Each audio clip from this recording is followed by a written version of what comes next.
Welcome to the Voice of the College Nation radio show. I'm the chief host of College Genesis. My show is actually on DeVille Radio every Wednesday night, 11 p.m. Eastern, but tonight's my YouTube channel show. And uh, and so I basically on YouTube tonight, uh, Wednesday night, you can see the tag, 11 p.m. Eastern Time on DeVille Radio, the College Nation show. You want to hear raw College Genesis? That's me. I can't do a whole lot on YouTube and everything like that. I already got people trying to get me off this platform right here. Already got people reporting me already. People don't like what I have to say and everything. I'm gonna keep saying what I gotta say. I'm gonna go out with a bang. If I'm gonna go out, I'm gonna go out fighting. It is what it is. Now I'm not a bully. I'm not a troll, anything like that. But I'm a truth teller, and I gotta tell it like it is. As simple as that. Folks. I don't know any place to tell it, but like it is, College Genesis is gonna tell you like it is, you know. Like tonight's topic, Tonight's topic is a hot topic, We're talking about the myth of black immigrant success in America. It's a myth. It's a myth. It's a lie. It's only done to make a mockery of the black struggle in America. Make it seem like black people didn't struggle. There was no white supremacy. There was no racism. And these people want to basically, and the white people that's doing this are trying to clear their name. They know what they did in history wrong. Instead of owning up to the history, and making it right with black people in America, they want to use immigrants, black immigrants. Before they used to use white immigrants. Oh, you guys can't get it together. Look at these freaking people coming off the boat, and they're so successful. Well, you give them a leg up while they come over here. But black people in America, you make sure you put a target on our back, and we have to struggle for hard. You make us the scorn of everything. You make minstrel shows about us. You demean us, everything where you can.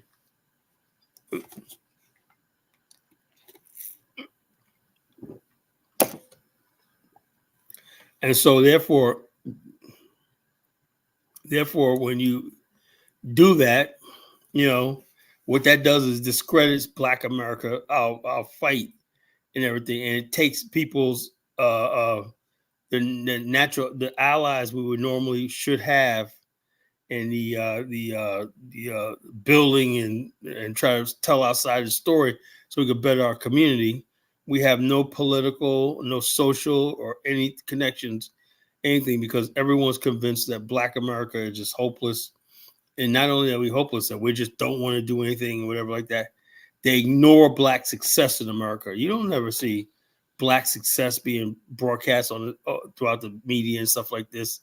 All the tremendous number of black people that are opening businesses every day and doing tremendous things like anybody else and everything like that. The only time they do that to cover themselves, say, see, America's not racist. We got this black success right here. Instead of saying these people are successful because they worked hard and everything.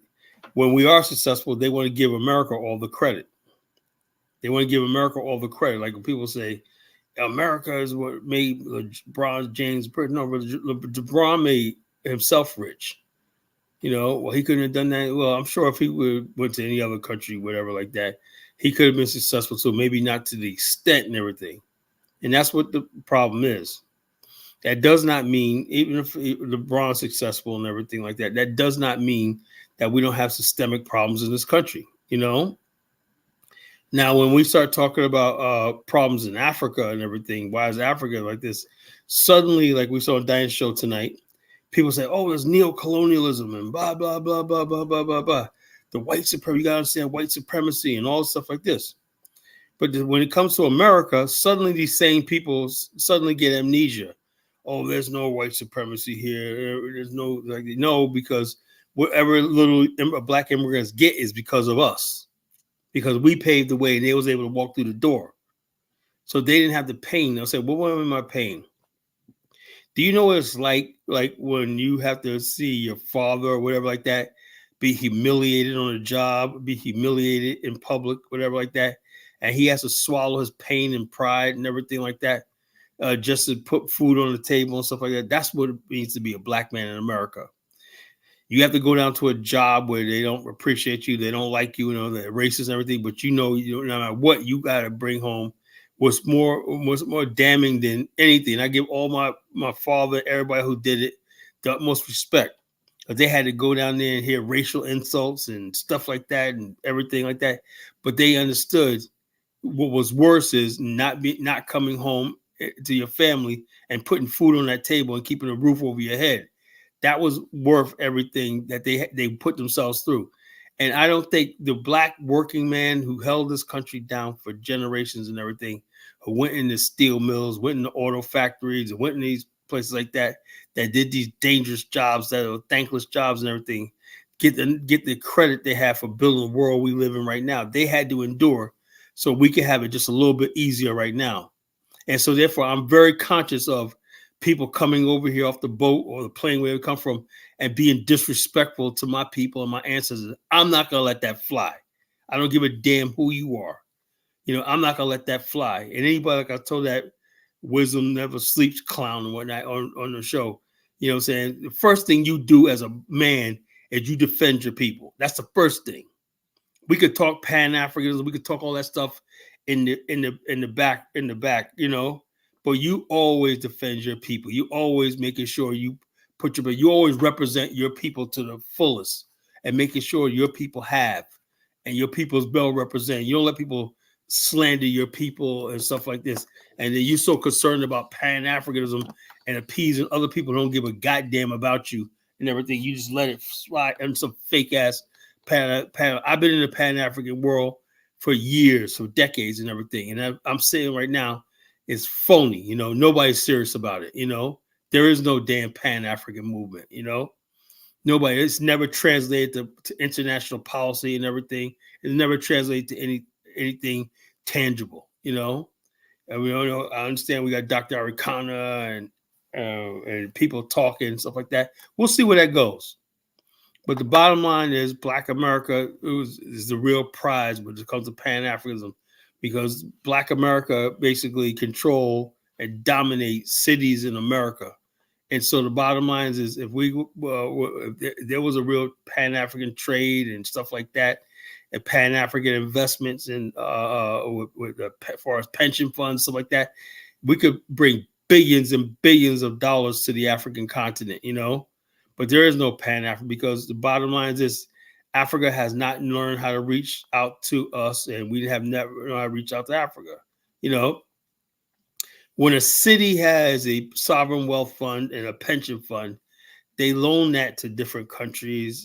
Different countries may buy a currency in different currencies. They may buy bonds and stuff like that, or sovereign wealth bonds, or overseas and stuff like this. So basically, yeah. So the bottom line is this: Black America has a lot of wealth, a lot of money in mortgages and pension funds and some everything, life insurance plans, everything. So the bottom line is this: Black America has a lot of wealth and real wealth. Nigerians, all these people don't even. It's not even a comparison. And that's another thing, is these people walking around here trying to be like, oh, Nigerians, they don't have the money or the wealth we have. They don't have now how much up front they put up there, Yeah, DK says Pan turned to a kiss behind Africa and make excuses for them. Yeah, that's what I'm saying. You saw it on Dynasty Show tonight, DK. Kiss Africa's ass and whatnot, and make excuses for them. But those same Africans won't do the same thing for Black America, They don't. Anytime we come up short in America, they say it's because of us, and they always take the white people's side against us all the time. 100% of the time, they always take the white man's narrative about Black America. Does that sound like Pan-Africanism to you? That sound like brotherhood? They say, Carla, well, you're dividing out. I'm sorry, the division's already there. You rather have me doing this than somebody like Tariq, who doesn't like Africans, who don't even think he is an African and everything like that. It's better to have somebody like me talk about this than somebody like Tariq and these Mike TV and all these other clowns that they're trying to get out of being Black. They're trying to get out of being African. But the Pan African world, just like everything else, right, has been run by friggin' people online, right? And sad part about online is online commentary and everything is more people watch videos than they actually read books. You look at a video, I was like video of Native American black people, which is like freaking garbage, right? 300,000 views. I know those same people never read Dr. Heinrich Clark's book, Pan African World Revolution. You know, I seriously doubt 300,000 people, black people, has ever read that. But the bottom line, with just a click of a mouse or a click of a phone, you got access to nonsense like Dane Calloway and Tariq Nasheed. You see how dangerous we is? Or the dangerous situation we're in? We're in a very dangerous situation. I am going to make Zongo I don't know how to do this, man. Hey Zongo, I wanted to make you an administrator, but I don't know how to do it. I did that show the other day. You know what the hell happened? You know.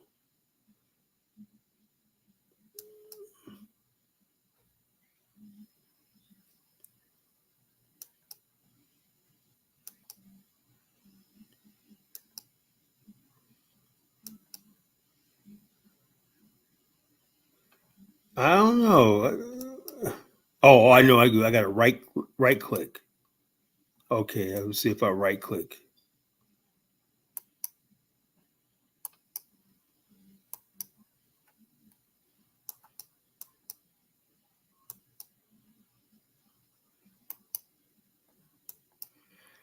I don't know.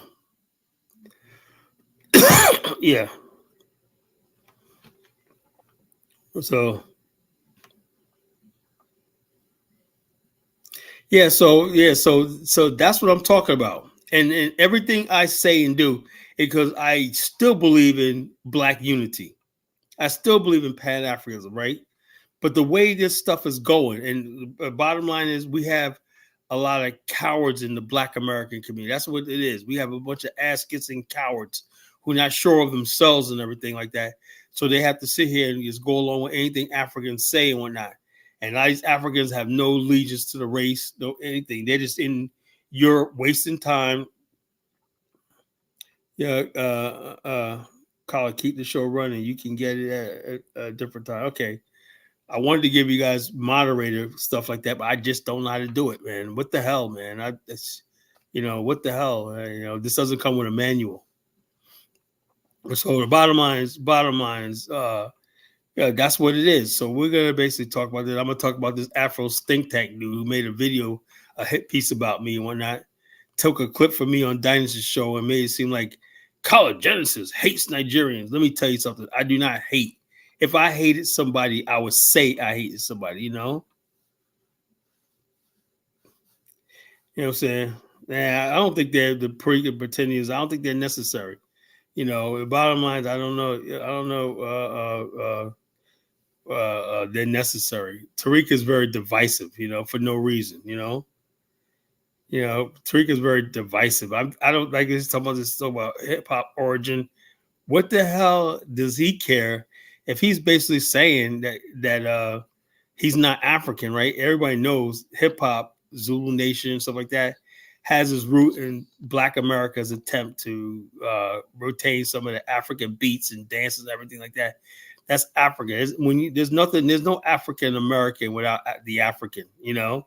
All our beats was jazz, the blues, the zoot suit dance, everything came from Africans. You know.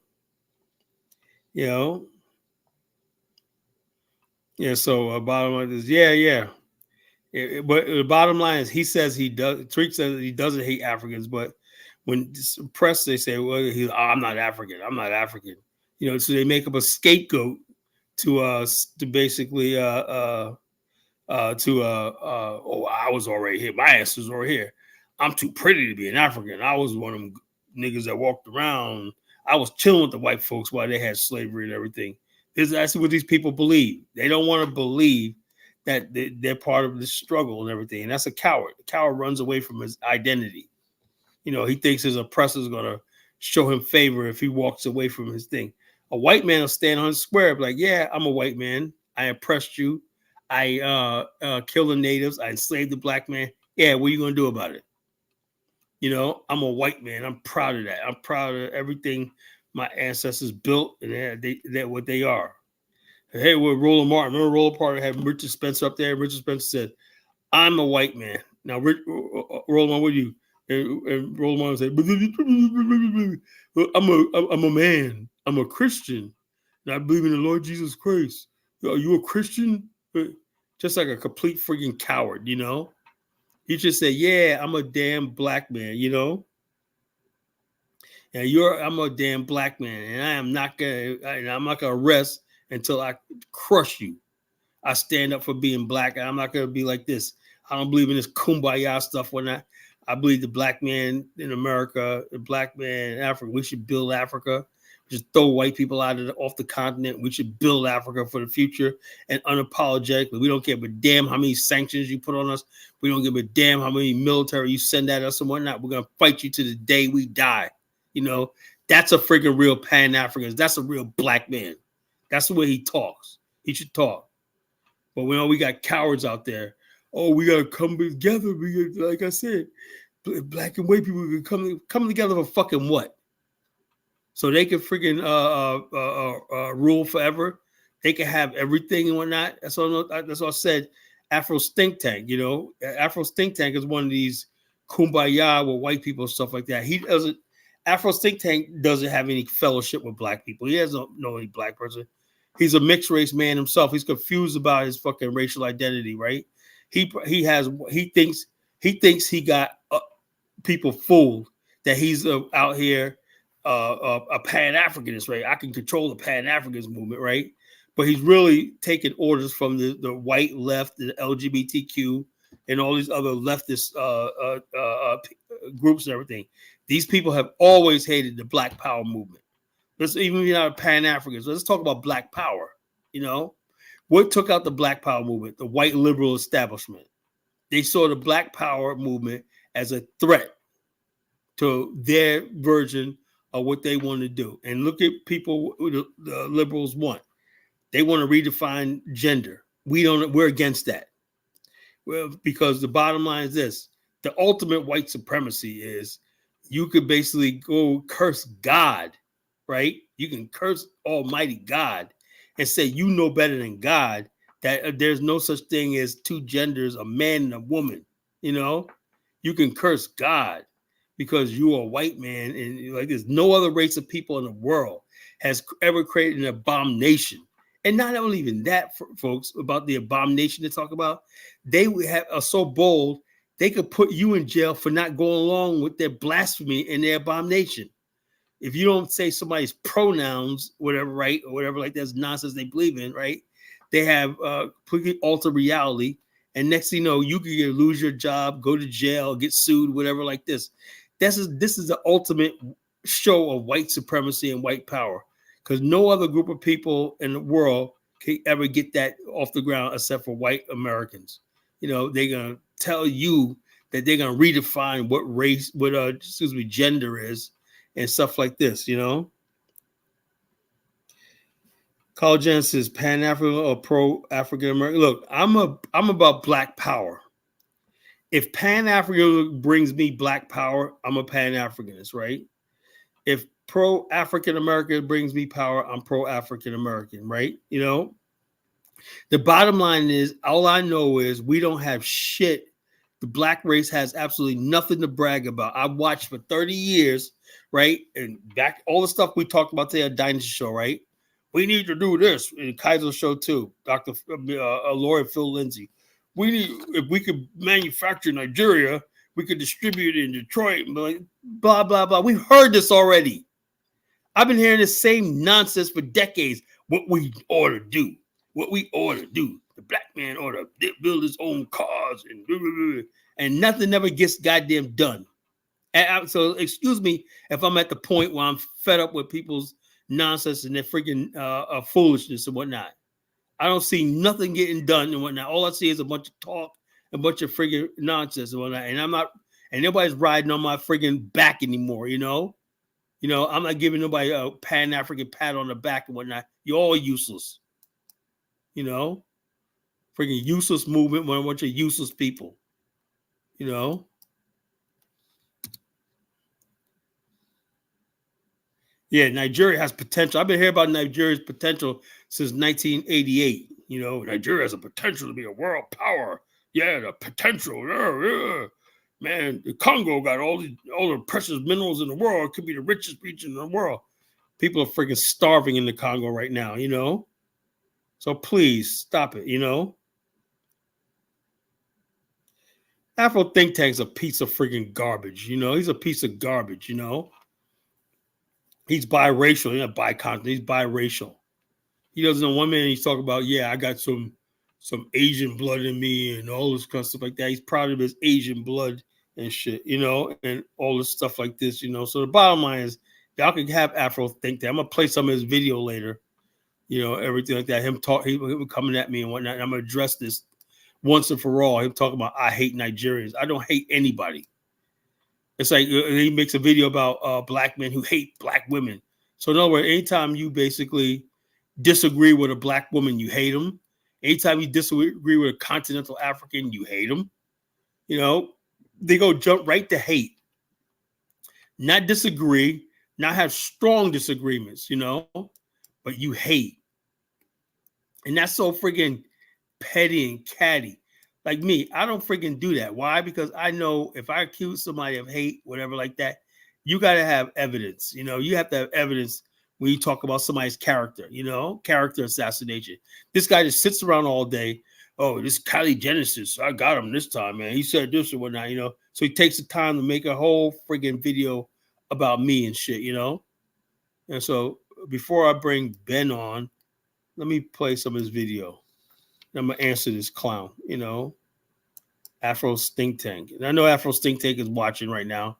Goofy looking nigga. You know. And he's coming at Brandon a lot, right? I'll tell you what, like this is now I had, you know, something I used to watch Afro Think Tank a year ago, right? And I used to watch him all the time because he had some good content on the show.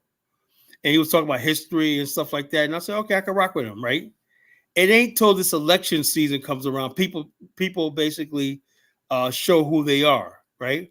If someone says, you know something, I'm feeling Donald Trump, it doesn't really matter to black people in America. We have no real stake in America anyway, right? So somebody could say, I like Joe Biden. Don't really matter. I like Donald Trump. He may seem like the world's coming to an end just because Brandon, who is a Pan-African, says, okay, this political cycle, I'm supporting Trump. I like some of the stuff he talked about. I like his tax policies. There's a lot of reasons why some black people are feeling Donald Trump, you know? And the bottom line, it doesn't make you any less Pan-African, whatever like that. You got to know how to compartmentalize your Pan-Africanism with who you vote for and stuff like this. How can you be a Pan-African and vote for Donald Trump? How can you be a Pan-African and vote for anybody? Be honest with you, real Pan-Africans and black nationalists don't really get into the American system and stuff like that at all. And we always lose in there, you know? See, I'm wild for clowning his name. Who, Afro Stink Tank? You know? What's Stink Tank? He made a video about me. You know, all right, Afro Stink Tank. You know, where's your video?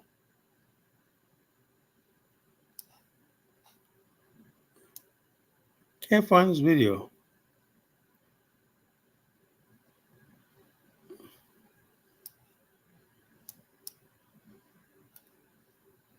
I think I found it. Oh, here we go. So basically, he's saying if this is what you. I'll put it to you like this Afro Stink Tank. Fuck Pan Africanism. How about that? That make it easy for you? You know, until we could redefine Pan Africanism. Fuck it. You know, it's got to be killed and dead to gone, and we got to raise it up again. You know, raise it up again. Right now, we got somebody like Afro Think Tank who's basically caping for the LGBTQ and all this stuff like this. I don't want to be involved with anybody that does this, you know. Let me get Ben on. Okay, Ben, what's going on? What's on your mind, bro? It seems that this never ever ends. Our ignorance just continues to grow every day. Whether it's the black immigrants you talk about, I'm born with black immigrant family myself. It's just that. It's like or black American with the ADOS and the FBA. It never ends. The ignorance never grows. You have other nations like India, China, Japan.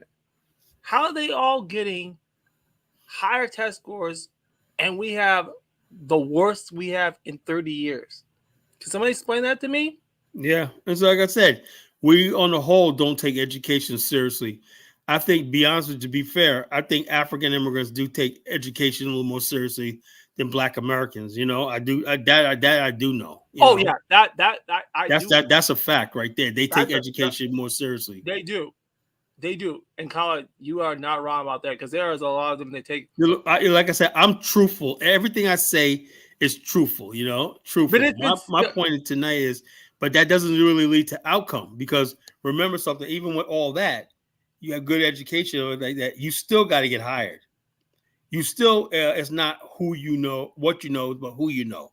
It's still about connections and stuff like this. and there's and exactly and there's a lot of crooks in our communities that's getting billions of dollars like these nonprofits, and they're like, what has been changed? Like all this money, what has changed? Oh yeah, exactly. Like, let me give you an example. Look at down in Fulton County, Georgia. Every city that's run by Black people is run into the ground, right? And these people all making six figures. The Fulton County District Attorney's Office and Oh, everything like Fannie that. Willis? Yeah, Faye Wills. Oh I'm God. supposed to be proud of that. Yeah, Well, who know? Kala, she's a Black woman that got a degree and blah blah blah. You should. That doesn't mean What's that got to do with that anything? don't mean shit. Look at the BET awards. That Yeah, shit the bottom line is, I'm supposed to be proud of the BET Awards. No, that shit was a sorry. bear. I was only gonna watch just for the Usher tribute, but even that I had to turn my back and go to sleep because like, what kind of shit is this?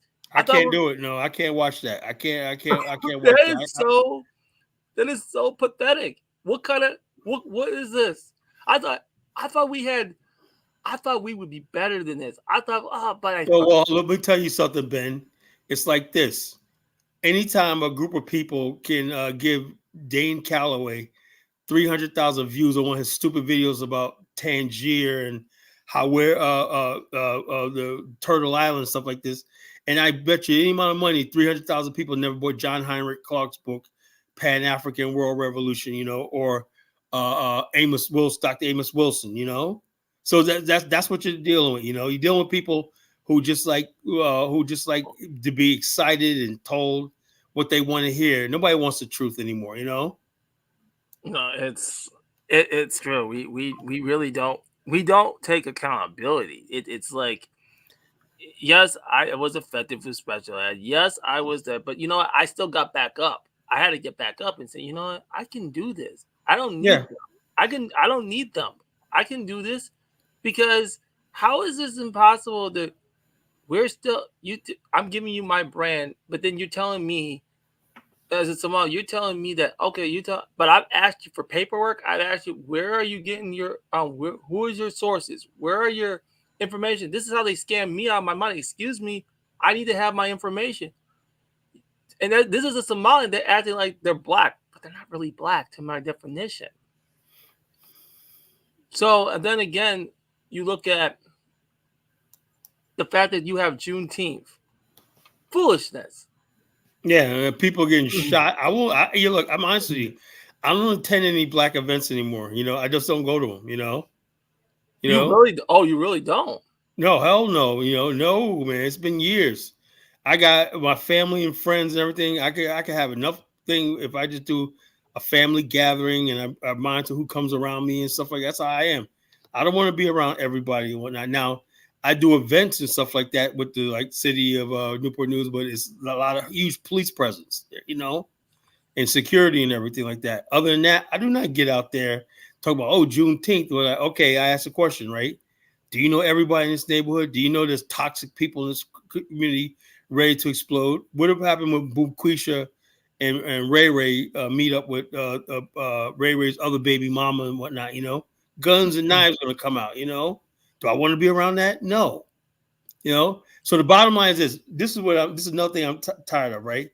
There's enough black people, decent black people, who want to get together and do stuff, right, and be a people, right? But we don't know how to tell people that we don't want around us, stay away.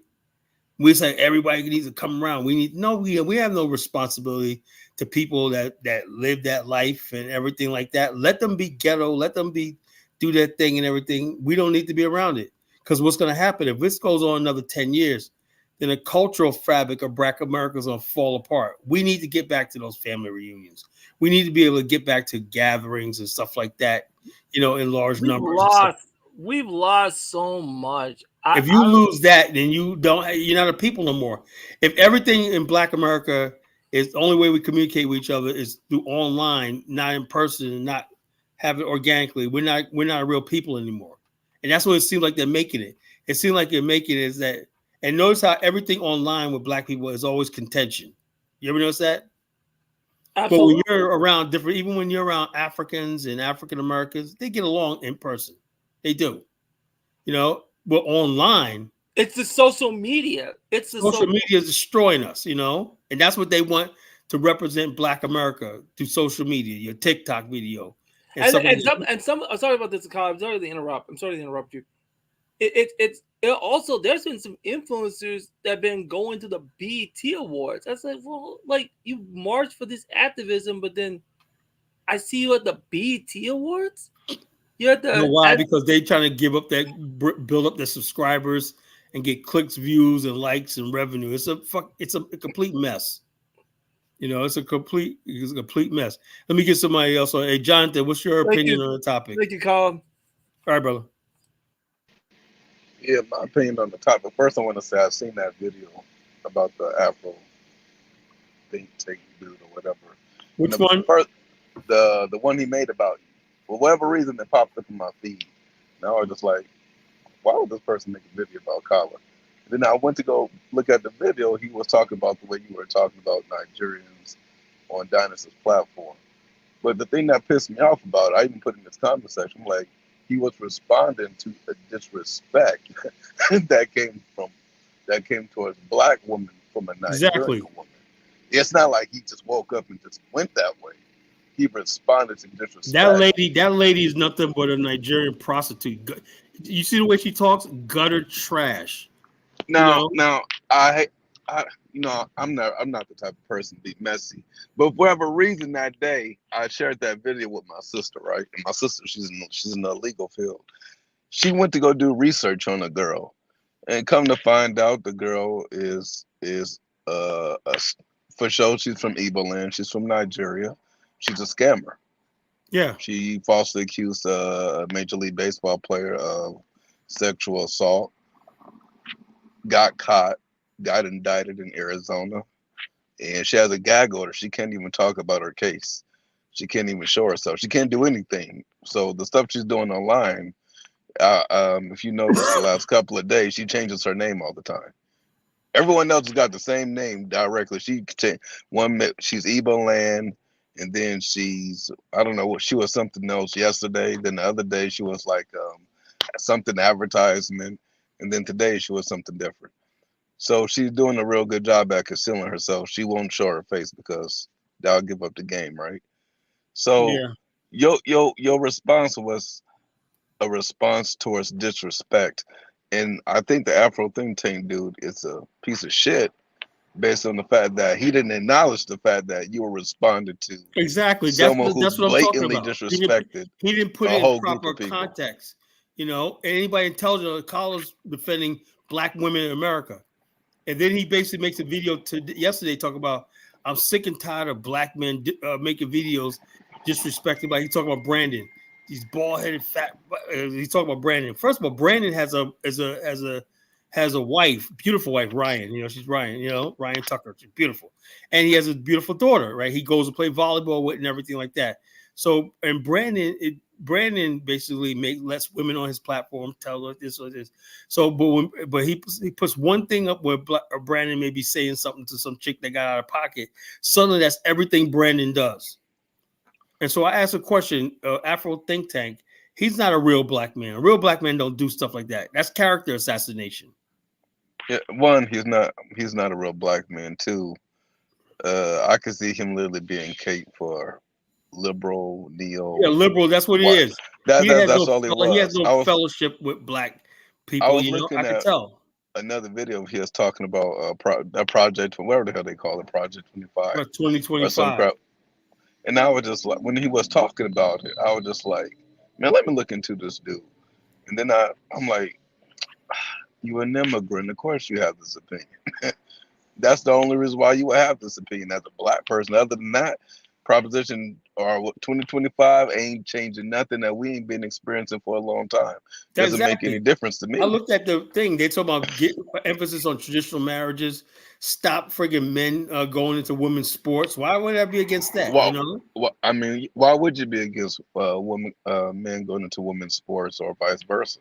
right? And then the next thing was what the public educational system um talking about or another thing what's that shit called? Diversity, equity, and inclusion, some crap like that. And I'm And like, you know something, if you're a Jonathan, my black opinion, man, let me tell you about my opinion on that, right? yeah, Black people have shown we can go into any field and succeed without affirmative action, without none of that stuff, right? we done so We've without it. done so, right? Now, so diversity, equity, inclusion means that they're going to create new minority groups like transgenders and everybody else, and we got to include them in diversity. So in other words, they're going to get us to push this thing, diversity, equity, inclusion, and it's not even for us. You know, It's not about us. it's And not about me and us. my sister, we debated about this recently. DEI. At the end of the day, It is diversity, it has equity. nothing to do with black people at It has all. nothing to do with black people, though. It's for everybody else. And one could argue it's really just for trans men. That's what it is. That's exactly Not what it even is. a woman that want to be a man, literally just the man that want to be a woman. If you look at all the history, if you look at it now, they did a recent poll about the top woman that's going into Fortune 500 companies or Fortune 1000 companies. Whenever they call it a woman, they identify it as a woman, but when you actually go do the research, they're men claiming to be women. They're not actual women. That's boosting up the numbers. And So it's also, like it's fake. like I said, Jonathan, will you tell me what you think about this opinion, right? I said only the white man. He told Afro Think Tank says that he's about a Pan African, right? But if you basically he's made videos about why is everybody always talking about the gay stuff, and then he said the thing where if you want to talk about gays, you must be gay yourself. That's the trick they always use, you know. You must be gay yourself or whatnot. You have certain sexual feelings towards men. No, I don't think so, you know. And so that's what they do. That's what trick they use to silence you and everything. So the I, bottom line is this: I would bet my money on that he's probably getting paid by the Democratic Party in some form of way. is that Because exactly? everything that he says, it just sounds too liberal. It sounds more liberal. I mean, you are from Africa, right? You're African. They don't push this kind of shit over there. So why are you over here pushing it? It doesn't Because you really know if he make can any. get away with that, you know he got people fooled that he's a Pan Africanist, right? On his stupid channel. That's why you never see him go on nobody's panel where somebody could debate him and crush and bring stuff up. He'll never come up here. He'll be in the chat room. I know he's watching right now, but he'll never come up here. You know, he ain't man enough to come up here, you know, to debate me, whatever like that. He can make these little hit pieces and everything. And he's so mad about people not accepting. Look, the bottom line is this. Look, I understand we always had gays in our community. I have no problem with that. Do what you want, live your life, whatever like that. But when I'm trying to build something, right? I have the right to say, Jonathan, you're my type of guy. You're my type of man. Zangon, you're my type of man. Lozi, you're my type of man. Mufasa, you're my type of guy that I want to talk to, right? Now, somebody is Fruity Rudy is coming around talking about, I don't want you around. You may be a nice person, but I'm sorry.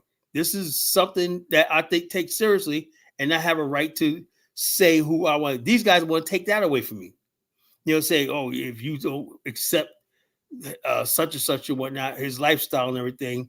And no, I don't have to, you know, I don't have to. Well, and this is what it is. They want to be able to come in. They don't want no black man have any spaces, right? That they're not overseers of. All Afro think tank is an overseer. He got people convinced that, oh yeah, I'm controlling the Pan-African world because and he goes after people like me and Brandon and whatnot. If he get us out the way, then the Pan-African movement ain't gonna look like it is. It's gonna be a rainbow movement, you know? No, I ain't gonna lie. One time, I think it was probably on TikTok or some shit like that, and they was having this discussion about whether or not you're pro-black. And there was this dude that was like, asked me, "Am I pro-black?" I said, "Yeah," but he was like, "You can't be pro-black if you don't support the Black LGBTQ movement." Oh And I yeah, was just that's like, another thing going around. that ain't got nothing to do with each other. What does that have to do with being black? And they was like, well, if you're for black people, you're for all black people. No, I'm not for And, all black people. and I'm like, I counted that crap. I was like, well, wait a minute now. See, if I was going against the LGBT community, I'll be saying, yeah, let's harm them, let's hurt them. I ain't saying that. I'm just saying I don't support the lifestyle. Now, last time I checked, you were born black. You wasn't born that way. Exactly. Hey, your brother That's essentially an action. Hey, your You brother don't get beat up because you're LGBTQ. No one knows about that until you say I'm this or I'm that or I live this lifestyle. Right. But that black part, we know that from the day that you were born. Comment. Go ahead, Lozy. Yeah. Sorry to cut brother Jonathan, man. Gala Genesis. In the next 20 minutes, I'll be leaving. I'm going to the office today. So usually I work from home. I'm going to make more millions for the white man today. You know. So I don't like people working from home. I'm moving into a bigger office, right? So I can tell my agents and people come up to the dang office and whatnot because I want to see you work. I'm not convinced that people give me their best when they're working from home. I just don't do it. You know, I don't like working from home. I haven't bought into that.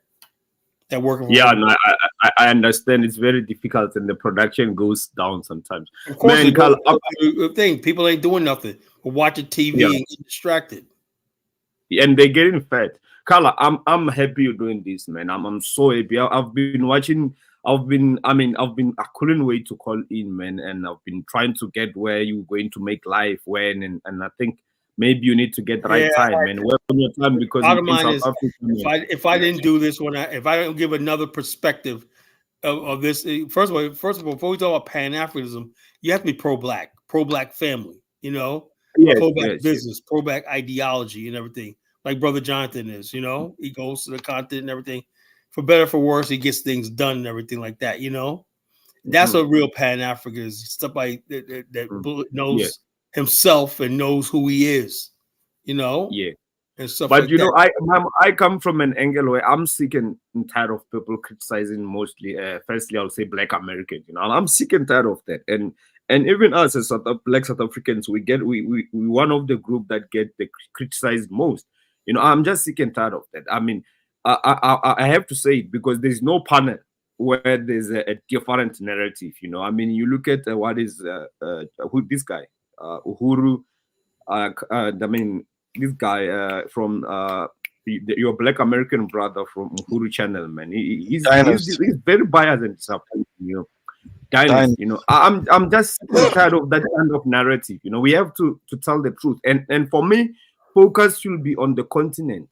That's where the majority of Black people live, and that's where the biggest worst failure is, and that's where the power can be. If Black people are going to rise, it has to be in Africa. But guess what? Most panels here, most 100% of the time, it's Black Americans. It's Black Americans there. But you know, I'm just sick and tired of that, and this hypocrisy. You know, and I think it's because of that tribalism mindset. People care more about their own group appealing good than telling the truth. You know, Africans like to criticize other people than their own. Don't throw stones when you live in the glass houses. You know, they have a lot to say, but these people, you look where they come from. It's a huge failure. You know, we have to tell it as it is, and someone needs to come out and tell the truth. And the bottom line, that's what I've been trying to convey for the last few days. It's like, you're throwing stones and you live in a glass house. You know, you don't do that. You come to America, right? You come to America, that's a glass house. You don't go throwing stones in Black America like this chick, Evil Land chick and whatnot. And he just told me something like that she was involved in something else. It don't surprise me. You know, all these people that basically come online. Yo, man, sorry, Kala, I was listening to that Igbo land chick, man. That was some real hate. There something is wrong with that. I listened to that, and then I do listen to Dynasty. It's interesting to hear those kind of views. I I heard don't think all you know the what it is. You know what it is. Dine's a good guy, but he don't have any street smarts. You know, he don't understand when he's being played. You know, I could tell No, he people. doesn't. If he's a black American, he doesn't care about his own people, man. The pandering to these Nigerians is just out of this. And the Bro, the bottom line is, Nigerians the are bottom line is, look. I'm sick and tired of black people not telling the Nigerians the truth. They are the biggest failure because they are the largest black population. And what have they achieved as well? I mean, if we talk about the black success, black Americans are the most successful group of black people. Caribbeans, black South Africans, we are up there. So if we're going to be honest, or the most black people who are successful have got is the blacks who are living among white people. Let's be honest, and that's where most black people live. I have to admit that, bro. I have to admit the fact that with South and Africa, most the blacks, United States, and everything like that, we have not built in Afghanistan a black state that could basically be industrialized. You know what, Kala, I had to be honest myself, right? Black South Africans, we are obviously the most successful black people in Africa. It's obvious, but it's because we do have white people. I had to admit that it's the system itself.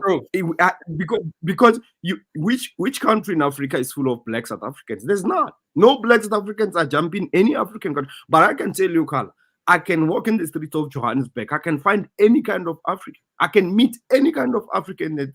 And that means that's where the wealth is in Africa. People follow where wealth is. Let me ask you a question, right?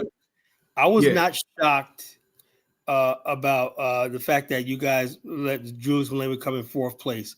I think people like you really look long and hard, right? And Julius Malema with his populism, we're going to take the land back from whites and everything like that. And the bottom line is this. You know what will happen: sanctions, war, and everything. And you know the people that would take the land over didn't have any means or intelligence to develop it and everything. So that was not a good idea. Can I give you 10 minutes 5 minutes of the dynamics in South Africa? I don't want to turn this panel about South Africa, but there is no one who's really also out there speaking for South Africa. And for the past month, the internet was blown. Africans are making content about South Africa, speaking for us, telling us who we must vote for. The funny thing is, no black South African is telling any African who to vote for in their countries. And let me tell you what's happening in South Africa. The white people in South Africa did not gain more votes than they got previously. They always maintained that position. What happened is that black votes are split now. And you can understand where that comes from. Black votes are split into other small black people parties. Julius Malema is not a Pan-African. Julius Malema works for white people. What you see with Julius Malema is this open society ideas of the George Soros. And he's another Afro think tank. Yeah, but he's not doing that. Julius Malema is a capitalist. He wants open society because he understands how capitalism functions. Capitalism thrives on chaos. So he understands that the white corporate in South Africa need huge influx of desperate migrants to continue. You remember during apartheid, right? Let me give you the dynamics. During apartheid, white people controlled the entire economy entirely to themselves, the production of it, right? They could exploit black South Africans, who we make up 80% of the population. They could exploit the Indians. They could exploit the Poland. The so-called end of apartheid, which was like a political power, not economical power for black South Africans. Now, that means we introduce some union laws, some labor laws that can control, that can protect the majority, right? Now, they cannot exploit people like that. They started to fight for open society, open borders, because they understand the dynamics across Africa. Zimbabweans are more desperate. Mozambicans are more desperate. Malema doesn't care about any black person outside South Africa, because if he cared, he will speak with these leaders, he will connect with them, he will make sure that they work to make the African country stable. But he cares about them coming into South Africa because what? The corporate South Africa want to exploit them. You look at the big companies, across Africa. They are South Africans fronting with black people and the smart blacks. Malema is part of that gang, color, and he understands that he takes the memorandum from these white South Africans. You look at the so-called social communist countries, or socialism countries, as they like to call them, the Russians and the Chinese, they're not for open borders. So where does this Malema ideas of open borders come from? Now, I'm not against the unity of Africa. The unification of Africa speaking in one voice, that's a separate conversation. African people speaking in one voice, standing on one code, that's a separate conversation. That has nothing to do with open borders. That has nothing to do with exploiting poor, desperate Africans from other countries, because he's fronting with Pan-African, but he leaves nothing like that. Malema is the capitalist. You must look at where he stays, the kind of shoes he wears, the kind of cars he drives. His lawyers are white. Right. They said he's like a Gucci Pan-Africanist. Come on, Kala. This dude is so. When you tell the truth, there's no panel where they can allow me to tell this truth, because Africans don't want to hear. They never want to hear a narrative where there's a pushback. If you tell this, you hate them. So their idea of Pan-African is not the one where we fix our own individual countries. The idea of Pan-African is that where we flee away and look for any stable African country and run to them. You look at Botswana. Botswana is one of a shining armor in Africa. If we look at a stable country that is all around doing well, Namibia as well. You look at Gabon is up there because they can maintain their population. They've got oil. They're not really doing that bad. You look at small countries in Africa. Small countries are doing well and they're not making much noise. I like the fact that on the previous show I heard you mentioning Senegal and Ivory Coast, they're representing Francophone.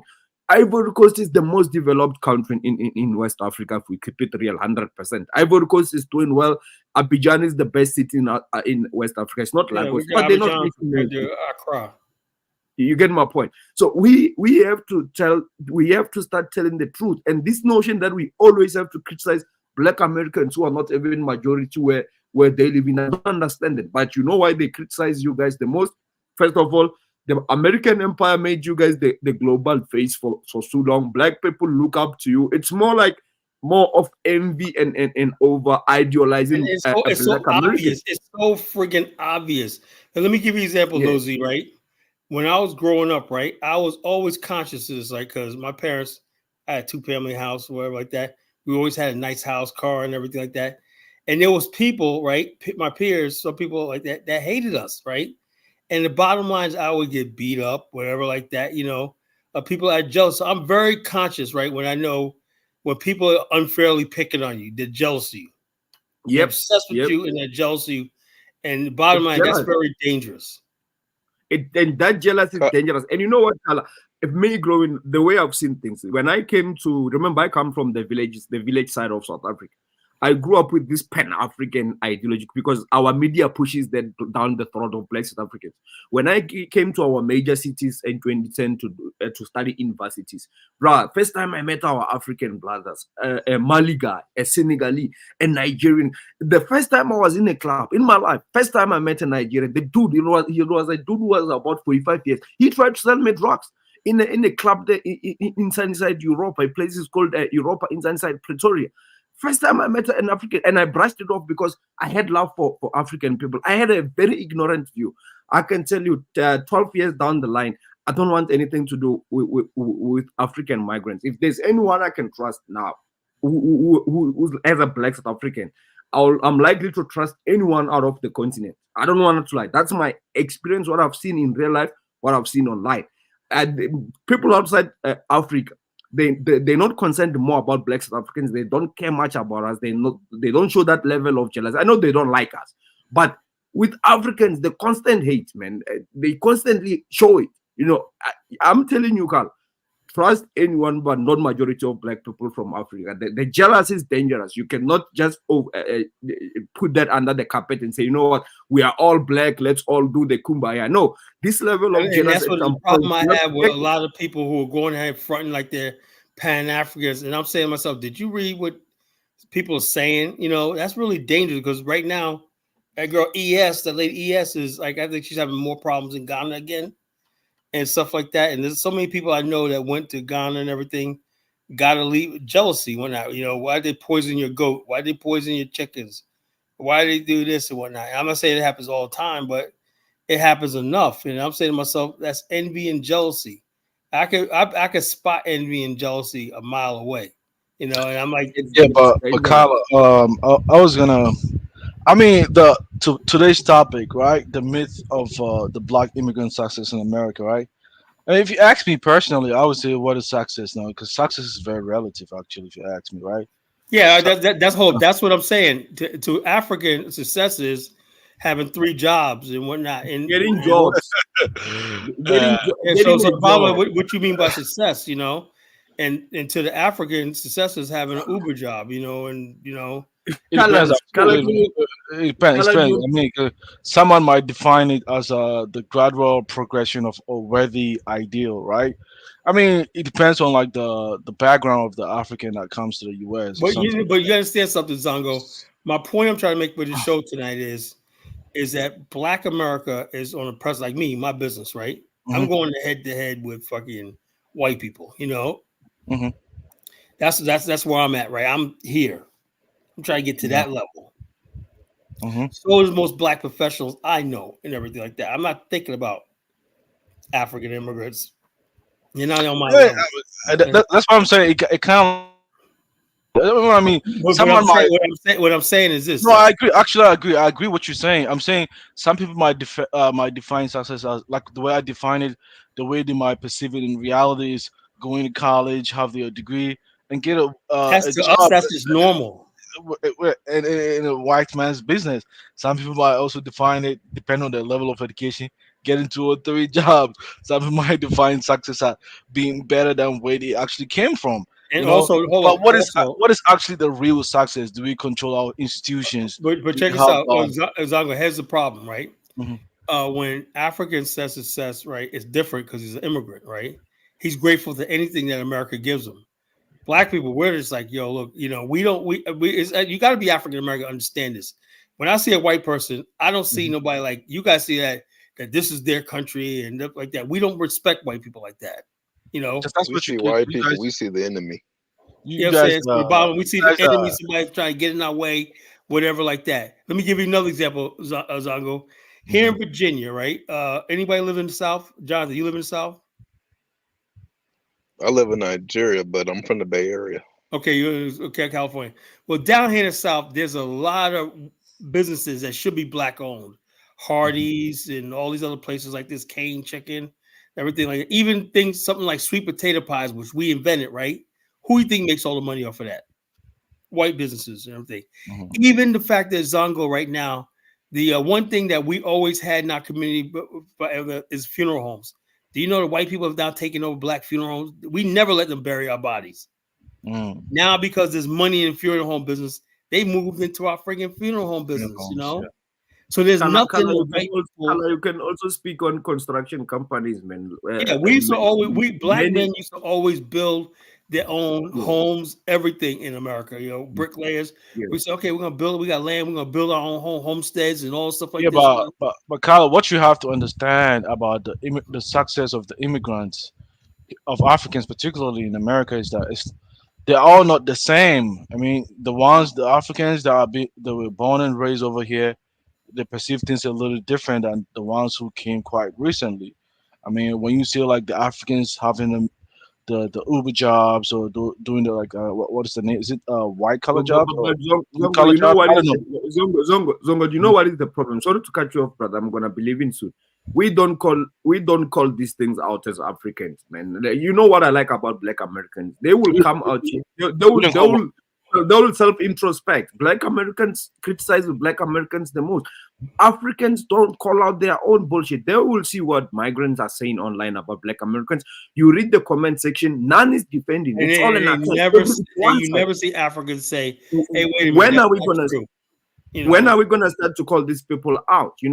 And that's the difference. Kala, when Kala came to start being on these panels, he used to always take this position. I will hear him criticizing Yeah, Black Americans. but I kind of think No, no, no, if you let me wait make this point. let I'll me finish.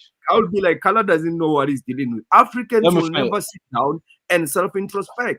Even you, Zongo, you don't Yeah, call on channels where they push in a certain narrative. We don't do that because there will be so much pushback. They don't do that.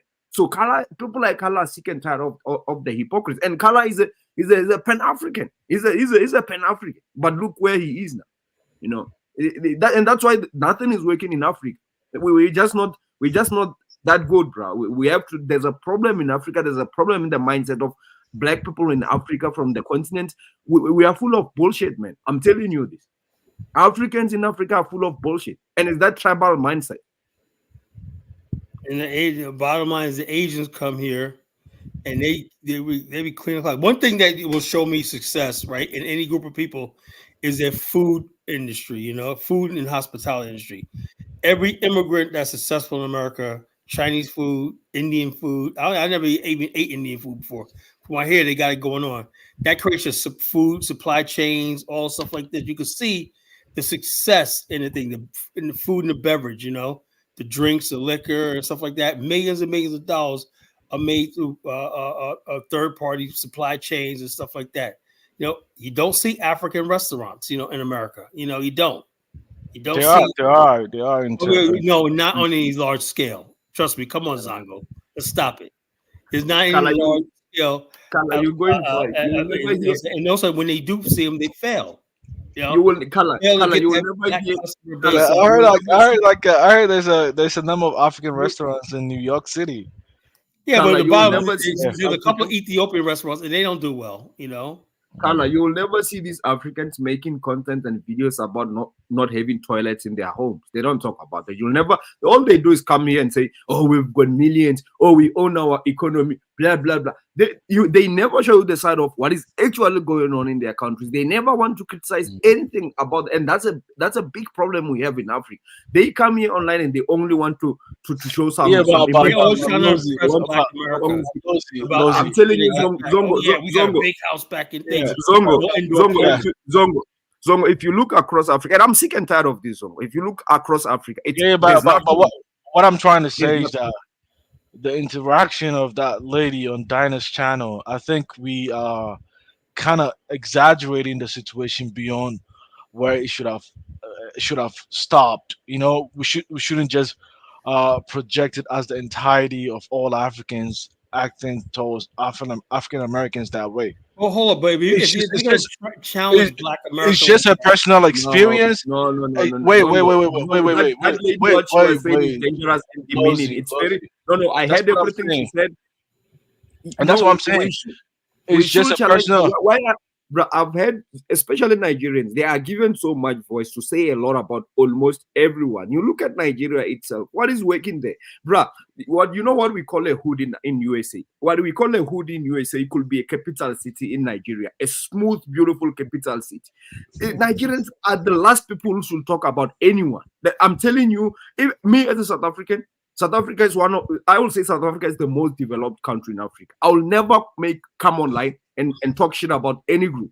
And you don't see many South Africans doing this. Why is it always that it's the Africans who are coming from the worst shitholes that have got a lot to say as well? You never see Black Americans jumping in and talking the worst degrading things about Black people. What I'm trying to say is that we focus more on the infighting. We focus more on competing with among each other's Black people, where I have to degrade Nigerians, I have to degrade the Ghanaians, I have to degrade the Kenyans. And that's what I'm saying. We don't concentrate on these other groups. And it's the tribal mindset, Zongo. It's the tribal mindset. Yeah, but Lozy, not all Africans in the West are the ones that have it this doesn't matter. Wait. Oh, come on, let me make my nonsense statement. because you guys don't call them out. Who cares about the not all? Do you call them one? That's why I understand Tariq Nasheed. And Tariq Nasheed exists because of this not all bullshit. Tariq Nasheed wouldn't exist if we were pushing back on these people, right?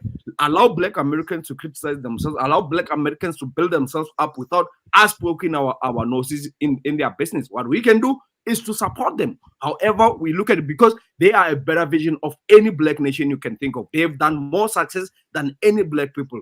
If we have to criticize them, we are throwing stones living in a glass house. Tariq Nasheed is more right about what he says more than 90% of the time because we like to talk shit about them while we have got the worst situations at home. The worst thing is that, like Zongo, we are in charge of the whole continent. We live on the whole continent. Show me any Black success more than Black Americans on the whole continent. There's none.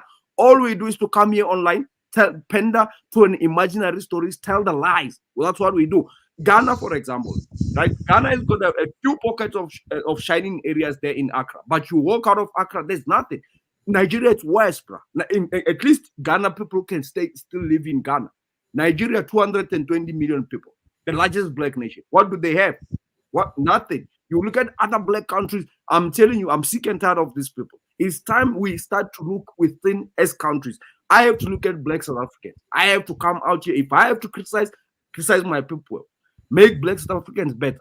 We need to do the same. We need to stop speaking on other black group and try to demean them, try to degrade them when they actually have done better than us. That's my point. Let's just stop that nonsense. I mean, this idea that we can speak on other countries, we have to speak on behalf of Nigeria. I'm not Nigerian. I don't really know much about what's going on there. The most of the times, these are not even criticized. These are just other black people putting other black people down, trying to feel good about themselves. But you actually have to look within their countries. It's worse. Nobody's even going there. People are fleeing away from those countries. I'm just sick and tired of these lies they come online and tell them.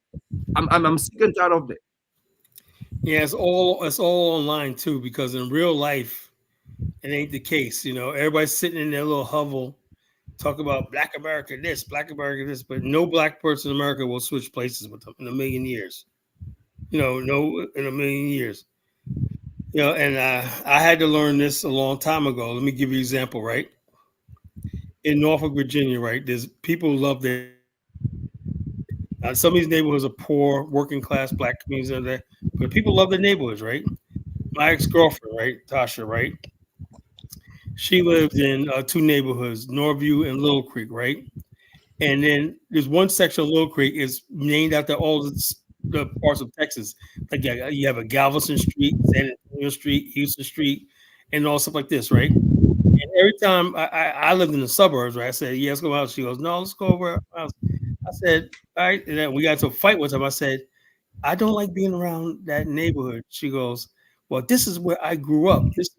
Then I dawned on me just recently. I said, look, that neighborhood right there may not mean much to me, right? But that's where they had some of their best memories.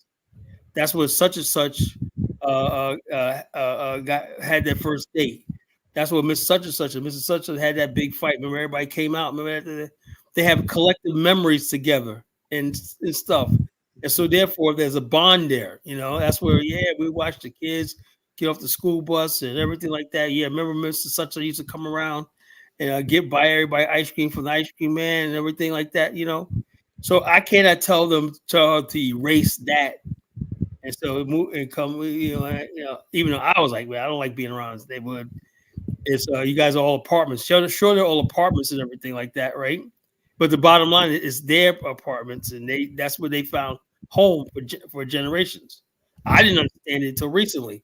So that people that's the way people are. And what happens is there's a lot of Africans who come here and then they look at black people living in public housing, whatever like that. And they don't understand this. There's a lot of people that basically are happy. If you're happy living where you are, everything in songs like I grew up in Queensbridge, and I used to say, why are you bragging about living in a public housing? That's their home, That's their home. Then you got black people like in that lived in middle class neighborhoods like St. Albans, Queens, Hollis, like that, money earning Mount Vernon, stuff like that. Everybody's representing where they're from and where they're at and stuff like that. Strong Island. And everything. Kala, I'm leaving. Kala, I'm going, Kala. All right, so before I go, the amount of black American millionaires is more than the entire black millionaires found in Africa. The black and also, let me tell you something. The black American middle class is more than the entire Africa combined. Actually, there's few African countries with middle class. There's almost no middle class in Africa. Go ahead, Kala. Oh yeah, that lady was talking about most black people in America make $37,000. Do you know less than 10% of the world's population makes over $30,000 a year? Less than 10% of the world's population. Kala, most of you don't make that money. Kala, when are you gonna do live? Because I wanna bring numbers and I want to show you how much each African country makes in a month. You're gonna cry. And I know it is. The salary in Ghana is like $150 a month. That's sad. The salary in Nigeria is $20 a month. $20 a month. You can't make any money. There's no money flowing to Africa. The money's here. Kala, Black Kala, America has the money. a doctor in South Africa, I'll call this in rent. A doctor in South Africa, a junior doctor, earns 40,000 rent, 40,000 K a month in rent. A doctor in Nigeria earns 3,000. A senior doctor, 3,000. I'm talking. We earn 10 times more than any country in Africa. But you look at how much they bash us as well. I'm saying, just make another life. I wanna come in. It's time we tell the truth. I do research. I've got numbers as well. So no one should tell you anything as a Black American. You are the most successful Black people, and we need to call this. See, like I said, I know that, but I don't brag about it. It's not. I think we should be further, than where we are. Let's see. Got DK on the stage. Let's see. All right, DK. What's on your mind? Hey, can you hear me? Yes. Well, thanks for having me on. It was nice hearing Lozi. Let me just give a background myself. I'm a Nigerian American, and I agree with everything you're saying, man. And to be honest, I'm just gonna flat out say it. Nigeria is a shithole, and it's really embarrassing hearing Nigerians talk shit when their whole country's a failure. I mean, I was born in America. My parents came here after the Biafra War. I mean, like they wouldn't have been able to come here if it wasn't for Black Americans, because white people don't want Black people coming to this country. They don't. Hey, how come Africans haven't got that note? White people freaking hate. Nigerians wonder why they built Echo Atlantic. They thought all these white people were gonna flood there and it's gonna be like a Dubai. They don't want to be around your black asses. They hate the freaking sight of you, your blackness. Africans, man, they got some ego, man. It's like, dude, the only thing keeping white people, even anybody at church, is Black America. We make Africa cool and stuff like this. That's the truth. Other than that, man, you can't get nobody to invest in Africa. It won't happen. And to be honest, I'm a bit pissed off at your guy Dynas, man. That last show where he titled it "If Nigeria Dies, Africa Dies." I mean, what type of arrogance is that? Nigeria dies, nobody miss it. What does Nigeria export to the rest of Africa? The thing that I've been learning about Dynas, right? I'm hoping it's just because he's trying to sell his tours to Nigeria. Because I know for a fact, there's no way you can believe none of the bullshit. There's no way. Dynas is a hilarious. No man. way. That's my boy, man. Come on. No way. Dynas is my boy, man. Come on, y'all go easy on him. Hey, if Nigeria dies, Africa dies. Like, how important do you think Nigeria is to the rest of Africa? Hey, do you know New York City's GDP is $2 trillion? That's 4 times the GDP of the entire country of Nigeria. But I mean, like people know this. I mean, this is not even no. I don't think people know that. But Dynas thinks that you can go to Nigeria and make a better living than you can in New York. That's not the bad part. That's not true. That's not true. Black women in America spend more money on hair than all the people in Nigeria. The income they're making, we spend it on hair alone, fake hair. And he's trying to pump up Nigeria to be something. The thing is, like, I'm pro Africa, I'm pro Caribbean, I'm pro Black. Yeah, but let's try to understand that. But don't lie about it. Yeah, if you're going to lie about it, how are we going to fix the shit? That's exactly what I'm talking about. That's the problem. Let's also try to understand that the real result, the real money or the capital is the land resources that you have on the land, and human capital. Actually, I mean, physical cash. I mean, it really doesn't mean anything. This has been one of the biggest tricks that people say about Black America, and a lot of times you get this propaganda from Black Americans, specifically ones that have historically moved outside of the South. So when we immigrated, well, not immigrated, but when we migrated to different parts to the coast, when we had these majority Black cities, and then they changed, we look at it in the viewpoint as we don't have anything. We don't have no neighborhoods. We don't have no schools. We don't have this. And that's not true. We left the South. And we started migrating right back to the South. And when you migrate from an area, you kind of move out the way and other people move into that area. They call it gentrification. It's not gentrification. Most of my family have moved back south. Yeah. The bottom line is My this, sister wants to move to Texas. My cousins meant to move to Louisiana, Mississippi. My we got friends moved family back moving south. to Arizona, man. We have no connection to Arizona. They moved from New York to Arizona and whatnot, and Texas and everything, Our Dallas is freaking is off the chain, man. As far as black people, So the bottom line, yeah, we're migrating people. We're always gonna find places that Yeah, but Africa. kind of everybody migrates, including Africans too. They also No, but migrate. we're We're migrating. migrated within our country. We're in our that's a, country, that's we're not that's not. migrating Listen, outside listen. the country, With the man. exception, maybe touring. Yeah, but for the most Your part, chance, your chance of wait, running wait, into a wait, wait, black American in another country is very, very, very, very wait, low. wait. But for the most Particularly part, Africa, we don't go. We don't go yeah, there. but for the most part, even Africans themselves, they migrate within the continent as well. Majority of them don't come to the U.S. or Europe. Most migration occurs on the continent, and this is A a lot of fact. You times can't they call go it. where It's they not. can It's go. we gotta be You gotta, honest. It's not in the order to go to same. these No, areas, no, in order it to is go on the to Europe, continent, PK. You got to you check got to the go where you stats can from afford to African go. Union. I mean, this is even an undeniable Yeah, fact. You but can, there's an awful lot of Africans drowning in the Mediterranean Sea right yeah, now. but To I'm get just, to Europe, They're come on, fleeing. yeah, but I'm That's just the speaking in thing. terms of, I'm just speaking, I'm just stating the obvious in terms of the data, right? They say most migration occurs on the continent, according to African Union. This there's is known fact. Africans migrating across the desert, walking to Israel. I'm like, dang. I thought Israel was supposed to be this racist white supremacy country. You got these Africans bum rushing Israel. I'm like, damn. Africans, man, So we crack gotta me be up. honest. Like As soon as they Africans, get when they on the go, internet, they're they're gonna not being start talking about invited. black Americans. You got good internet? Okay. Those stupid Carters over there, they ain't lazy. They ain't doing nothing in America and whatnot. They really think they can come to America and replace us. They really do think that. Jonathan, tell them our ancestors who came up north in the steel mills and shit like that for generations, everything like that. You think Africans got the strength to fucking do what we did? Contribute? Like, no, they don't. No chance in hell. No No chance in chance hell. in hell. We're the The strongest the black. biggest thing, I hate this shit, right? Because people be like, Africans, they have culture, cool, all right, nice. But when you end up in the West, you drop all of that shit. I know people that had damn near English sounding names from Nigeria, but when they get to America, they completely go with a white person's name.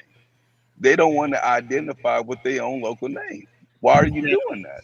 You're giving up your name. For one You don't generation, dress they the live one same. generation from Europe, and they're Kyla, Germans. Yeah, they're the German. divorce rate amongst black immigrants is higher than it is black America. The women come to the West and then they be like, oh man, I'm empowered now.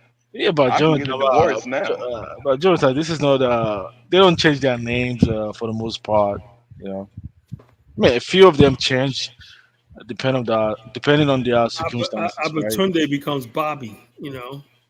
Yeah, I know a few who have. I know a few Nigerians who take Yeah, English names. It does happen. yeah. I I'm saying, never, I haven't really seen that. and I'm saying it depends on the circumstance. Like, I mean, personally, like I said before in the past, that I've known like Ghanaians, Muslims that change their Muslim names in fear that they think America doesn't like Muslims, or else they will be deported when they try to get their citizenship. I mean, that's the primary motive, right? So maybe officially in the U.S. they use like English names, but it doesn't mean they don't use their names back from where they come from. You get what I'm saying? It's just like Once you change your name, you change your name. Yeah, I mean, you but you you can't be Nimrata in India and then come to America. You got a whole new damn name. of We course, know you're in America as what you're not. no, but like, a lot of Basically, people. you're an imposter. That'd be like me going to. Of I'm course, come Jonathan in on. America, but if in Nigeria they call me Batula. Yeah, of course, man. That's It's what a they do. fraud. I mean, that's what they're Yeah, doing, I'm man. tricking people. I'm lying to people at that point Not necessarily. They because just that's trying not to my get name. what they want. They're trying to do to get what they want.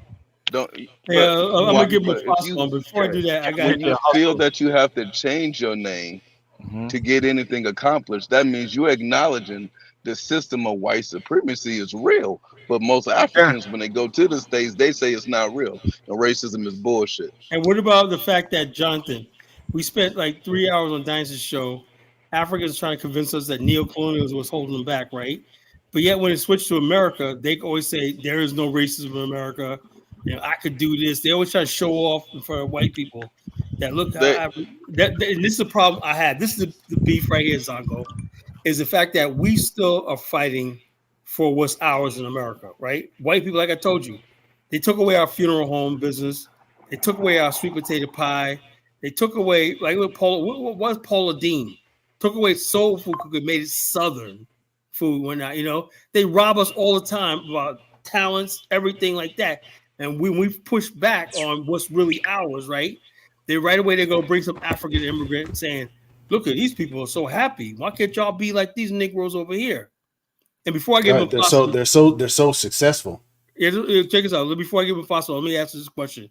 American Black Holocaust survivor says, "Carl, you said we're not into education. That's not true." No, what I meant was we're not enthusiastic about education like immigrants are because we're a first world people. we're When you not live in the running first from world, no water, no electricity, broken roads, so and they just their completely a broken education down is their system. survival We're mechanism, not right? starving. We're not So we don't starving. We're have not this trying crazy to, belief like that, this. man, I got to go to education for a better life. I mean, I can get a regular job. I'll be all right. We used to have a time where I know people that dropped out of school in ninth grade, got their plumber's certificate, and they're making $400,000 a year. That's America. That's Black I, America. Kala, I ain't got no college degree. I run a tech company. What I'm talking We about. can do that in America. You can do that. We're in the You first can't world pull that country. off in We're Nigeria, privileged. even We're if in a you first world bribed country, them to. Zongo. We're the only first world Black people. We don't have to get education like you guys do. You guys have to get education. We know how to read a book. We know how to search online. Yeah, but Jonathan, I mean, The at the degree end, sounds good. Most people people in You still. gotta get a America would tell degree. you right You got a now, you can degree. get a degree. Your ass ain't gonna get no job with that I degree. mean, it's Good still luck need. with it. It Eat just it. depends on the industry where you want to find yourself in. You might need some kind of degree or something like that or Yeah, qualification but to get yourself over there. I mean, you don't gotta undermine. understand though. No, it depends on where you I'm want to. not undermining education, but I will undermine the fake theory of success. Most Africans, most Nigerians that come to the West, Hmm. they go into nursing. Yeah, That's a so you don't. hardcore checkmate. No, so you And don't. when So they you don't develop, need a. when you You do don't need per a cap, degree yeah, to get into nursing. no. See, the problem is you immigrate to the United States of America, then you do need a degree because they're not letting dumb Africans over here. They only want the educated ones. And if you're going to go to school here, you got to pay the money up front to go to school over here. You don't get to go in depth. So now Not that means really. that Not they want really. the I rich mean, Africans over people. here. People. It's Well, not not just really. anybody, unless you're coming over here Well. illegally, It or you're depends coming actually. over It depends here, actually. or you're coming over. Sometimes you might come here by virtue of education, higher education, like myself, right? There are others too that came over here by virtue of the diversity lottery system. You know, you don't need the The highest level. requirement, but do The you highest understand the level. requirements of the Wait. lottery system? The highest level is just high school education. That's all you need. The, That's all you the, need, the requirements and that's for the high lottery system is not high just high school education. it's That's not it. just the high school education. It is high The school the education. first no Oh the my reason why, God. listen, let me make it clear. There's an educational factor, and then there's a financial factor. Now put it on the table. You think a whole the average Nigerian family can wake up and immigrate to the United States of America? No, no. They'll have the money for the plane ticket alone. No, the lottery system does not even consider it does not even require you to have some kind of finance. Once Listen, you get when selected, you wait, come into what? the United States of America, I'll get Hmm. someone that works for USCIS and have them come on here. They may say Yeah, all kinds of but I'm bullshit, not but they trying know to exactly dispute what they're the looking I for. mean, this is it's available online. You can just Google it, diversity lottery visa or something. The requirement is there. I'm not trying to like defend. I'm just stating the obvious, right? All you need is just a passport and being a citizen other than Nigeria, India, or China, and a high school education. That's it. If you get selected, But wait a minute. mhm. Are you saying that you need funds to get to the country you're going to, right? No, once you get selected, if you go to the embassy, because once you get selected, there's no guarantee that you're going to come to the U.S. if you apply for visa over there, you need to Yeah, but demonstrate that you wait, wait, it, wait. If you apply for visa, you need to demonstrate that you have funds, that you're gonna stay in the U.S. Where you're gonna stay, something like you have to demonstrate that. and when you Uh, demonstrate that you have funds to go to the U.S., what do you think the minimum requirement would be for them to let you come? Because uh, if they're coming flight on a ticket. tourist visa, they No, want you to have a certain amount of money. So what no, I do you mean, think that if requirement would if they be if you're moving to the United States of if they America want a with no diversity, job? if they want a diversity visa, all they need is like, hey, I know someone in America. He's gonna accommodate me when I come here. So all I need is my flight ticket and my some little money with me. That's it. Probably $1,000. That's okay. You don't need much actually. A flight ticket from any country in Africa to America. Yeah, yeah, How yeah. much you think that costs?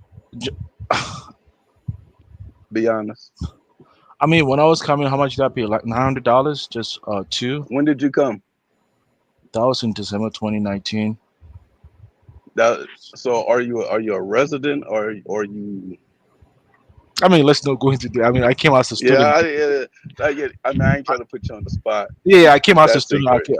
I came here as a college student. So when I came, all I just needed was just, of course, my case is a little different because if I'm here on scholarship, all I need is the money that I'm gonna pay for accommodation and my Uh-huh. feeding costs, right? Yeah. But if you're not on scholarship, then you have to demonstrate the money that you're gonna pay your tuition fees, your accommodation, your books, supplies, and all those kind of like stuff as well. So it kind Most of depends. certainly. Yeah. Now, as a when I wanted to go to college, I learned something that was crazy to me, right? That they got this shit called out of state student, right? So if Hmm. I'm from California. If I wanted to go to school in Georgia, I pay more money than the people in Georgia do because I'm special. I'm out of state. It costs more when you're out of country, right? Yeah, yeah. But the point I'm trying So to that say is means that, so that means ain't no broke ass Jonathan, person I'm not that's not disagreeing with what you're eating coming saying. to America. No, I'm not disagreeing with what you're saying. I'm just giving a wider perspective. There are some Africans that come over here. Their parents are already here. They just, give them visa for them to come over here because of their being a family relative, right? There are others that come over here by virtue of education. There are others that come here by virtue of American lottery system. There are others that come here by by virtue of tourists, and Yeah, they just don't go back. but what? Wait, and they just don't go Go ahead. back. There are others that come here by virtue of employment, which is very minimal in most cases, right? And the others that come here through like maybe immigration and also through like the borders as well. So they don't have the same uh, economic status when they migrate to this place.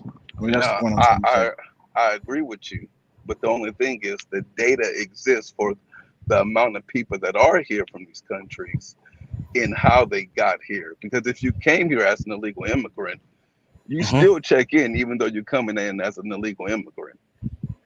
Otherwise, how do you actually make it to become? You ain't going to school. You ain't gonna be a doctor, right? If you came here as an illegal person until you get legalized. So the people that come here that they always talk about are doctors and nurses and all of these things. Either they came here with money because you got to pay for school and you're paying more than everybody else, or In they most came here cases, and they already had the job and they already had the no, education. no, the people that are always, I mean, because someone like me, I recently came, so a lot of us don't tend to have that kind of mentality. Speaking down African Americans, we don't think that way. It's mostly the ones that are born and raised here because they grew up with you guys, they know you guys, so they can go on loggerheads with you guys, right? So that's a whole different conversation. But for a Okay. lot of Africans that recently came, they have no issues with African Americans, and you tend to conflate all those kind of confusions. I don't know about that, Zongo. That's a little No, no, no, stretch. I listen, no, listen. I'll no, say this. I don't know uh, about that, but I do know Carla. the When I was on specific people campus, that complain about African Americans tend to be from West Africa, and they all tend to be Nigerian. Yeah, Nigeria, and they're always in Nigeria. I seen this one guy, Jonathan, one time, right? He was on TikTok, right? Dude looked dusty as hell, man. Well, I mean, he looked like he lived in outside, man. It was like, damn.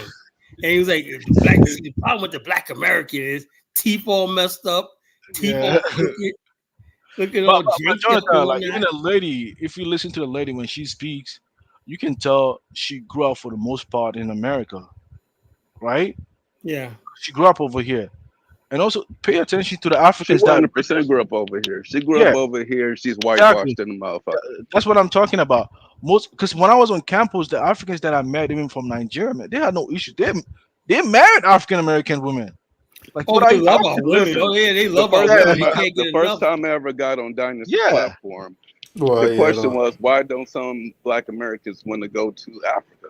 And when I got on there and I said, well, I live in Nigeria, and I'll tell you exactly why most of us would not want to come here. yeah, The infrastructure is bad. That's all I said. The infrastructure is bad.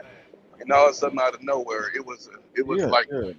stone them I kind of remember moment. that Infara, that older elder Infara chick. Remember? Yeah, I remember that show. Talk Yeah, You about know, yeah, they living in came at they dead came and with put them in Jonathan like, ditch and oh all my kinds of god. crap. yeah. And most might the ones that came through like the borders or something like that, or maybe they don't have some kind of education that do the Uber jobs and all those kind of like menial jobs too. They don't want no issues. They too like they have no issues with African American. In fact, a lot of them I they think like. Zongo. I just to be honest with you, I think tribalism is so ingrained they can't help themselves. Yeah, I mean, I really do. I really You do mean think that African tribalism or women. not? You mean tribalism or nationalism?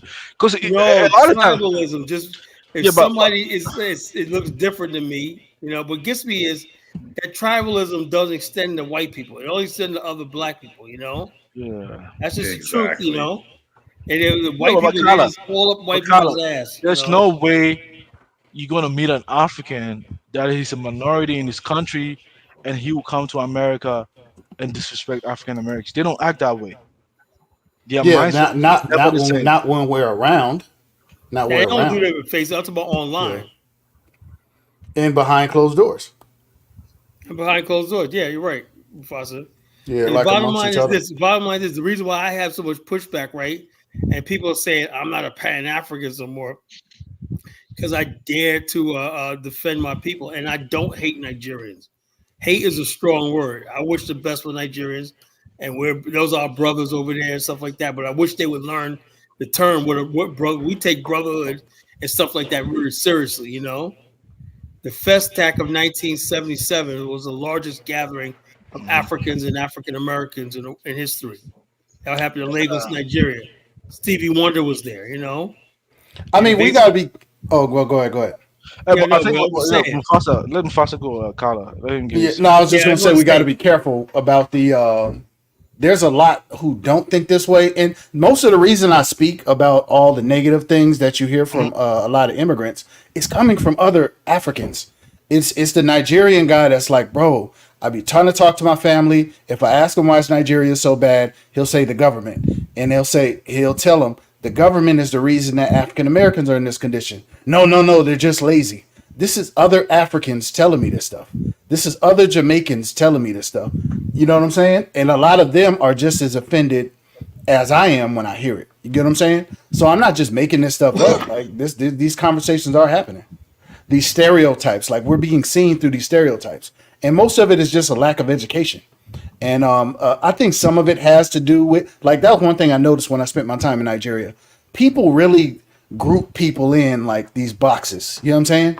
Like I could talk tribalism. to a Yoruba guy. There's a guy I know. He lives in Osun State, and in Ilorin is the state right over. They're all a part of the same ethnic group. He's like, yeah, I don't trust Ilorin people. So he puts Exactly. the whole group of people in a box within his own ethnic group, Yeah, yeah, and they bring that mentality. Some of them here. You know what I'm saying? yeah. And that's what I'm saying. See, Mufasa, like someone like me, I came here to study. I didn't come here to meet an African that has been here for a long time, whereby he's gonna advise me. So I have my own independent thoughts, right? A lot of times, the ones that just follow with the stereotype are the ones that generally, when they come, they go to stay with a relative, and the relative got advice, hey, you gotta be careful. Let's say if they stay in a major city, right? Oh, you gotta be careful. Don't go here. Don't go. And they carry the the stereotype along. I mean, that's from Well, based on some my Yeah, yeah. neighborhoods, based on Some my neighborhoods are observation. right; they're dangerous, but it has nothing to do with people being African American. That person could be from Trinidad. He could be from Jamaica. He could be white, on drugs, whatever like that. So the bottom line is this: they always make it seem like whatever crime there is, the African Americans. I want to know why is it that Africans want to put a target on you? Go to New York City. On one hand, they say there's no African Americans left. Most likely, if you're going to see gangs in New York City and whatnot, it's Mhm. most likely somebody that's recent immigrant, migrants, and stuff like that. Now you got the Mhm. Venezuelans, the Senegalese, whatever like that, gang banging and stuff. Why is it that people always got to attack Black America with every time there's crime and everything like that? Be aware for those people. Well, No, there's so many of us that don't do crime, though. That's the no, craziest part. but Mufasa, actually, there are some Africans that also like those kind of lifestyle. When they come, they like to be in places like that. I mean, even here in Ghana, like if you meet people from the Nima area in Ghana, when they come, like those they came like the borders or something. They already like the hip hop lifestyle and something. So when What they gets come, me you see is them, there's a lot of they Black people in mingle America those who kind don't do the hip hop lifestyle, and of. then when they do get in trouble, let me give you an example. I was watching one video. It was just live about a week ago, right? This guy was like a Jamaican, whatever. He straightened his life out. He would rob people, whatever, like that. And then they asked him and said, well, you know, and these guys are affiliated with the academics guy, right? And it was like, well, I was out in the streets, blah, blah, blah, blah, blah. And then the guy said, well, haven't you guys robbed it? We never robbed anybody. Well, I was out there robbing because I was into African American culture. They're like, we're African Black American and we weren't robbing nobody. So in other words, Yeah, basically, Kala, you shouldn't take it personal. For instance, like when I was dating my I had girl, you look with Zongo wait, wait, as a wait, warrior to my people. wait, I have to. I wait, have wait, to. wait, I wait, have wait, to wait, defend. wait. It's a shame I See, have to do this, right? Because I thought that I only have to defend let me myself give you against let me give white you an people. example. Let me give you an example, right? Let's say if you came to Ghana, for instance, there are certain areas in Ghana I'm going to advise you not to go. It doesn't mean that okay, I hate on Ghana I mean people. that's anywhere. Exactly right. So like What I'm saying is this so though. if I'm What in I'm a saying is, place but like here's the thing. if I'm in the Here's the south difference, side of Zongo. Here's the Chicago, thing. right, and Here's people the advise difference, me to be careful Zongo. with people from the south You side. could be hold up. You could be, and I've seen Africans right see black people in America, decent black people. A guy can have a certain tie on, briefcase, everything like that, and he'll still say stuff like, "I was told."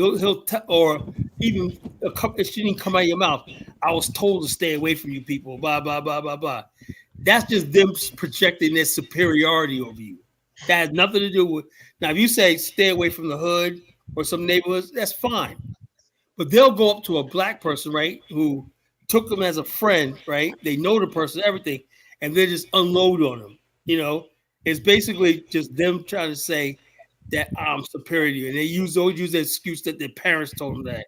What kind of grown people who don't have life experience to make their own decision? You could tell me you're almost 30 years old, and the bottom line, you listen to what your parents said. You haven't experienced life for yourself. You see what I'm talking about? Hmm. It's like you want to believe that. Your parents probably told you another thing, but that suits your needs. That's your way of getting back at Carl, let that me black ask you, person Carl that Mufasa, right, basically or you're DK, right? jealous of. Let's say if Mufasa, you grew up in Cali, Yeah, Carla, you grew up in where New again, York. I'm New from York, New right? York. I mean, if I was gonna visit your state, But you're I missing you're missing the point. no, I get what you're saying. I'm Oh, just you're saying, missing the point. No, you're missing the point. It's what Africans do. You're missing the point. If I go to Cali, of course I'll be like, okay, where should I go? Who should I not mess with? Yeah, okay, I'm not gonna go to Figueroa area. I'm not gonna go here. But I get that. I get that. But what I'm saying is, an African will go up to a black person in America who they know is decent, non-criminal, everything, and unload something like that on them. That shows you that a lot of Africans are not civilized. There's Yeah, certain things it's you don't like a say to people. really, backhanded comment. really. I mean, I would like to know DK, your experience, or Mufasa, what you guys, or probably Jonathan, some of your experience over here, because a lot of times what I've heard is mostly about like the bad element from the community. Actually, if you ask me, not everybody in its entirety. If you ask me. Well, on the thing he mentioned that y'all kind of moved from, if somebody says I was robbing people because I was in the African American culture, I'm offended by that because what does that have to do with the culture? right? You can't come to San Diego and say, "Yeah, I was robbing people because of the Bloods." It's like, no, you wanted to be with them. You were just like them. You can't blame the culture. You're just an idiot. You see what I'm saying? But Hmm. what you're trying to do is you're saying that African Americans are synonymous to robbing people. You see what I'm saying? Which is the same racist trope that white people do. Like, oh yeah, they're just like that. They just rob people, you know. So yeah, that's a problem. When you said we shouldn't be offended by that, why wouldn't I be offended with a person trying to equate African American to robbing people? That's very offensive, you know. Yeah, And they're so used to us being Pan Africanists. Oh yeah, well, this nothing. Look. Our pride and dignity becomes before everything, right? Like I said, you could keep the land in Africa. You Like keep some all us like there, someone like but the me. respect got to be there. For me, someone like me, even though I haven't been here that long, I know the nuances, right? There are sometimes even my African American friends will take me to certain neighborhoods. Hey man, this place is the ghetto, so you got to be careful, right? I So I mean, know I know that, right? So I'm not gonna Tyler, generalize you that have on to that. understand where we're coming from. well, Yeah, you gotta let them finish, Colin. and I'm saying I'm not gonna generalize that on the entire group in America. I don't think that angle because I know I've met African Americans in the professional settings. I've met African Americans in the burbs. I've met African Americans But here's the thing. Here's the thing. An in all African, different within the country, hold on, an African and I will don't meet think a like black that, right? person. They'll meet an African American in a professional setting and Uh-huh. say that to them. You know, I was told not to. My Oh, parents really? told. Yeah, yes, it Oh happens all my the time. Every time DK, go on TikTok. let's ask DK, man. Is it true? Yeah, they Yeah, always try to be like that. They always say to the parent. Then when you meet the parents never say, "We never told them anything like that." You Let's know. ask DK because he grew up here for the most part, so he can be able to say well, something. I don't do that because I'm pretty hang with African Americans. So I was born and Yeah, raised here. So yeah. I'm not like tribal like that. But I think some Africans who come here, But I'll tell you one thing they though. see African Americans as their competition.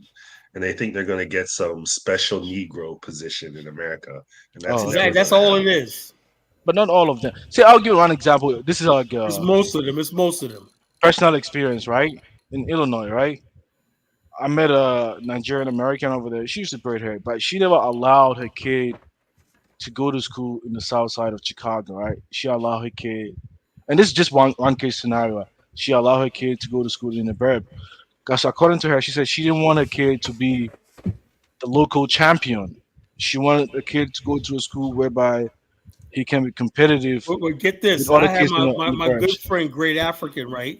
Hmm. He told me, he told me when I was in Liberia, he told me, he says, "Yo, brother," he's like from Nimba County. He's a big brother. I went to go see his farm and everything, dark skinned brother, right? But he says his kids is in school, and his kids, older kids, go to HBCUs. He wants to be around black people, you know. And he says his one kid, he said he got to do something because the one son, they said they were making fun of his skin color. White people were making say, "Why are your skin so black?" When he's starting to say, "I hate my skin color," you know. So he said, "I want to get him around black people." So Africans don't know when they say, "I'm gonna get my kid around white people." Do they understand what they're freaking doing? You know, they have idea. They always after everything white people did to the black race and everything like that. I know Africans can't be that stupid, and if they're that stupid, now I see why Africa's not developed. I'm not discounting what you guys are saying. Maybe in other cities or probably in the big cities, there's this kind of rift over there between African migrants. But me personally, I haven't yet. I'm yet to encounter that. I haven't seen it yet. You know. I don't. What type of is it? A black community over there? And I don't think you're really hanging with black people like that, is you? Yeah, no, really. But when I dated a black girl, I've been to the south side of Chicago. That's where I kind of encountered a lot of black people in the south side of Yeah, Chicago. Africans never have a problem dating our women. I They noticed never, that. of course not. You know, they Yeah. chase out women like crazy. Can you share my screen, Colin? Where's Or I just requested it. I don't know if you could push it through or if I could do it. hold up? I don't even know. Look, I don't know anything. Here, let Like, me let me. I'm gonna stop it and do it again. See if a message come up. did you say present down there? Yeah, you could share stuff. You know. Yeah, I did, but you gotta let it go through. Okay, hold up. Let me see. Like I said, I don't know shit. Share screen. All right. Okay. What is it? It's man, it's just show. It's not showing. I'm trying to share a video. You could Yeah, well, post the link like I in the said, chat. hold up. It says screen share was canceled. I don't know how, bro. But Foster, you know this stuff. You gotta give me a freaking tutorial on this stuff one day, man. Oh, I don't know. let me try present. Maybe that'll work. Is Yeah, that what I present. got to Yeah, do? do present. Yeah, that's what I did. Present, and then I put Chrome tab share, and then it's saying, let me see. I think on the bottom you should probably see a gray window next to my name, maybe. Okay, let's see. No, I don't see it. It's okay. That's your thing. That's your thing, right? Yeah, but that ain't it. That's all I see. I don't know how to Nah, forget it then. do It's all do do anything. it's all good. It don't really matter. I just wanted to show y'all. I filmed recently. 100. There's an organization called 100 Black Men, and I filmed an event for 100 Black Men Orange County, and Yeah, we got 100 black men out here too. yeah, it's all over. They And they didn't know did. they didn't accept my membership, man. But okay, Damn, why not? I have no idea. It's an exclusive club out here, man. These are top Most black of men in most the of them are area. like most of them are Greek. You know what I'm Yeah, that's what I'm saying? saying. I'm not a Greek and whatnot, and it's like and you got the League of Extraordinary Men too. These guys are off the chain, man. Really good gentlemen. You know, Hmm. Yeah, I'm curious to listen to real what leaders in our community.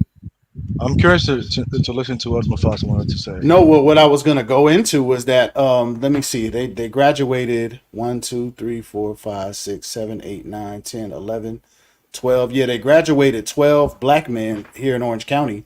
I'm not in Orange County, but this was in Orange County, and like four of them were Africans. One of them is like a Somali or something like that. Yeah, one of them, his mom is definitely Muslim, and then yeah, a few of them were Africans. So like, it's not like Africans ain't doing nothing with us. You know what I'm saying? Especially Right. this positive stuff like this. So I just And wanted to also, show y'all one thing this. with But I Mufasa, guess I you can't gotta share it. admit, Yeah. when even though we're going through all this, right? We're going through all this.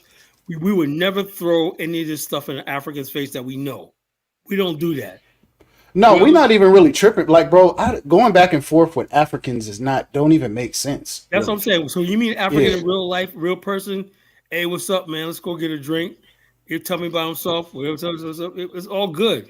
It's just Yeah. when you get online, man. I don't know what the hell with this social media shit, man. No, people be taking shots. I remember I was on I actually it was like the one time I did first class on coming back from Jamaica, and I was there with this older guy, and he was like he was making these comments. It wasn't malicious, but he was basically saying stuff like, "Yeah, well, we got issues in Jamaica because they go up to Jamaica and they come back dangerous, and they get influenced by the African Americans." And then I was like, "Bro, they're We up there always with." supposed to be everybody's Yeah, I'm like, bro, they're up there with Jamaican gangsters. Jamaican gangsters weren't even moving like African American gangsters, from what I'm told. They were like shooting at the police and moving totally different. But he was like saying that he was making other little comments too. It was a real interesting. I wasn't mad or nothing like that, but I was really just listening to him. So sometimes you do get a glimpse of like these ideas. You know what I'm saying? and also that hampers a lot of the Pan African movement, like even between me and my Yeah, brother, it does. Bamani. Because like he's to me, it seemed like when we did the tour to Liberia, I just found out. I mean, I love Bamani, but he's insensitive to stuff. You know what I'm saying? As me as a Black African American, granted we all Pan Africans, but people be saying stuff and I react to it. And like, Carl, you overreacting. No, I feel a certain way. Why do you Like say that? what? Like what? No, just like I said, they're having that Wayne chick, right? Trying to tie a lot. First of all, lie about the history of Liberia, and always tying Black America to their problems. And I'm like, yo, that's not what. I'm sick of my people being demonized. We get enough from that from the white man. Man, but is there a possibility that they could have No, caused some kind of problems when they arrive over there? no, they were trying to survive. Do you understand? They couldn't go back to America. The bottom line, they were fighting slave traders on the coast, and they were fighting for their lives. All they want to do is wake up their guide, do their farming, do their fishing, and be left the hell alone. Is that too much to ask for? They wanted a place of refuge. Is that too much to ask for? Everybody, oh, the Black American one. That's what I said. The world is not gonna stop until we fucking explode. Till Black America Mhm. explode. Hey, You know, I'll be back on if y'all on for a while. I gotta make and this we'll be call. on for a while. All right, I'll be cool. on for Yeah, another half it's hour. just a misunderstanding, Carla. But I mean, the point I'm Yeah, but trying. people act on those misunderstandings. They act on it. They get in front of white people and talk Yeah, smack about us and stuff like this, and disparage us and whatnot. They yeah, basically try to undermine. I think but I'm just you know the saying sad part about the. Sando, right? Mhm. Tell me why in the world are people calling Black Americans the new colonizers? Why do they call me colonizer? What did I do to colonize Africa? Why do they call me the colonizer? Colonizer. It's not funny, man. Because you want to be the leader of Africans on a I know I continent. never said that. So the bottom line is they say stuff like you're a colonizer, everything. But wait, so right now you have this, African modernization. What if you go to the What's wrong with continent? that? Wait. What if you get a position that's, hey, we don't need to modernize to the level that you want. We can Well, modernize a little the bit. bottom line is then you're not gonna see large numbers of black people from the West involved in Africa, and the Yeah, continent's gonna die. How about that? because there's always people that are always going to think a little different. They're not going to follow your No, route. all it is that people just be oppositional, just be oppositional. Just because we said it. If a white man from Germany said, I want to build a German stand in Africa, right? Just a couple years ago, these Westerners built a settlement in Namibia called what was it Yeah, called? but Kala, you know damn well And that it in was no Ghana, opposition whatsoever. I in think it was called Ghana, Aphrodite. Yeah, right there, Swankamon and whatnot. It was almost like a model of Africa. It was like a strip of coastline, like 3 miles. in And Ghana, they they have give you guys a condos, land. anything like that. They But the give you bottom guys a line is, land. I didn't see no friggin' Africans say the white people are colonizers all over again in Namibia. But They black people in America getting land in a Sable and everything. yeah, they Oh give you a man, land in yeah. a Sable, man. But What? still, a lot of people complain. They give you a land in a Sable. Well, they want it back. No, they don't. What they want? They want what Well, the back? People Sable, are you don't know what's going on. The people in Sable say, "Oh yeah, now that you've cleared the road, you dug the ditches, you did all this work. Hey, Black America, now we want the land back." oh no, man. Kala is it's not true, man. Well, what No, but happened that's to what's those going on right now. Israelites? You like this, but I told the people in Sable and even Jagazi village, y'all start arming yourselves. If y'all determined to stay in Ghana, get some guns.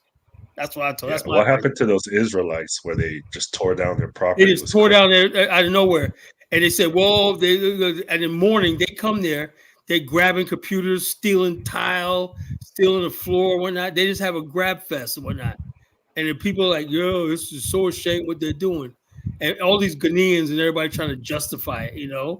Well, they had 25 years, they didn't do this, they didn't do that. So basically, so it's all right for you to steal their shit. And there's no rule of law in this. Yeah, man, there is rule of law, man. Just don't be listening to what you hear on the media Dude, sometimes. I You gotta go saw what I back over saw, there. man. You know what I'm saying? I saw Yeah, what I saw. But Kala, that's a rumor. You have to get full details Rumor before you jump nothing. I into saw. Hey, Jonathan, did you see what you saw?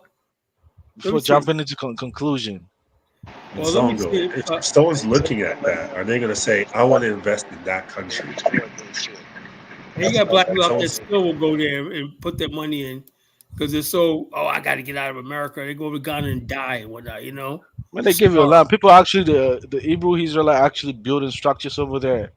There've been some people in that region, African Americans, that have been crowned chiefs of Yeah, certain all traditional I area. mean, honestly, all that stuff means absolutely nothing. But kind of, I get it. That's you from New York. But some people did embrace it, and they're actually doing impeccable stops over there. So that just don't discount their progress or their work over there. I get it. to be honest, I'm a bit confused. Like, why do African Americans go to countries like Gambia or I Ghana? have no idea. My whole thing is like I was telling Bomani. I said, me as an African American, right? I can't be around friggin' a situation where I see grown white men with little African children on their lap. Maybe you used to seeing that in Jamaica, and that's how you do it. I'm serious. That's where the cultural divide comes in, you know. Although we're Pan African, I can't do that shit. I'm sorry, you know. How many women have been killed in Gambia over the last year? Well, like But 3? even that's another thing. If you come from a third world country, that's normal to you. People turning up dead and shit, you know. You know, I can't tell my people, you So I know. mean, Kyle, you mean to tell me there isn't a white family that adopted African American kids over here in the U.S.? We Yeah, look but at I that guarantee, I shit tell you so one thing. Like I was horrible. telling you about this, you will never see a white man go into any black community and pick up a black child. See what the fuck happens. But that's not what happened. What I mean is say there are white families that Oh yeah, there's have white families. adopted African American. Yeah, What they so do is they cover their tracks. This why in yeah. Africa they just go there and just give the parents money and take the kids for a day and whatnot. You know, even sell them. Oh, they don't sell their kids, man. Come on, man. Yo, come on, it happens. Stop. They don't You sell know, their kids. Come, you know damn well they don't sell their you say kids. so. What do you do? Oh, they rent them. Man, Like it doesn't that's happen that sister, way. yo, It doesn't that happen that sister, way. Wait. Are you saying that chick, that people in Africa don't sell their Tiffany kids? Banner. No, they don't Remember sell their Tiffany Banner that kids. went to at 19? She went to Tanzania, and she was like, "Why you white people got African children sitting on your lap and whatnot?" And all these people are like, "Why is she so militant and so angry and whatnot?" She's like, "What are you white people? What do you guys do? Do you know these children?" And the white people were like, "Huh?" I was like, "Yeah, they rescued the kids, made them go back to the family and everything like that." Because white people were just, just had them out there sitting on their lap in the beach and whatnot. And she said, "Hell no." Yeah, that was a Man, 19-year-old girl. Any there's a man. culture back home that There was especially for another the one. African American in There's a Gambia, culture back an home. I African wanted to say American something, woman. DK, before I let you go. Right, there's a culture back Sure. home, especially the ones living in remote areas. Right, especially when they give birth to a lot of kids that they are unable to take care of. They do give their kids to maybe other Africans in the bigger cities for them to help them in probably in business, whilst also taking care of the kids to go to school, their accommodation as well. I mean, this some kind of cultural understanding back home. That's really kind of understanding. But they always keep in contact with their kids. They call them how the kids are doing. Usually, if the kids are not meeting the expectation of the ones who took the kids, they're always going to return their kids back home. The idea that someone bought someone from another person, it's illegal. Actually, it's not even constitution. It's illegal. It doesn't act that way. Nobody do that on the continent, Kala. I don't know where you're getting that information from. No, I'm just saying. What you call you have people in Gambia, old ass white women, paying for sex with young African guys. Old ass white men doing the same thing and whatnot. And I'm saying Yeah, to but I myself, mean, how is it different from prostitution? I mean, Kala. well, no, we don't have that in America. I've never seen it. Not Man, yet. if you go to, if you go to, Where do you see that in America? like what? How is it different from prostitution, Where do you Kala? see that? I'm desperate. It's desperate. Ain't nobody desperate enough to sleep with no old ass white man on the beach and stuff like that with their children and all stuff like this. Come on, stop. Well, I was saying, how is it different from prostitution? Paying money for sex? How is it different? Bottom line is this: when that's your main source of income and shit like that, is a problem. That's what prostitution means, actually. Bottom line, you're making excuses, man. The bottom line is But this: I'm just saying, how is it it's different not from right. That's what prostitution actually means, actually. Okay, Paying money okay. for sexual pleasure. Well, That's what it yeah, but means. hold up. The bottom line is this. Bottom line is we could sit here and argue about that all day and all night and stuff like that. But the bottom line is this: the fact that people are doing it out in the open, right? You got people out there, and that's why my boy Quesley Boyd, he punched a white dude. He almost got arrested too. His face jail time. He knocked the white dude the fuck out in Gambia.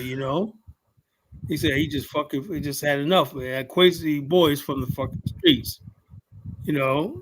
So I don't know what that white dude did. I never talked about that, man. But he was like, "Yo, I had enough." Bop bop bop, Molly wop, bop bop bop bop bop. The bottom line is, we don't play that shit over here, man. The bottom line is we don't like seeing white men with black women and stuff like that throwing their weight around with money and shit like that. We don't accept that shit. Sorry, that's unacceptable. Now, if somebody's married to an African woman, that's a different thing. I guess not my business. But this idea of letting white men come around our women no, I'm sorry, I can't do that. Just based on the history. There's a lot of issues on the continent. That obviously has to be talked about, right?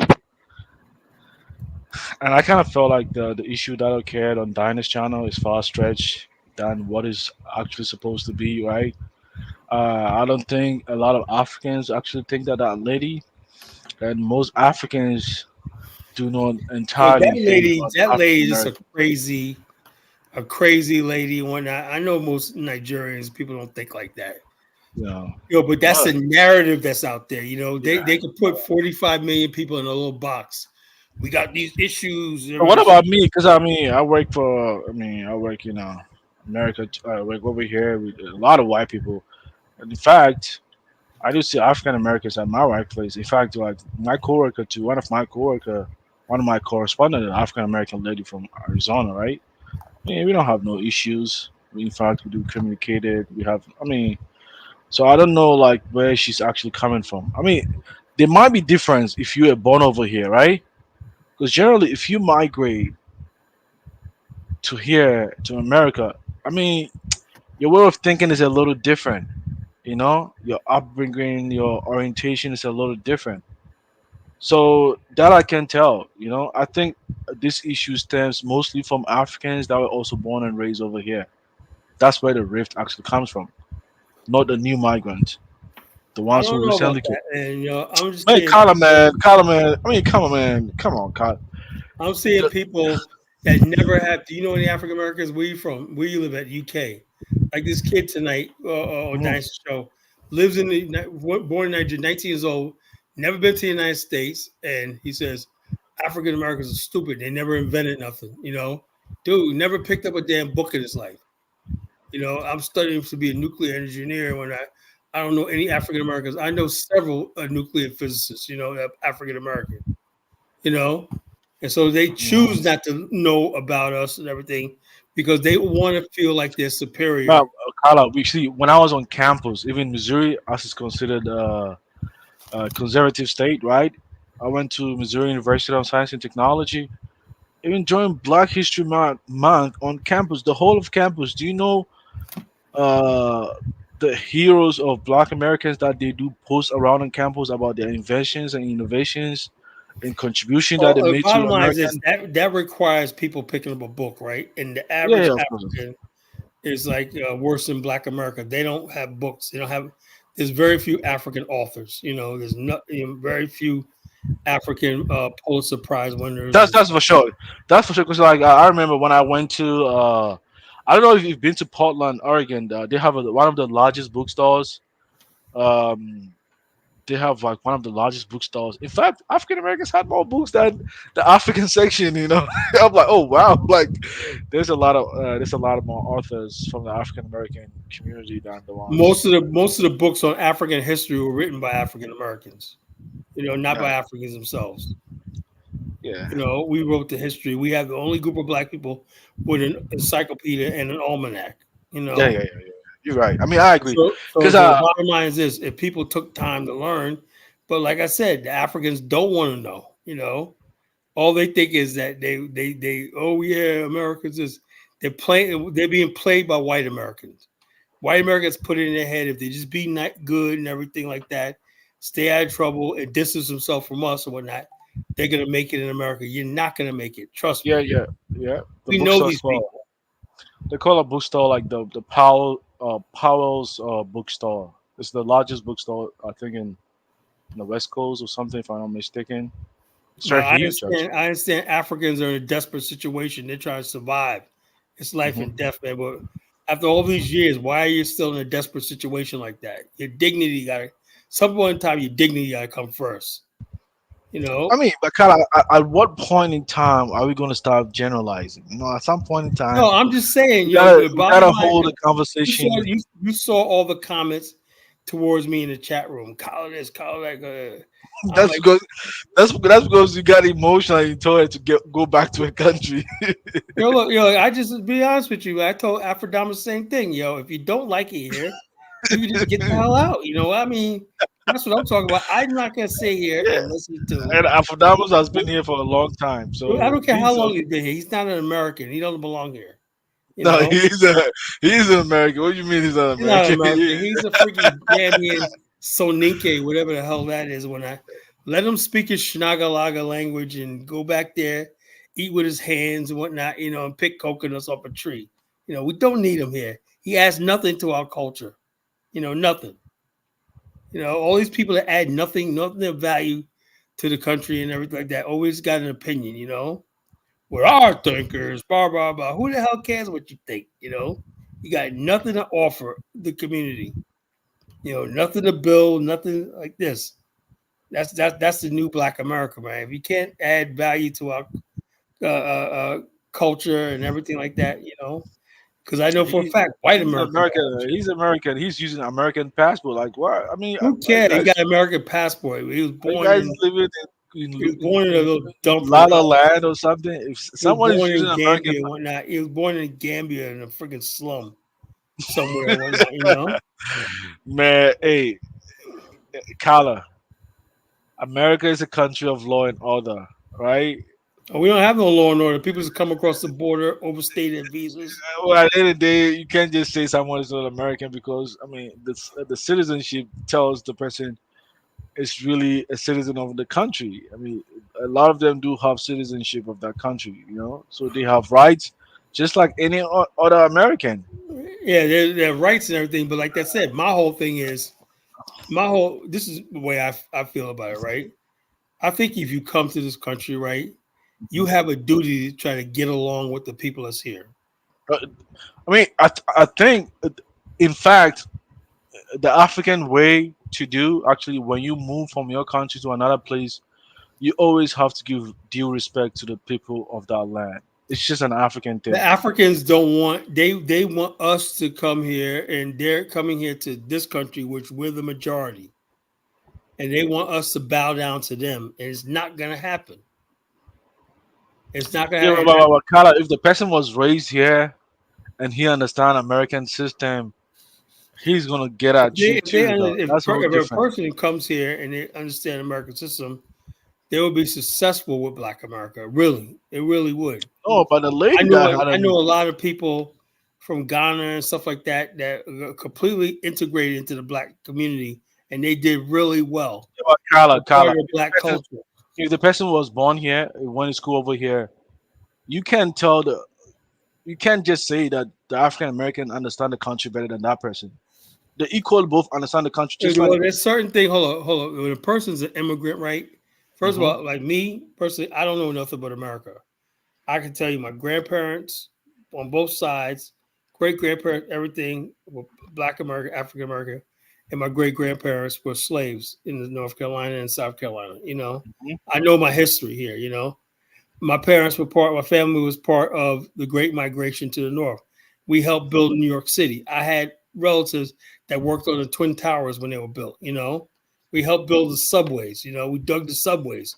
We worked on the longshoremen. You know, so I take pride in the fact that my ancestors contribute to the building of this country called America. We worked at Yeah, factories. but Kala, sometimes even these Africans they know America better than some of these African Americans who were born How recently. was that? How was that? I mean, You live there. let's say like someone. I don't mean you. Let's say someone that's been in America for over 50 years, Well, right? the And bottom American. line is, Wait, wait, wait. the average Black African American who's educated, right? You know, he knows his history, he knows American history and everything like that. If the fact that No, you can't. The average African will say there's no racism in America, shows you they don't know America history. They don't know anything about this country. You know, it was just in the 1950s, there were black men and Native American men and whatnot that were killed, lynched, strung up and shit like that, burned outside of courtrooms and everything like that, and freaking right there, and they did nothing to them. You know, never got justice.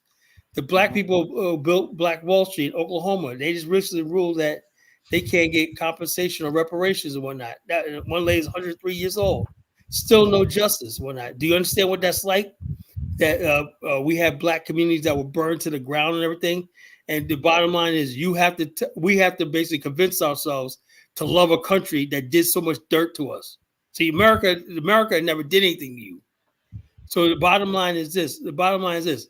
We still got beef with America because of slavery, Jim Crow, all the humiliation. Imagine being humiliated by told you got to sit at the back of the bus and all stuff like this they did to us. And it's not easy just to be like, okay, we passed civil rights law and everything like that. No, the damage is done. What about all the minstrel shows they did about us, demeaning our look and everything like that? You know, they did everything to disparage us, but it made it seem like through Hollywood, it made it seem like we're beasts, we're animals, everything like that. You know, so we're just supposed to forgive all that just to make Africans happy. You know, you're happy because you had no hand in the fight in this country. We had to Yeah, fight but to get our humanity. Kala, this I think this myth also has to be dispelled. That I do hear a lot of African Americans saying that, oh, the Africans don't really understand the country like they You do. don't. You don't. No, no, wait. Let me give it context as to what No, I'm saying. do you believe America's in a race war? I mean, America is based on that, of course. It is actually. America is in a race war. What side of that race war are you on? Of course, my people actually, right? My I'm people. saying, what is your people? I mean, the black race, obviously. I say you said that kind of hesitantly, but the average African really believes there's no race war in America. Man, I mean, I'm Kala, dead serious. They don't believe there's a race war.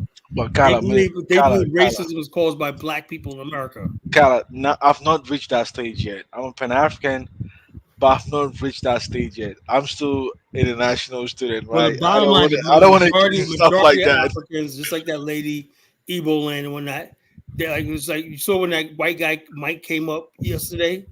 She got mad because Brandon was like, "We don't need you here." When I, well, as a white man, well, y'all, she got started throwing us the pookie out there. Y'all are pookies, and he was kind of like this. She's offended that So, white man.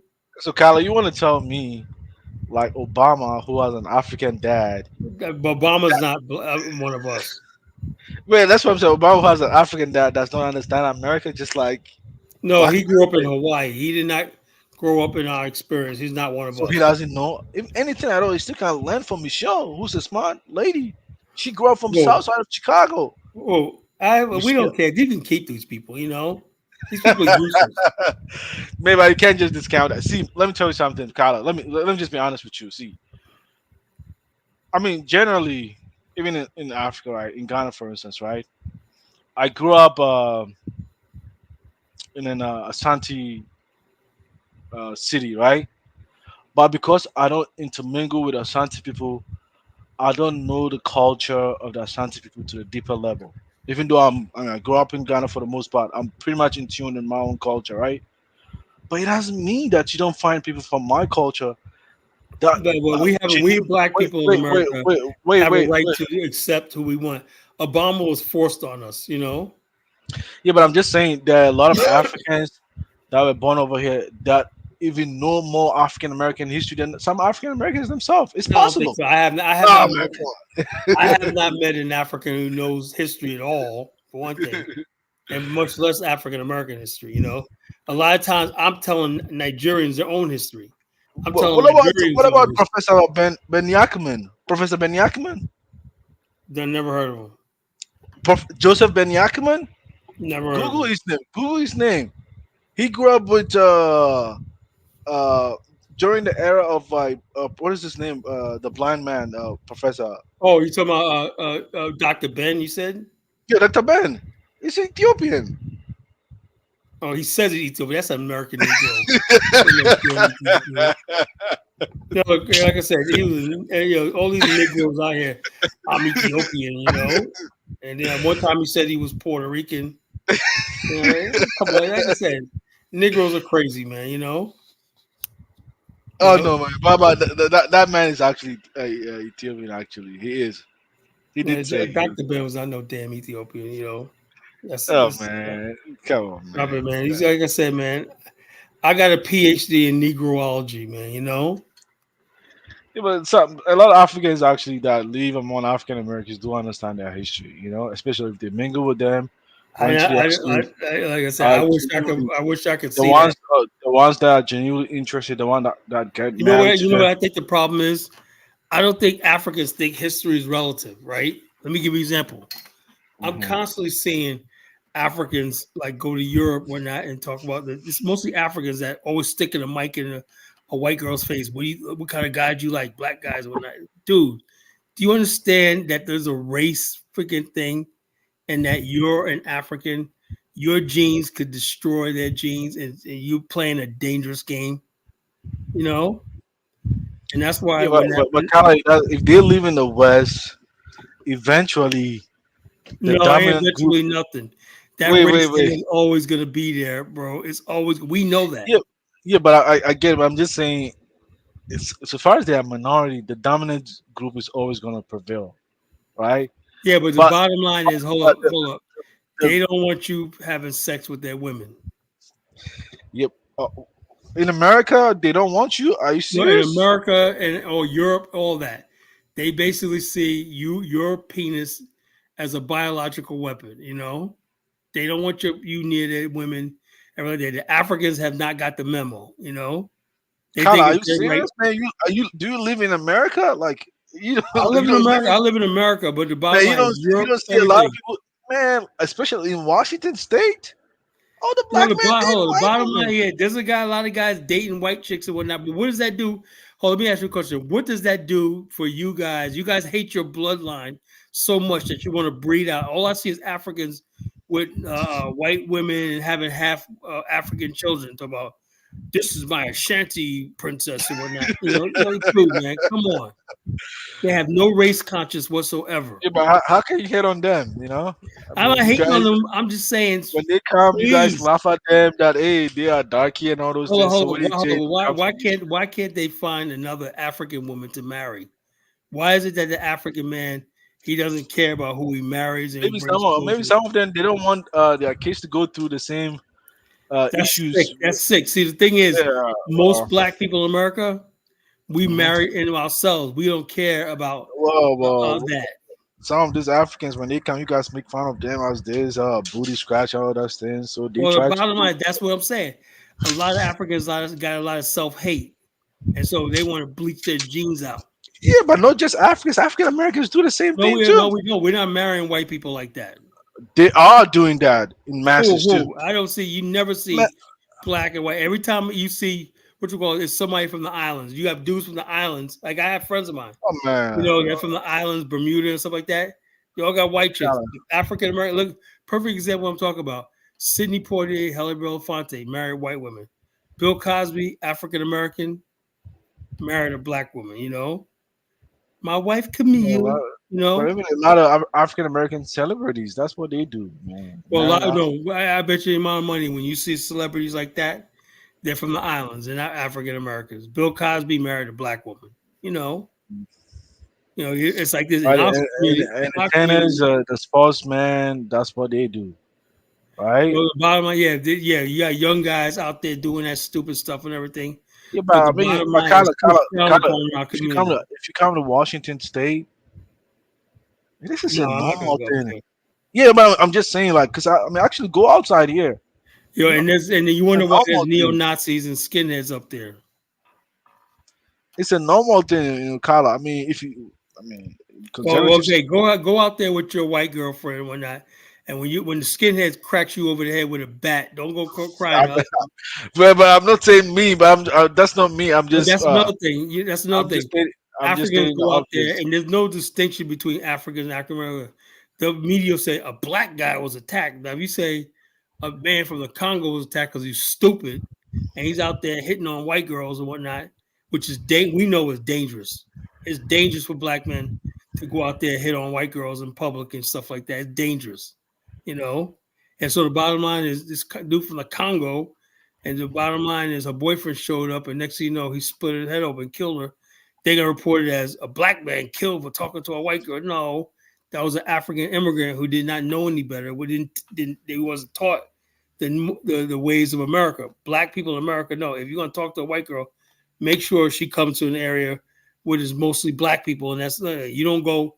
African will go to a friggin' all white area like Afrodamas. I don't live around Like black, whatnot, you know. like And myself, he like just like myself, sooner or later they're gonna get his black ass, you know. like myself too. Oh, so you mean I'm sorry? They're gonna get my black ass too, Kala? Well, you're in his white areas and whatnot. It was just don't go messing with white girls up in No, that I do, man. I Washington. do. I do. I That's do. I Aryan do. Nation. No, Those are no, I do Aryan date them. Nations, biker gangs, Actually, all stuff like that. They don't like. actually do date them. I actually do date them, but because I mean this, I mean, you don't see a lot of black women over here, so you have no choice actually. So Dude, man, you don't have to. You do not have to. There's no excuse for you dating white women. You know, you can go to Ghana and get online and find yourself a Ghanaian or African chick, man. You yeah, know, that's if I go back to Ghana, right? But in the meantime, I'm still gonna explore my options within where I stay, right? I mean, how is that an option? You friggin' dating outside your race? I stay over here, I work over here now. I mean, Kyla, come on. Boy, go I'm be celibate, man. You be celibate. man, it's hard, man. I'm 32 years old, man. Kyla, man, it's Be not. celibate, man. Be celibate. You know, just say, look, you know, I'm saving myself for the right African woman. What if I? What if Like I? this. That's how you build What a. if I die? What if I die tomorrow and I never had the Man, you're opportunity? not gonna die tomorrow. So what? At least you die knowing that you freaking try to preserve your race. See, Oh, that's the Kyla, difference man. between us, man. Do you know I could have freaking been with a white woman a long time ago? I could have been married, all this stuff like this, but I said no. You know, I held out to I always been with black women, and now I got an African woman as my wife and everything like that.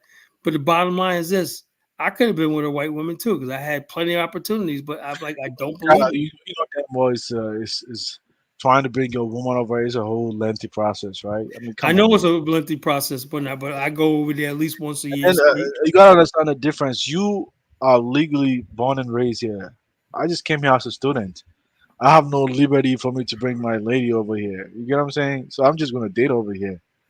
You can't just fault me for this doing that approach. You can't The fault me. bottom line is If you are my dad, if you are my dad or my uncle, you're gonna tell me, "Oh man, I gotta wait and go to Ghana and marry." Come on, it's gonna be the lengthy. bottom line is you're just thinking about the ass and whatnot. You know that's what I get it.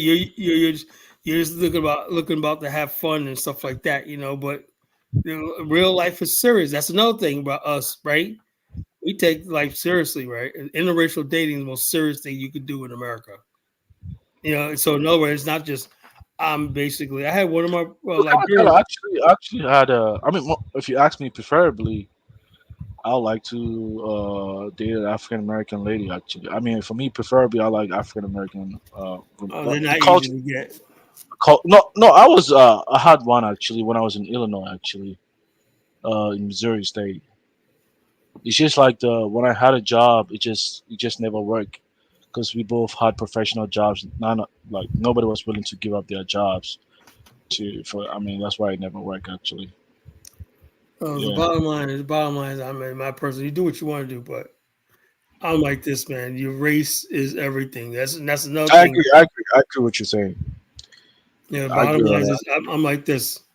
You know, this idea that anything goes, like people doing the LGBTQ shit. I'm gonna play this video from Afro Stink Tank. You know, your favorite person. See this guy talking smack about Did me you and all get that. to work it out?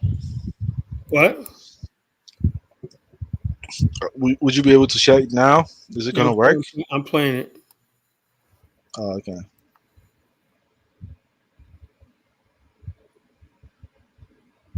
Google Who is network. this? Afro Think Tank. I have a question for my subscribers, especially the ones that want me to go live all the time and stuff. And I be wanting to do it, but then I look at other people's lives and I see what it devolves into. And most of the time, it's just a big waste of time. 2, 3, 4, 5 hours is just people just talking nonsense, right? And so I'm going to give you an example, of what I'm talking about. And I got questions for you. I got a couple questions for you. I like. Now he takes one clip of me talking online, not to mention the fact that I was actually defending a black woman in America, and the chick that he's talking about is, and that I blew up on and whatnot, is a freaking troll that Jonathan exposed and everything like that. But that just goes out the door.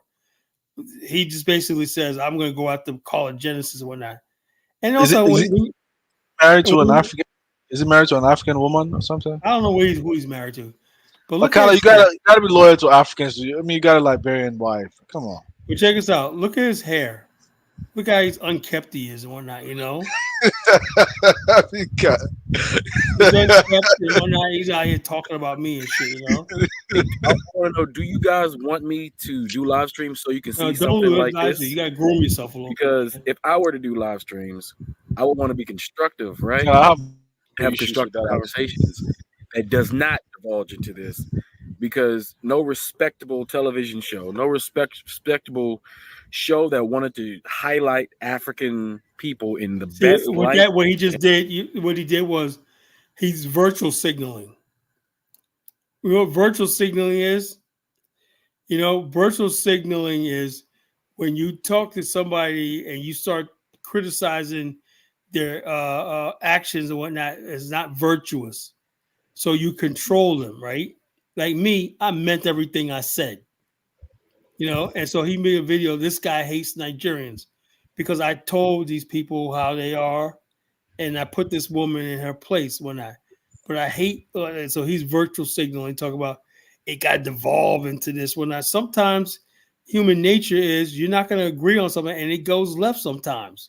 It is what it Mhm. is.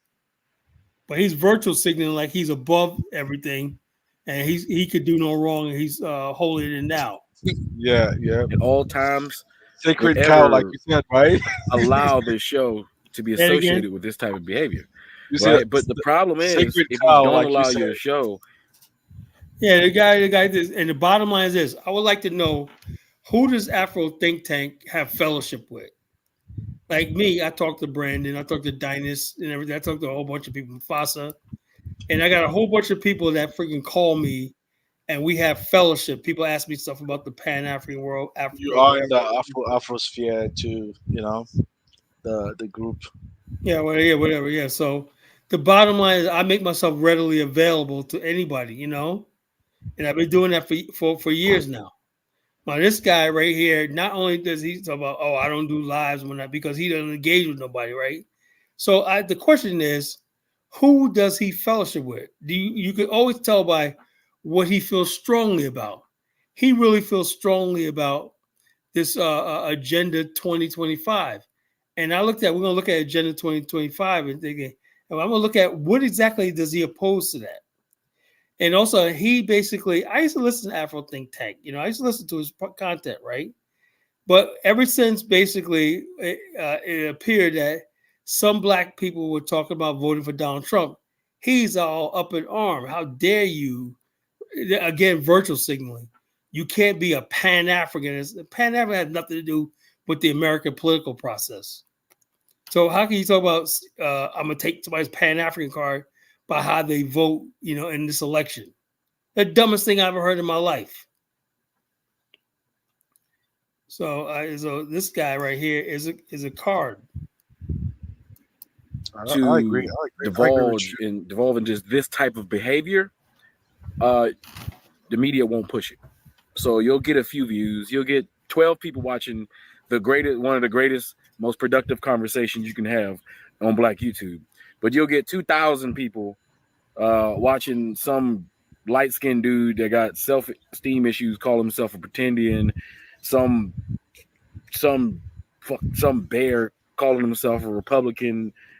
You know, well, no, not even that. That person, the bear, don't get views like that. But you know what I mean? The dumb stuff, right? All the dumb drama, they get a bunch of views because people like drama, but they don't want to watch boring, progressive, stuff. Now he says, "Oh, the bear." You talk about Brandon, right? Well, if he understands anything, that's what YouTube is. It's entertainment. You know, entertainment. It's pure entertainment. Everything in YouTube is just entertainment. You know, that's why nobody takes this shit seriously.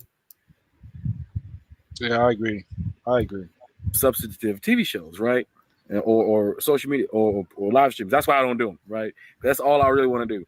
But I want you to take a look at this and tell me is this is what you want, because this is the only thing that seems to come out of these in this space. To stay away from you. Black people angry. Well, the Black bottom people line, hey, moving away look, if from you them. say stay away from us, Exactly then just don't come right, here. Exactly. So what, Hold like, on, they say that, but yet you they have but, Latin but roots, yet you have Nigerians, all Commonwealth, people, and yet they everyone go wants to run away black from college. you. Why is it On the that they problem. always go to HBCUs? If they want to stay away from us, why do they go to HBCUs? Dinah, let me ask a question to Carla. That's By a the same that's a token, valid right? point, You Carla. said if you don't like it here, you shouldn't be here, right? Do all white people like Africans here in America? About black women. Well, the bottom line is there's a lot of white people. I'm asking you, do all white women like Africans here in America? No. We've been on this show for Okay then. Okay, hold on. One mic. Go ahead, Free. Go ahead. My salon. I just don't understand. We've been on this show for 3 hours going back and forth with each other. We can't talk about nothing positive. And then you see why I say we need therapy. We may not think we need it, but we need therapy. I'm sorry. No, we need to make an appointment on Monday. No, you probably need therapy. I don't need no damn therapy. Don't need nothing. Delroy, come on, man. Delroy, come on. Go. This is we stuff. Because if we don't need therapy, how come we've been on this panel for 3 hours going back and forth with Well, each let other? me ask a question, Maury. How many TV shows are African themed that's in the mainstream of America? None. That means white people don't want to Shut the hell up, man. You always sit the white I'm not talking about African Americans. I'm talking about all of us. I'm not just talking about African Americans. I'm talking about all of us. We all need it. We need therapy. I'm sorry. I agree, Marie. I agree. All right. Now you saw that, right? Now I got another question for you. The guy Cali Genesis, right? Does he, to you, seem like somebody that you could trust as your leader? Does he seem like somebody who you can trust as an authority? I mean, I'm not even going to put my own opinion in it. I've already told Cali Genesis what I thought about him, right? Now, for one, I never asked to be anybody's leader. And two, I don't give a damn what people think about me. If you don't know anything about College Genesis, I don't give a flying rat's ass about what people think about me. I only come here to say what I need to say and step the hell off. That's all I am, even this platform right here. I fully expect them to take this down soon and basically, right. I heard his feelings. I know this is not going to last. Ever since then, he's created the new term, the new catchphrase, Afro Stink Tank. So if you hear the word Afro Stink Tank from anybody, know it was originated from this guy, Cali Genesis. Right Cali, you fall for this, man. You fall for this, man.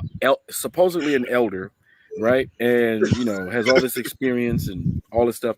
You tell me in this comment section, is this guy somebody that you would trust on any level whatsoever to do any type of business or represent you anywhere on any platform when it comes to liberation or empowerment of black people? You tell me. I'm not even going to say it. You tell me. You can watch it. His own words. Let's go. Carla need therapy. You need therapy. It needs more than therapy. Africans don't get watch their movie through the platform of whites. We have our way to watch our movies, man, and we're happy with that. Movies? Those there are a lot of movies, a lot that you don't even with a cell phone. A lot that you don't know about. Yeah, nobody knows about them because they're garbage. You don't care to know. You don't care to know. We have the movie. You don't care to know. The bottom line is nobody in America will go buy your movies and everything. And that's fine. In Africa, we don't validate ourselves because of the fact that you don't buy our movie or you buy our movie. Please, Dinus. I tried to watch a Nollywood movie one time. I almost was suicidal, man. I know. I was bad. I know you had to be. Some of the movies are good. Come on, Colin. They made one movie I thought that was good. My Nigerian Nurse. Some of them are good. That was one thousands of movies, man. Do you think you actually expose yourself? Nah, a lot of them are good. A lot of them are good. Filmmaking school and learn how to make movies. These people are so stupid. My bro. To learn how to read proper filmmaking. It's so bad that you only speak one language. You know, you're talking about movies that are only in English. Africans they have movies in a lot of languages, my brother. I know it's a laga is very good to us, my brother. Dynasty. This I got to give this Igbo woman something. She's very smart. Figure something out. Maybe they're putting something to weave in black women's head. You know, make them all act like this. You know, I can't think of nothing else. It's like glue and weave. Carla, go sit down somewhere. It is the truth, though, man. It's that weave, yo. That weave is something else, bro. When you put a weave in your hair, you attract other people's demons and spirits from the hair into you. I know, Carl, but Carl, this is serious stuff, bro. This is not about the weave. I know what you're saying. Serious, man. These women are crazy. I know this is serious. Let me let you women on a little secret, right? So they team up with it's about white boys. If you're not light skinned, light brown with that long hair and got ambiguous features, the white men don't want you. Simple as that. Try something else. You know, a few black women in America got that look that white guys like. You're the one complaining about generalization. What are Carla, you doing right actually now? went there? Man, you fall for that. You know? Okay. I'm just trying to tell you, the bottom line, you guys want to swirl all you want. You in this country, you got the Dominicans, you got the Chinese, you got all these other people and whatnot. You're not going to win this swirling game with black African American women, you know, against with the white man. You know, we try to stop it for years and whatnot, and good luck with that. You know. Well, also all the swirling and all the vagueness and all the, you know, down in, you know, black Americans and shit. That shit comes from people are coming from the gutters of Lagos, Nigeria, come to America with that foolishness. Come from the garbage, the gutters of West African civilization, you know, the gutters. Like I said, the world of us said they don't speak for all Nigeria. I know Nigerians are good people on the whole, right? We get the trash that end up over here. You know, Nigeria's an open sewer that spills its trash across the Atlantic. You know, that's what we have right here. Are you seriously describing people like this? Right? Yeah, I'm dead serious. You can come on my show afterward, and I'll tell you more. Oh, you're calling people gutter? Yes. You ever heard it? That's what people think of you. Carla has I used to always defend Nigerians, but now I'm seeing you guys for what you really are. He's very emotional. I used to defend Nigerians, and now I see you for who you are. Because she offended you. Like, are you serious? Y'all don't say nothing. Listen, you guys interrupt French, y'all block. Carla, if I was you, Carla, I wouldn't start. I wouldn't even go there with your diabetic biscuit uncles. Don't start, because you've been doing the absolute most, picking on this woman. You've been picking on this woman for no reason. You've got no reason to be attacking her like that. She's a lady. She's a lady. She's a lady. You're at least 60 years old. No. You are at least 60 years old. Act your age, okay? Act your age. You're a man. You're a man. No. You're a man. I'm sure you've got children. I'm not obligated. I'm sure you've got children. You wouldn't like it if anyone treated your daughters this way, Carla. You wouldn't like it if anybody treated your daughters this way. It's absolutely shocking. It's absolutely shocking. You're all grown men. Okay, you're all grown men. Look at how you're acting. And no, sorry, hold on, because you've been speaking a lot. I've only just come in. Please let me speak my piece. Okay, I'm not going to be long-winded like you. You'll be the first to complain about white supremacy, the police shooting, your own women. You complain about your own women online. You cry about them. Yet you've got someone here that's sharing their experience, and you're quick to dismiss it. You wouldn't like it if people did that to you. When you guys complain online, we have to sit there. We have to listen, right, and empathize with you. But when it's the other way around, you can't accord her the same. Why is that? I just think it's unfair. You could have at least given her a chance. And then you've got Diallo here speaking about agendas. You've literally gone and cyberstalked this woman. You don't even know for a fact if it's her. And you've just made this claim that it could be her, all because she said something about the women that she has come across. Firstly, she never said all black American women. She said the majority that she has come across. That's not all black American women. You guys need to listen. Honestly, listen actively. No, you need to learn to listen actively. It's embarrassing. I'm literally Gen Z. Listen to a bunch of Gen Xers just spew hatred. It's embarrassing. You're not making yourselves look good at all. And I'll yield the mic here because Carla. Team up against I gotta go do my show. and then when they If anybody wants to beat up on me, come on my show. you're a victim. No one's coming to your show, Carla. Good night. Goodbye. Oh yeah, I had a lot of people. My audience is growing. You know, Okay, be surprised. you're in a closet. Get out All of right. our Good luck with that, Carla. Yeah. The bottom of y'all Carla, gotta why start you showing fighting with women? man, what's going on? Get out of No, you are an undercover FBA agent. We know this. We see you right know, through everybody you. knows I hate You are not a Pan-African in the slightest. You The do not bottom like line, Africans, I'm a Carla. Pan-African. We've seen it. We see right through you. You do not like Africans. You are FBA to the core. We've seen it the last couple shows, Carla. Your true colors have come through. Like, come on now. that over here thinking they better than everybody.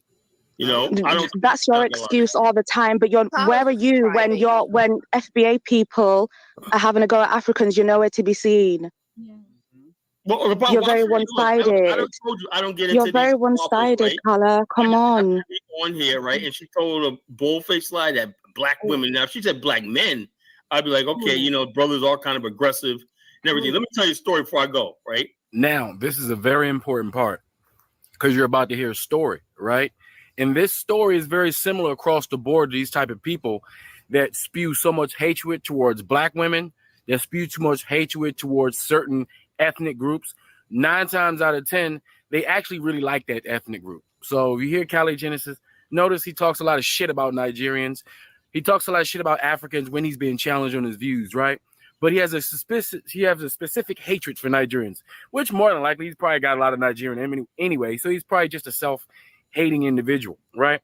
But when you hear this story, it's going to make total sense of why he has a problem with Nigerians. Listen to it, because this is the story of about 99% of all these weirdos who all of a sudden have some visceral, highly concentrated, freaking tunnel vision hate for some apparent reason towards any individually group of people that are not white, because we all got reasons. We know why we got issues with white people. But when you got issues with your people, there's a reason for it.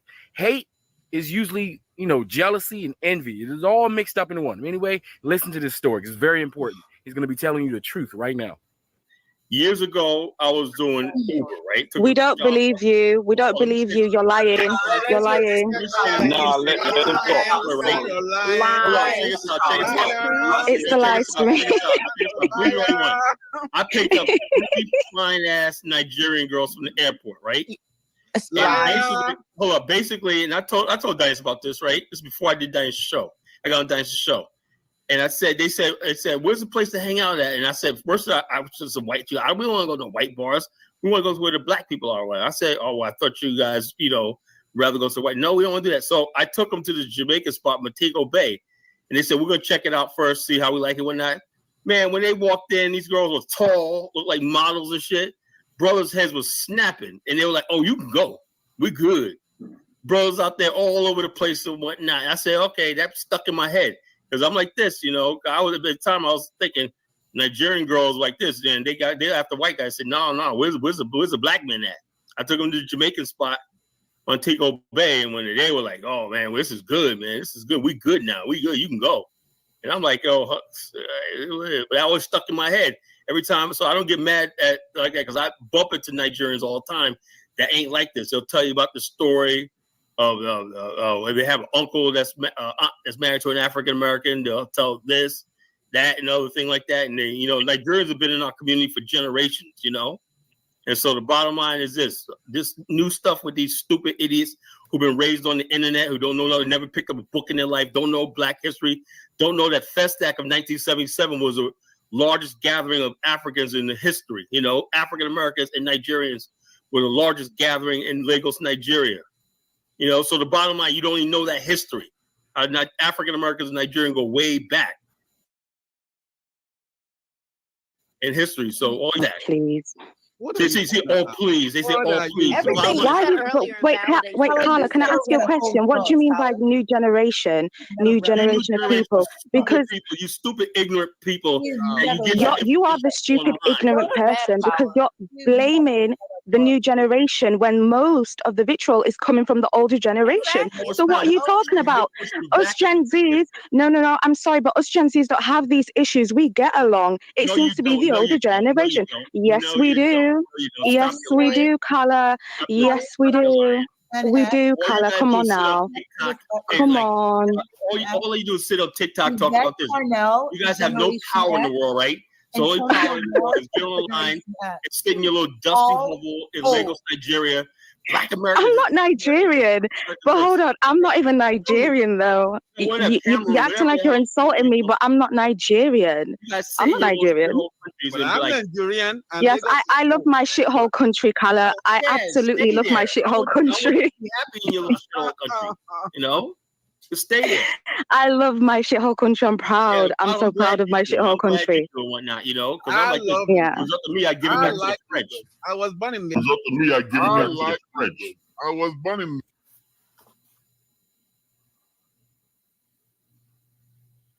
Knock, knock. Hi there. I'd love to show you what a K-12 powered school is really like. Step inside. Now, I just want to know, in that, was there any Pan-Africanism at all? Did you see any Pan-Africanism in this video? What a freaking weirdo and whatnot. You know, we have an argument. You see any Pan-Africanism in the video? You see any Pan-African video? Oh, Afro Stink Tank, you really got me this time, man. Oh, woo. You got me this time. He kind of painted you as the bad man in that video. Yeah, the bottom line is I only said what was need to be said. You know, basically. I mean, but you did commented that you apologized for your remark, you know, earlier during the I said, look, right? I've not hurt anybody's feelings. I'm sorry. I don't hate. He says he hates Nigerians. These people see when people start with that stuff like that, like he says, anybody who don't agree with the LGBTQ hate gays. I don't hate gays. That's not true. You know, so anyway, that's what they do to silence you. Carla, Nigeria people don't really look. Nigeria people don't really care really if you talk to them like that. We don't really have what we call social storage memory like actually, because in Nigeria we experience different type of this type of fight. Really, we don't have such a storage memory. Oh, you hate us, we just pick her up like that. You know, we just move on. And if you're cool, we're cool. If you're not cool, we're not cool. You know, really, the other Nigerian lady, I can't really stand her. You know, I think it seems like there's something going on in America that sometimes they can have a little bit meta problem there or two. You know, because I don't know. Kilo, you didn't watch the interview. You didn't watch the first one. I saw it. I saw that. But it seems to me. It seems to me like it seems more like a job-related problem, mainly maybe female issue. But she's too neggy, you know. She's too Nigerian girl. She's too. I don't know. She says she's born there, you know. Yeah, I think she was born there. She said, like, I mean, people don't like. My opinion is she's like I said, she's like that. What's that girl? That author, Chimanzi, whatever her name is. You know, the one that's Chinua Achebe, the author, Chinua Achebe. Right, you know, and the bottom line is this: we Black people in America, I'm very conscious of when people are obsessed with us, right? I grew up in America, whatnot, you know. I know some Black people obsessed with other Black people they're envious of, they're jealous of, and they want to be, you know, so they obsess over. She obsesses over Black women in America. I feel like this, you know. Carla, I think she's too. I don't know what she's. What is her expectation? You know, her expectation might be too something else. But people don't. If people don't like you, you move on. It's continue moving on. She basically is making a federal case like Black women are out to get her and stuff like that.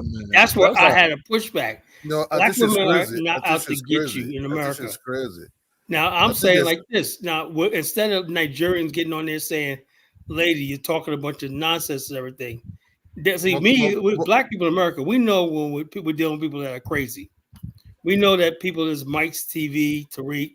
We go after these dudes all the time because they talk a bunch of crazy stuff, the FBA, you know, stuff like that. Because they say like black, she was like black women, they support themselves against other other African, which is herself, which is really kind of strange, especially for her that really grew up in America. Because a lot of the time, even me myself, when I was going to college, I used to go to college parties.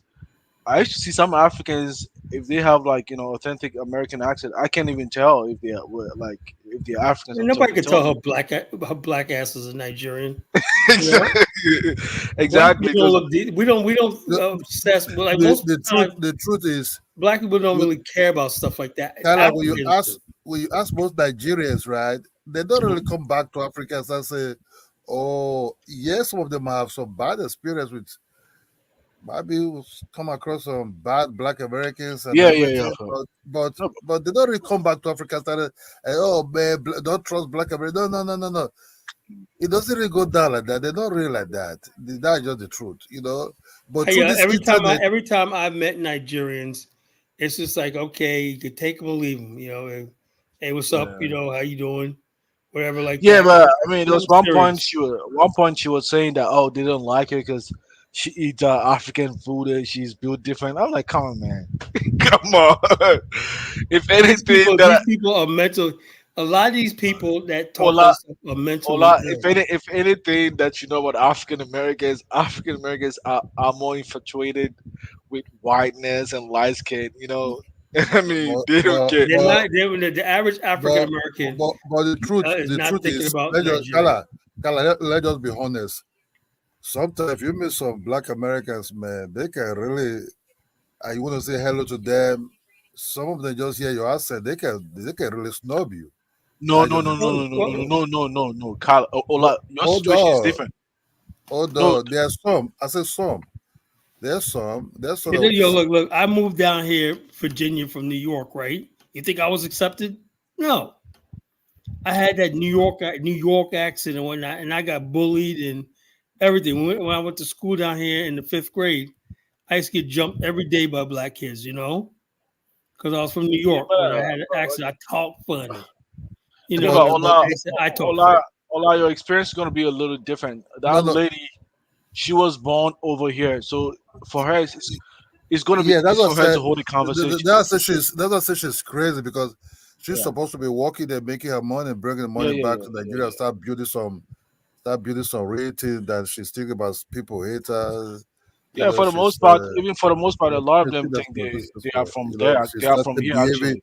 Behavior like that, or somebody move on. But in Nigeria, we have we traffic things. It does. Sometimes some Yoruba people don't like you. Sometimes some Igbo people don't like you. She's doing like where she's coming from in Nigeria that. You can be studying among 3 Igbo people. If you're not Igbo, they'll be speaking their language. If you don't take that, they will push you aside. So we already used to, okay, this guy is something else.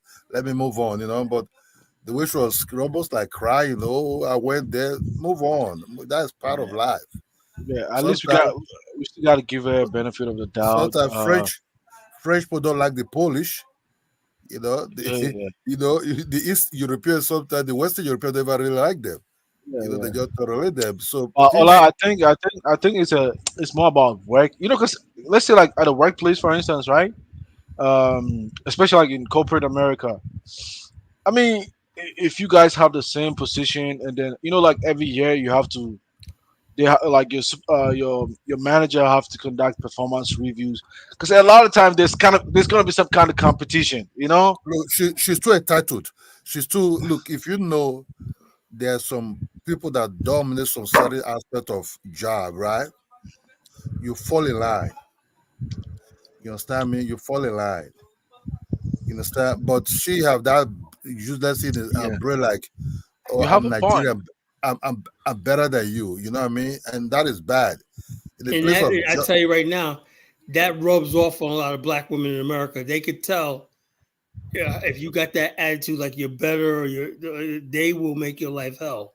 Yeah, my brother, you come here to look for money. You have to Yeah, follow but their Ola, path. she was born there. She thinks like most Americans. Like her situation is different from me, who just came to college, Oh yeah, right? yeah, okay, okay. I'm gonna fall in line like Yeah, the way because you are saying. because you I'm thinking still more about the bag that won't be thinking Yeah, about who and love also you, who love you. You still alive. I'm still learning. I don't know the nuances of culture. She was raised in the institutions of America. She knows America. Like, you know what I'm saying? Like, she goes home, she learned African culture from her home, but she went to I'm not like the institution. She no knows the no. place.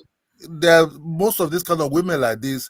Look, that is a problem. Sometimes we in Nigeria have this kind of women like that come from America. They have this kind of boghead attitude.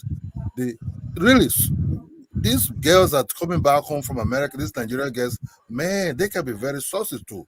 They have attitude.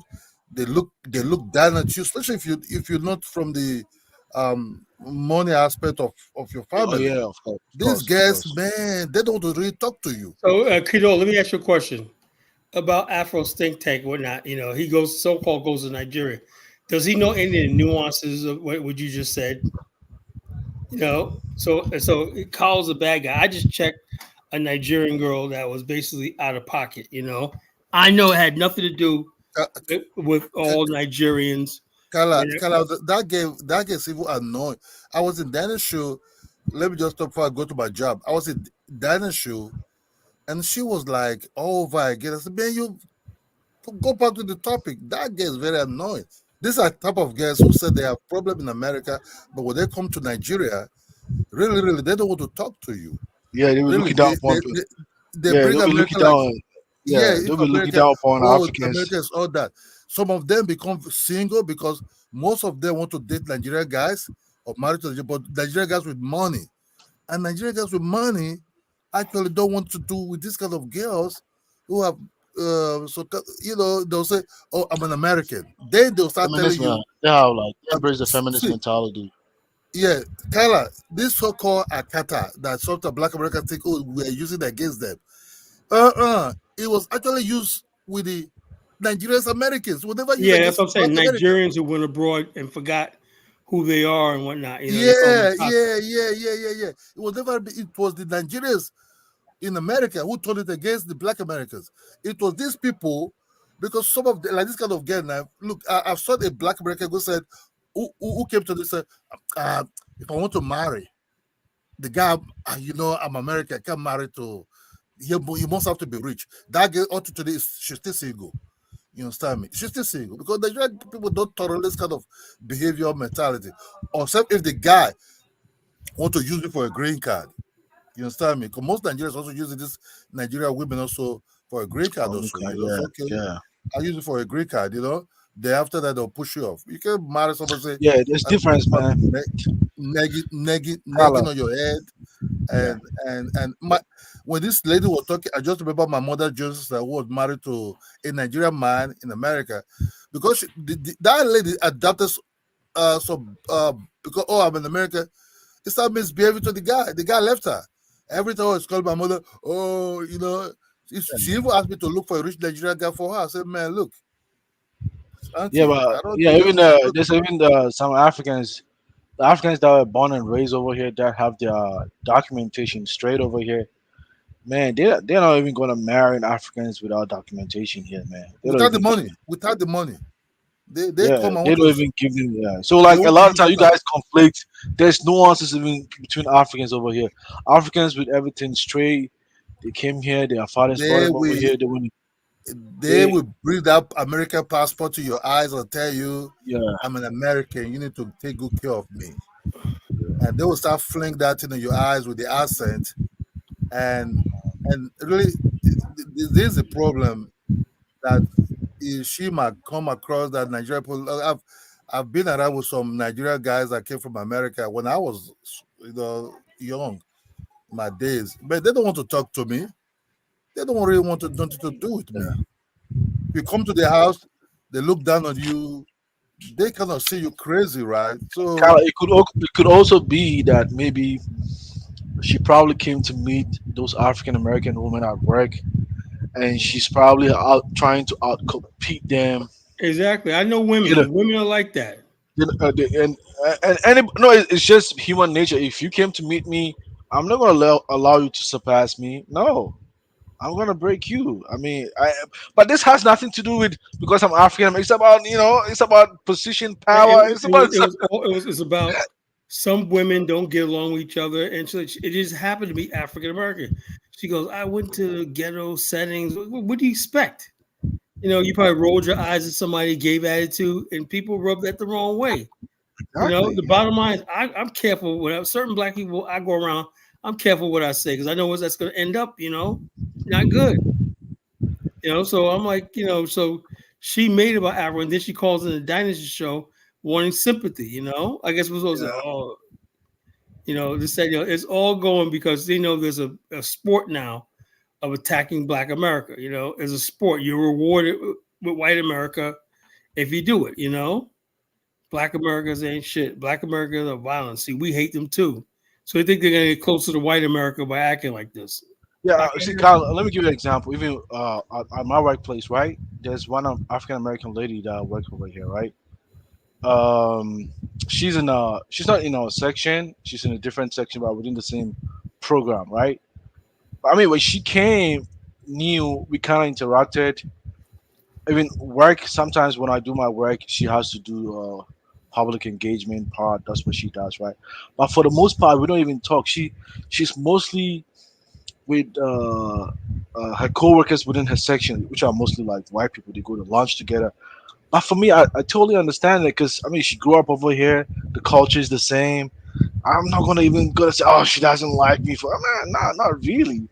I tend to like deal with a lot of coworkers within my own section. Some are mostly international students from other places like Russia, maybe China, and also some Americans that sit next within my cubicle. You know, ain't nobody's gonna say, "Oh, this and that." I mean, they don't like me because this. I mean, come on, man. In the real world, like I said, in the real world, I don't know what world. She's the type of person. She's a drama queen, and in the real world, that's not really happen. People usually try to be professional, even at a what she said. What was the place she went to? The grocery store, whatever. People try to be professional and that. And she was like, The and I'm like, Skylar, she's talking too much about her success of I don't know. She's bringing success, too many success. Oh, we're going to technology. We're going to this. She's still bringing up stupid success that it Yeah, doesn't really I mean see. anything. You live in a I society see what. whereby they are very successful there. Why are you bringing nonsense? My brother is a lawyer. Nigerians are this. These are she. Her brain is just too high of stupid Oh, that's what things she that was saying. That's what she was saying that they got lawyers and something like that in their family. she That's yeah, what. she was just basically she's talking about Nigerians or doctors. yeah, she's too coming to like, oh, this or that. That doesn't really make no fucking sense, I don't think she's a nigger. I think she's very irritating, Man, Kido, do you know America is very huge though? Man, even here in Yes, Washington, that's what I see mean. why I am. What Why? gets me is what's the point of talking about? Yeah, That's just normal. People are like, but okay, you went to but, school, you got See, success. but what Ola, what Ola, Ola, Ola, see, even why I am, you don't even see West Africans over here. I'm not gonna lie to you, man. Most people even when I meet some African Americans, they're the one telling me, "Oh man, I gotta go to Texas, I gotta go to Atlanta, I gotta go to the East Coast." That's where you see West Africans over there. Here, you barely see West Africans over here. Zogo, let me tell you something. I've half sisters and they have I have sisters and I have brother, right? Sometimes when we talk, when we talk, because their mothers are is in America, from Florida, When we talk, I understand that where they're coming from. You understand? They can ask very deep questions.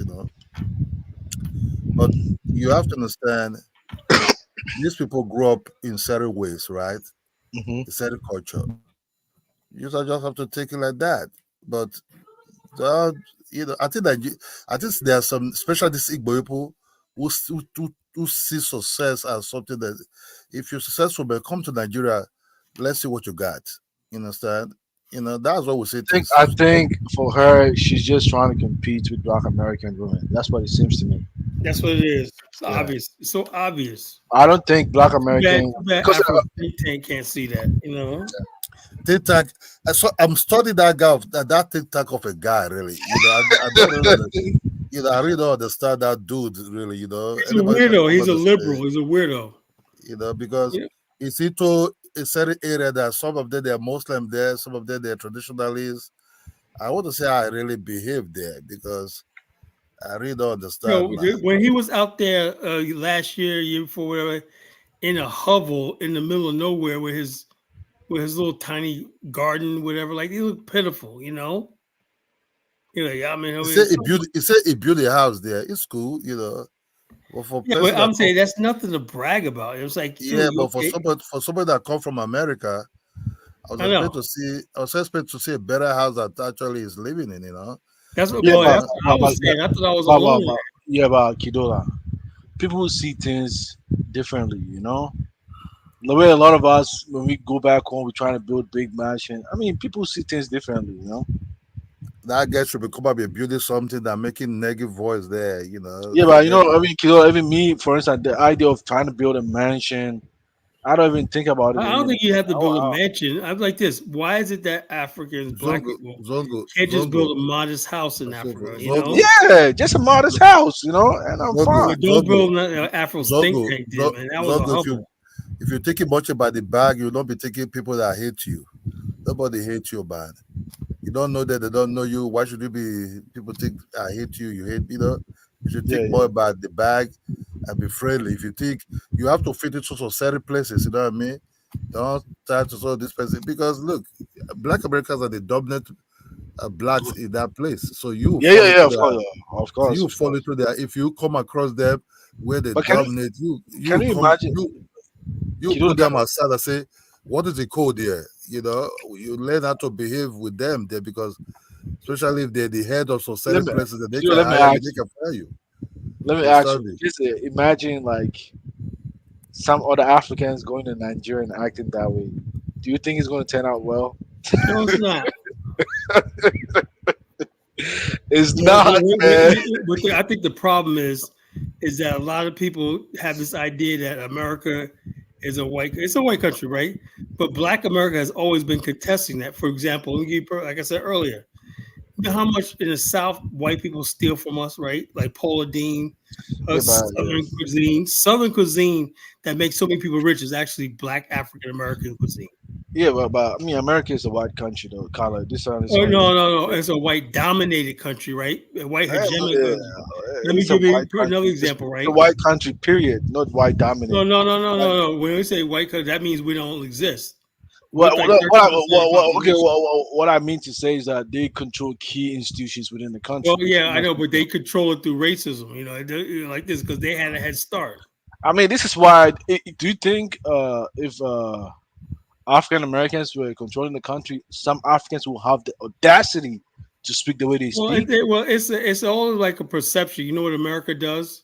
America has this thing where it just makes it seem like, oh, we're all Americans and everything. That's a lot of bullshit. White America makes its money off of Black America. That's it.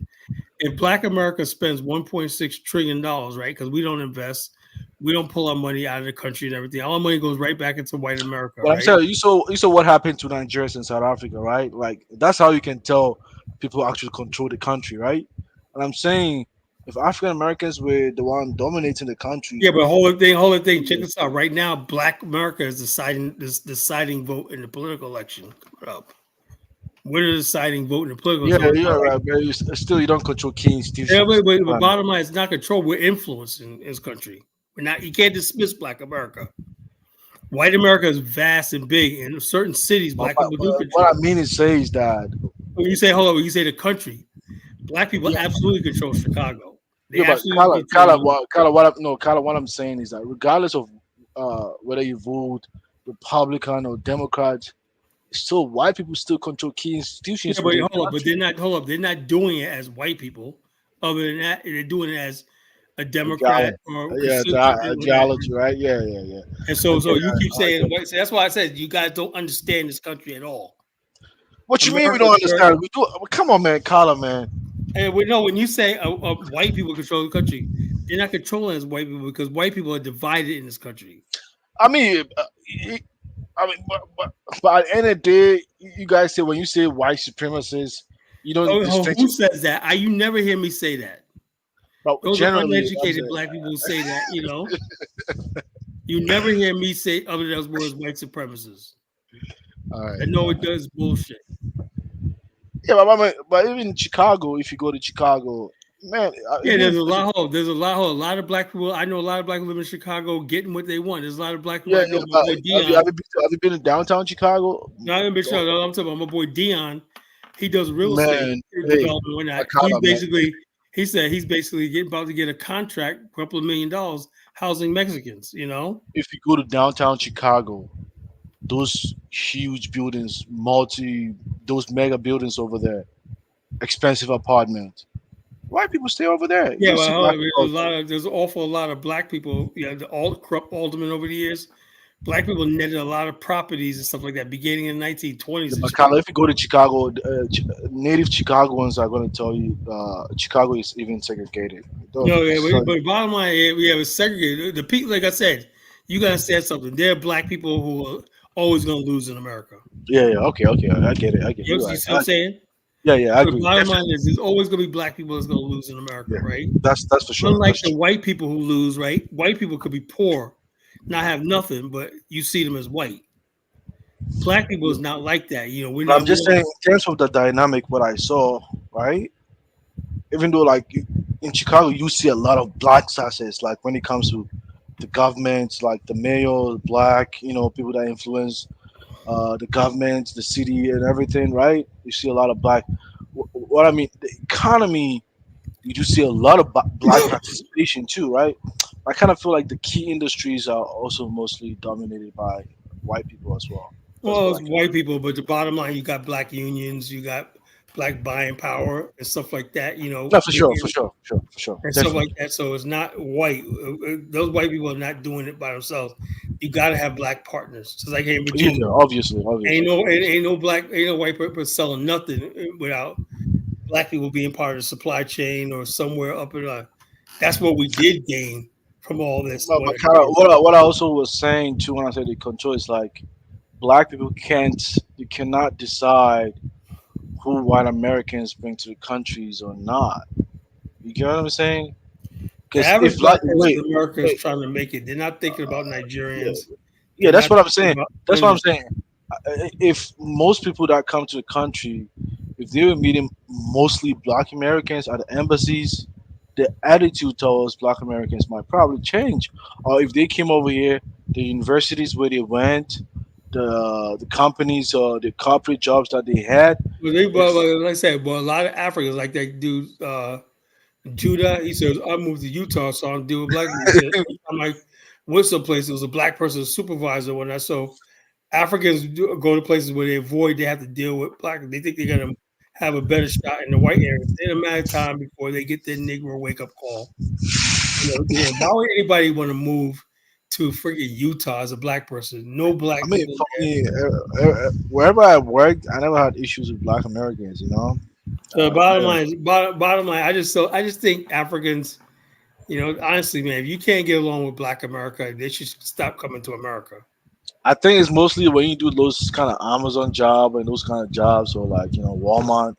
That's where they kind of have those kind of petty disputes. But I mean, I honestly believe Africans, right? To be honest with you, they shouldn't come to America. I mean, why? Why? Because they're not adding anything to the country, man. It's like they're not contributing nothing, Man, they are. What you mean? They're coming over here instead of coming over here like the Jamaicans and the Haitians did, and they joined the black community and became part of the black community. When they're coming over here like, oh, I don't like black people's attitude, so I'm gonna move with the white people, And the white people sitting back. Either white people don't notice, they're laughing at you. They're laughing at Africans, They think Africans are the stupidest people on the planet. That's what they think. No. But if you go to places like Atlanta, Yeah, it's Africans staying with black people over there. And the bottom line is complicating so-called I pan. I would say if you go to Chicago, the South Side, you don't see a lot of Africans staying over there. You see a handful of Africans staying. Most Africans mostly stay in North Chicago or mostly in the burbs, like in the suburbs, right? Which you do see African Americans and they coexist over there. It's just like Chicago's just a little dangerous, right? So it kind of depends on where they stay, actually, if you ask me. Because I don't think I was a big Africans. city, so people. Yeah, big cities are a whole Anytime different. I tell people how you live in Chicago, they're like, "I live in Chicago. I ain't going nowhere. It's the best city in the world." So the image of Chicago I got is it's dangerous, it's dirty, whatever like that. And then people tell me I love this place. It's heaven. There's opportunity here. Like, okay, so I can't just go by what I see in the Man, media. if you live in the South, that's a whole different conversation, man. I know people living in the South Side of Chicago say they got construction businesses, they got contracts, government contracts, they got some of everything going on. It depends on who it is. It's like some people are just not lucky. Some people got luck and things work out for them. And some black people just don't have any luck, man. It's just the way it is. Yeah, that's true. That's At true. some Cause like point, at some point in yeah, time, it's got to get down to that. It's like, yo, look. Sometimes I look at people like you're just unlucky, man. It wasn't meant for you to ever be successful. I And agree. I agree. so that's I that's agree. what I'm saying. It's just like I can't say everybody. yeah. Why I stay in the South Side? I kind of been to the South Side before. I told you my lady was from there. I mean, sometimes she used to tell me, "Hey, I shouldn't just go out and walk on the pavement just like that." She used to advise me to do that. Well, any place is dangerous, but Yeah. but the bottom line is sometimes But you get lucky. if you go to the suburb of Chicago, right, the suburb like closest to Chicago, you see a lot of black people or different groups over there. But it's mostly even black people, by the way. And that one you don't even have issues. You can walk around. You don't have no issues about going to the Well, I park. never have issues no matter where I go, so I Yeah. don't know. I don't No, know me what it's too. like to have issues. I don't know what it's like to have issues when I go someplace. No, no, me too. No, no. What I meant to say, like, the chances of being, involved in some kind of drama, along the way. That does never happens to me. No, no, me too. I'm just saying, me too as well. I don't I've walk around. never. I don't walk around and be like, "Oh, am I gonna get in drama today?" Whatever like that. I just keep do what I gotta do. Anybody gets in my way, it get brushes aside. Simple as that.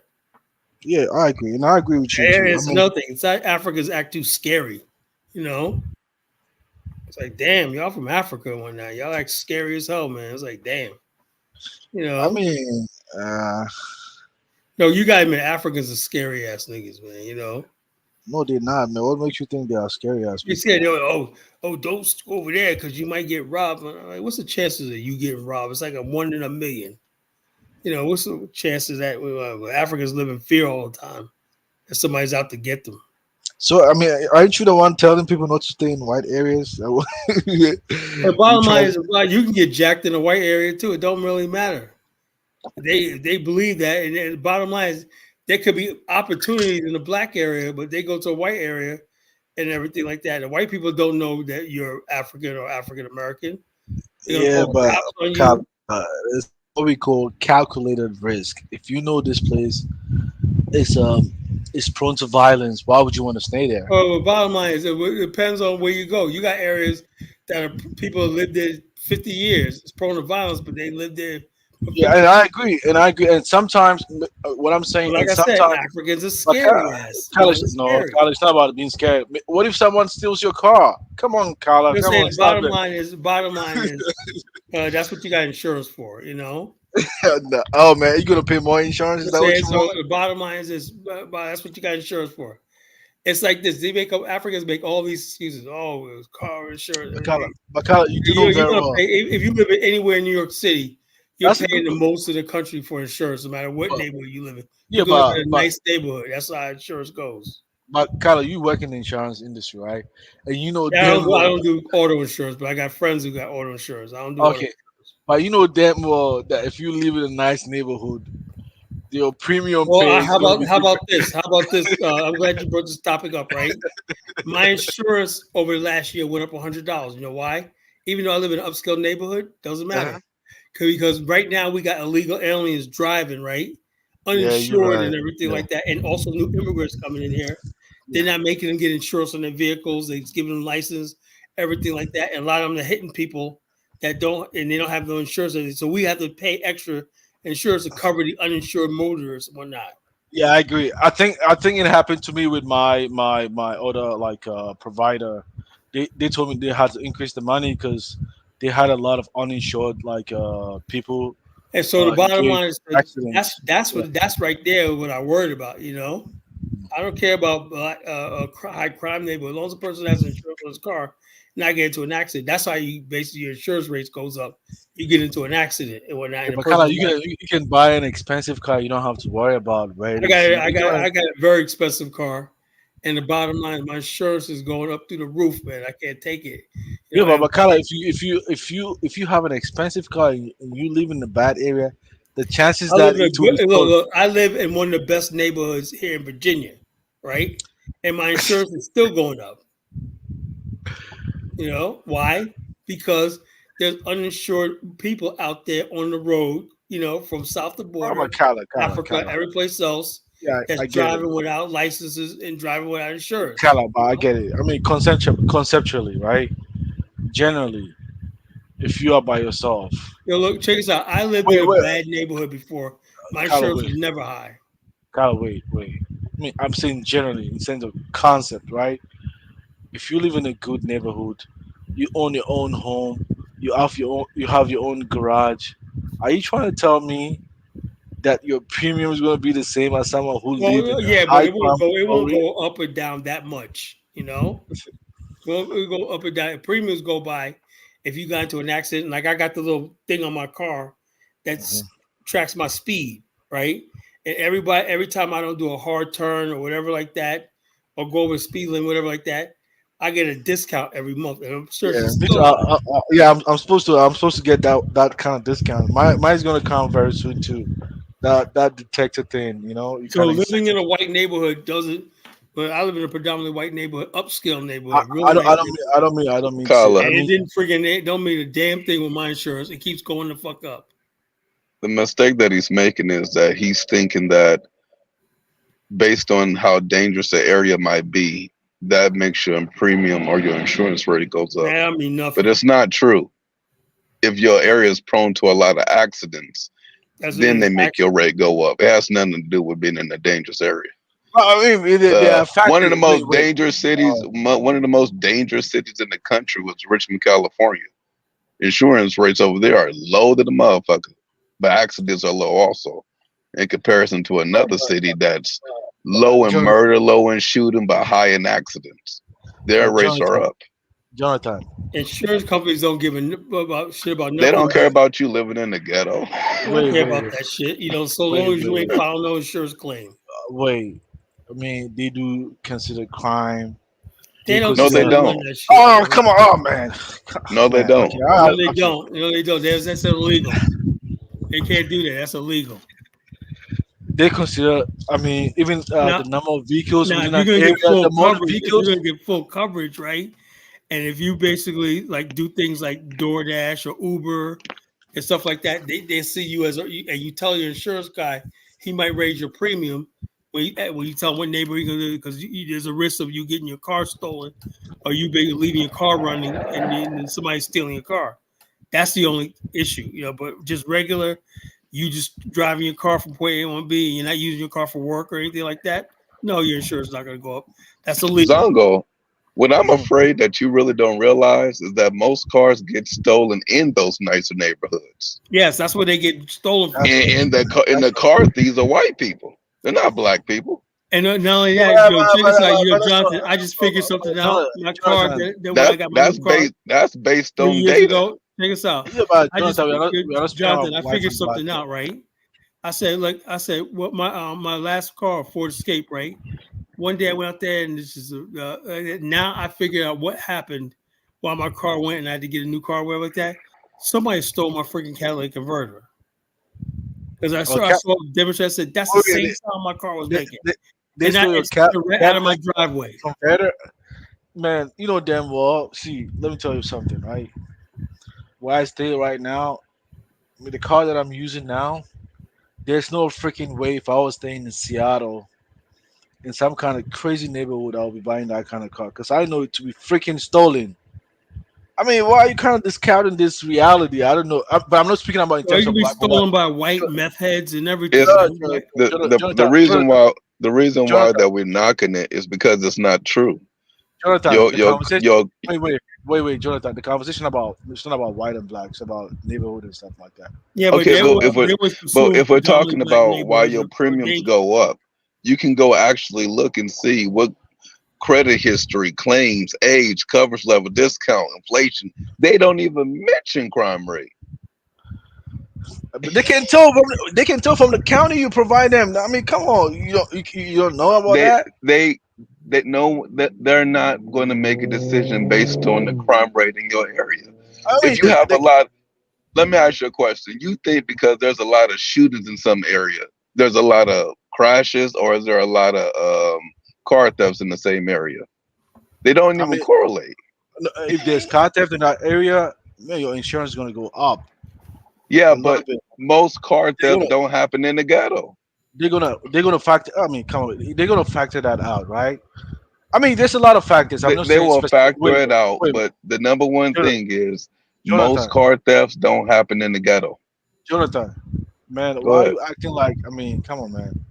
I man, It's I not actually acting. The thing is, it's something wait, that you wait. can simply go look up and you'll see it. Well, I actually did It that doesn't actually, right? matter. Wait. Let me tell you something. Even just they consider the county where you stay, right? They would consider even where you stay actually is not enough. Is your car kept in the garage or outside? Do you have kids around? Do you have wives? I mean, that could increase the chances that something can happen to your car. What are you talking about? Yeah, that ain't how That could insurance have, companies work. That's not how it works, bro. Carla, when I was registering my insurance, they did ask me all those questions. And when I said I had kids and all those things, I saw an Well, I impact on got the insurance premium. too on that. Nobody ever asked me about any of Let that.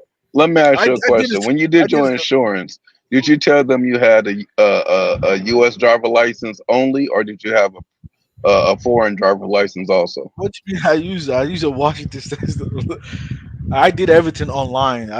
That's how I know about it. I never communicated you Yeah. So with what probably I'm went to a saying third is, party. when you normally when you doing insurance, they ask you whether or not, if it's a car insurance, they ask you, have you ever had a license in another country? No, they never ask you. They're gonna ask you to provide your license information. He's gonna provide those details. After you proceed to the next phase. I'm gonna ask you, do you have kids? Are you married or this and this? The house, do you share They don't ask you if you have kids for no car insurance, bro. where you stay? The house, do you have kids? Do you They have gotta have your address or whatnot, but they They don't don't look at they, all that. they no, don't but look into that yeah, kind of shit. well, if you register for The if you only thing register that they care about, wait listen, they care about the kind of car you have and how many people's going to be well, driving the car. And Then your they care past about the driving driving record. history of the car. That's what Carla, determines the rates. And they look at your driving record. You know, they don't care Carla, nothing about Carla, nothing else. Carla. They look at how many tickets you had. Do you have a DUI? Do you have all stuff like that? That's what matters. They don't care if you're a They murderer. don't look at no damn neighborhood shit. Oh They look man, at your driving record. wait, the neighborhood affect you. Wait, let me give you an example, right? See, initially I had an insurance Geico or something like that. I live in an upscale neighborhood, bro. Wait. According to you, Carla, my Carla, insurance rates are going down. Carla, wait. Carla, wait. Now, I was using Geico, right? And I was staying in a different county. When I moved to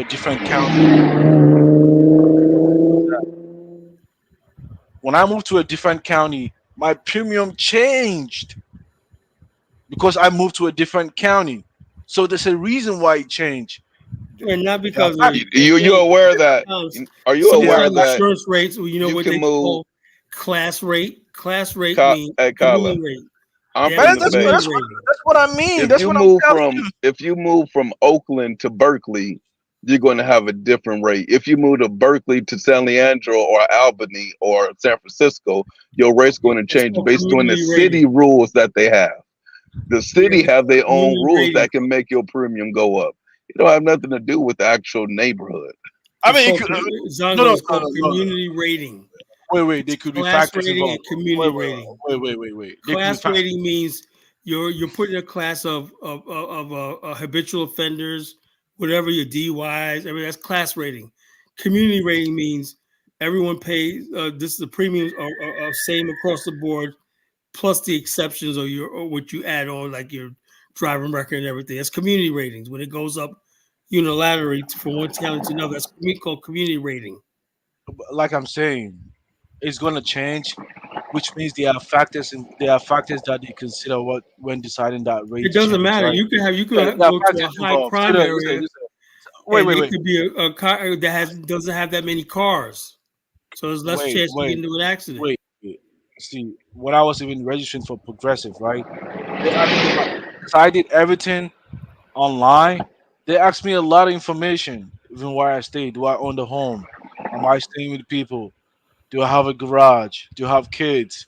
They asked those information. These are key information to determine the rate. What are you talking about? This is Progressive Insurance. If you doubt what I'm saying, why don't you try it again? Just give it a try and see. All I know is, like I said, people say about I'm going to move to a. They have this idea that they move to a white suburb, they're safe. I'm living in a white suburb now. I don't feel any friggin' safer. Anything like that. But Kala, if you have a garage, I and got you a park your car- garage. yeah, well, no, I don't mean you. I don't. That's what I'm. If you park your car in your garage and you park your car outside, the chances that it will be stolen when it's parked on the street as compared to the garage is very high. So they use that as also a determinant in determining your price. Well, oh yeah, that's just anybody. This is basic insurance rates. But the bottom line is this, I like I said, I lived in the hood. I lived in a suburb when I never seen my insurance go up or down based on where I lived at. It was always the same. That's just me. So the bottom line is this: people like, okay, I got a lot of African immigrants say I got to move to a white neighborhood. Everything's gonna be. It doesn't work like that. There's some benefits to living in a white neighborhood. Oh, like my brother, Great African says, he says he got a son that the white kids are teasing him for his dark skin. Really? He's teasing him for his dark skin, saying, he said, I gotta get him into the thing because I don't want my kids having a complex and whatnot. He's a good brother, man. He's a Nimba warrior, Nimba County, Liberia warrior. I went to go see his farm when I was in Liberia a few months ago. So the bottom line is this: he has a palm oil farm. And the bottom line, he said, "Yeah, college. All my kids, he got one kid in college in Howard. He said they all go to HBCUs. As far as I'm concerned, they're Black American, right, but of Liberian descent. I said, yeah. I said, more people like you, brother. He said, yeah, they come here, and all my Liberian friends, man, especially from Nimba County, all their kids go to HBCUs. They're part of Black America. And they say like this: we're going to Black colleges. So, Kala, what kind of insurance do you sell? I sell group health, Medicare insurance, and life insurance. Oh, okay. Yeah, I don't mess with auto insurance. Okay. I got people that do auto insurance. It's not for me. But I do health insurance. I do Medicare insurance. I have an office, right? But I'm about to move into a bigger office. But my partner. Why don't you do a training and train your Pan African community about the importance of. The bottom line is this: I had Dynas. Dynas is one of my agents, and I don't know what happened. I contacted Dynas years ago, but don't understand. I mean, just teaching your audience, your Pan African, the importance of having a life. Black people ain't serious about shit. John told you really? that. I'll back that up. We're not about. Listen, one thing that I see as a failure with Black people is that when it comes down to things like life insurance, that is not our thing. Do you have life insurance? It really just ain't. I know nothing about anything. Jonathan, do you have life insurance? Do you have one? I do. Oh, okay, that's good. Yeah, I got 7 kids. Hell yeah, I got it. That's great. But the thing is, with life insurance, I got an icky problem. is because for the most part, I live in Nigeria most of the time. If I die in Nigeria, that shit doesn't matter. Now, does your policy That's the big ass checkmate. allows you to do burial and everything tonight? Nigeria? I would love to have gotten into the Nigerian insurance market. You know, I would never want to be buried in Nigeria. Yeah. Why? Send my Why ass not? back to the States. Why? Why would I be buried in Nigeria for what? I thought you in that. I thought you. Most Africans when they die over here, they bury them over here. I mean, just yesterday, a Ghanaian guy died in Tacoma. He was buried over here. Well, God bless his ass, but I'm American. I'm not being buried in Nigeria. Yeah, but I mean, most Muslim Africans they don't think that. I don't give a damn if we own 10 houses. I'm not being buried in Nigeria. Put me with my family. What I would say is this. So Jonathan, I want to be buried in that. This is the You know thing what? I don't seem to understand. If Nigeria is so successful, why isn't the life insurance booming over there? That's the one thing that shows people success. Kala, you know Nigeria is not successful. I know, but you know it's the only time people say that Nigeria is successful is if they're trying to either get money off of Nigerians in the diaspora or they're trying to sell some shit. Yeah, and you ever notice Nigeria to sit up here and lie. These are people that love robbing Black America. Black America have not learned. Jonathan, that's for all Africans. Africa means you're going to go broke. You know. Jonathan, that's for all Africans though. That's for African countries though, not just specifically for Nigeria. They only tell these African countries, economic growth. I ain't buying none of it, man. If they want to sell something, that's why I say if people invest in Africa, they're trying to sell some shit. Hold up, you can't say College Genesis steered you there. I respect Dinus a lot, but I noticed that when he has a tour to Sierra Leone is the best country in the world. It's all nice and nothing could compete with Sierra Leone. And then when he has a tour for Nigeria, Nigeria's just there's no other country like that. He's a salesman now. Yeah, he's I mean, you don't believe. Listen. I'm sorry. No water, no electricity, barely a good connection, horrible roads. You're not going to convince $20 a month minimum wage. In the government, the best they're going to offer is 60. Yeah, 60. Yeah, one of my naira. One of my they're giving a good old increase. What I don't understand is, Kala, going over to Nigeria. How come that he's not part of some oil investment group or own an oil block as Prince Diane Samir? Kala, I brought this up a long time ago when I first got on their platform. I was like, listen, if y'all really believe that these countries are as good as y'all call it, y'all would move there. It's one thing to go, hey, I'm gonna go to Nigeria and I'm gonna set up a little Airbnb and then I'm gonna hightail my ass right back to America. If the future is Africa, you would move where the future is if you really believed it. If there's that much opportunity, you would move where that opportunity is. Genesis, sometimes the oil industry, you have to have some kind of basic understanding of the industry, right? And you have to go there with a professional mindset, not just all right. Well, you gonna tell me? I know these, people that work in the industry. You just got to know somebody. Nigeria knew something about the oil industry. No, they basically through political connections, whatnot. Everyone carved up their own oil blocks and negotiated with Shell, and they got the gravy. You know, they didn't know nothing about no damn oil. All they knew was this. Everything that I know about Nigeria is all based on who you know. It don't matter if you don't fucking belong there.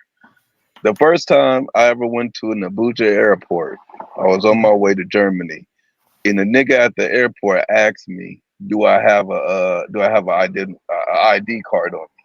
And I was like, "Yeah, here's my passport." The nigga actually said, "That's not an ID. That is a travel document. I need an actual ID." I said, "Nigga, you work, nigga, who you work? You work here?" Like, they just get there based on who they know. It's not like they actually deserve the job. The people at immigration, they're not there because they understand anything. If you ever been to Nigeria, look at the immigration officer checking you in. Is he typing like a professional or is he typing like he's texting somebody on his cell phone? No. What I mean to say is that the oil industry, right? I mean, I mean, Jonathan, man. It, Obviously, it if you don't want, matter wait, the industry. It's all the wait, same, bro. But Jonathan, you want to go invest in some kind of industry? Don't you think it's wise to at least get some kind of basic understanding of that industry to know how you can make your money from that Well, industry? If bottom you line, hold on, you don't the have thing is, you don't have to know shit about the industry to invest in it. You don't if have to you know control about the the oil, industry like the to only invest thing in it. Africans had is the fact that they have sovereignty and they own the oil blocks. The way the oil blocks are set up on the coast, this family owns this oil block and everything. Shell or BP says, "Okay, I'm gonna drill right here. Well, I'm gonna give you 5% of our gross revenue, so they're gonna be millionaires overnight." Jonathan, that's why a lot of you guys So not going to get it. you don't need any So knowledge of let's anything like that. Let me make something clear. Let me make something clear, let's say Zongo. If I wait, would wait, wait. say, for example, Zongo, I wanted to invest in oil, right? Huh? Can I not just buy shares of the company that does oil? Yeah, you can. You can. I mean, if you don't want Do to I got involve to in that, learn about Chevron before I buy Chevron? not necessarily. Not necessarily.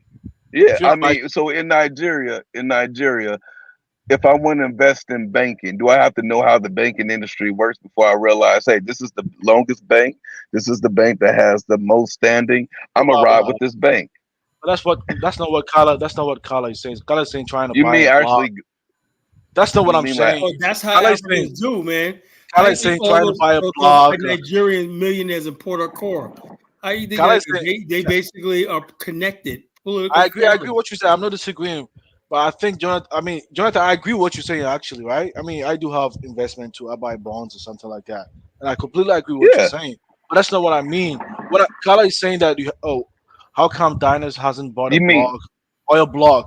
It means he actually want No, to he could have been invest in on the on an ground. investment group, you know. Yeah, yeah. he actually wants to? You mean he actually wants to go to these oil places and like buy a? Like he You actually can't do want to. that. You want to establish a business, not like buying shares. I mean, that's a whole No, what different. I'm saying is this though. I'm But saying shouldn't somebody have came along and said the Dyson Rare, oil is owned by Microsoft, the Nigerian government. No, you no, no. know? But Jonathan, I'm actually just okay.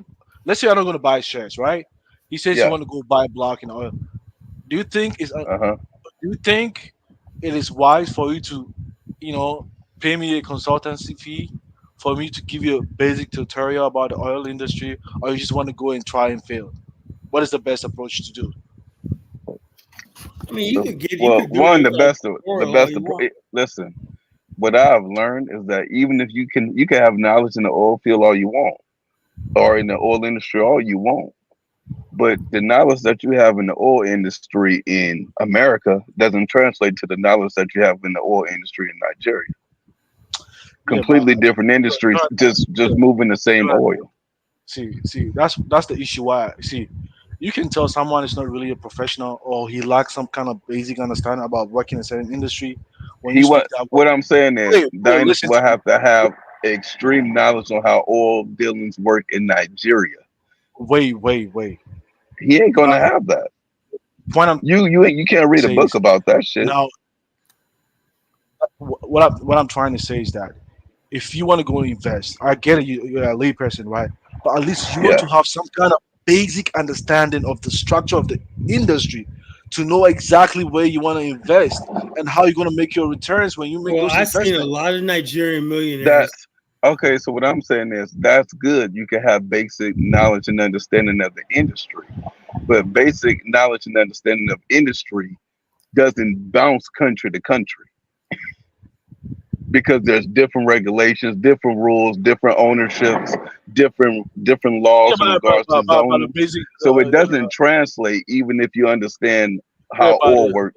the How basic oil structure, works in America doesn't work in Nigeria. yeah, but the basic structure remains the same. It doesn't change, man. Like, come on, Jonathan, stop playing with me. I've worked in the oil Okay, industry. I would Yeah. argue it like this: if it stays the same, Nigeria should be better off than it is right now, based on what you're saying. Because based on what you're saying, ain't nothing changed in the oil game since Nigeria got its independence.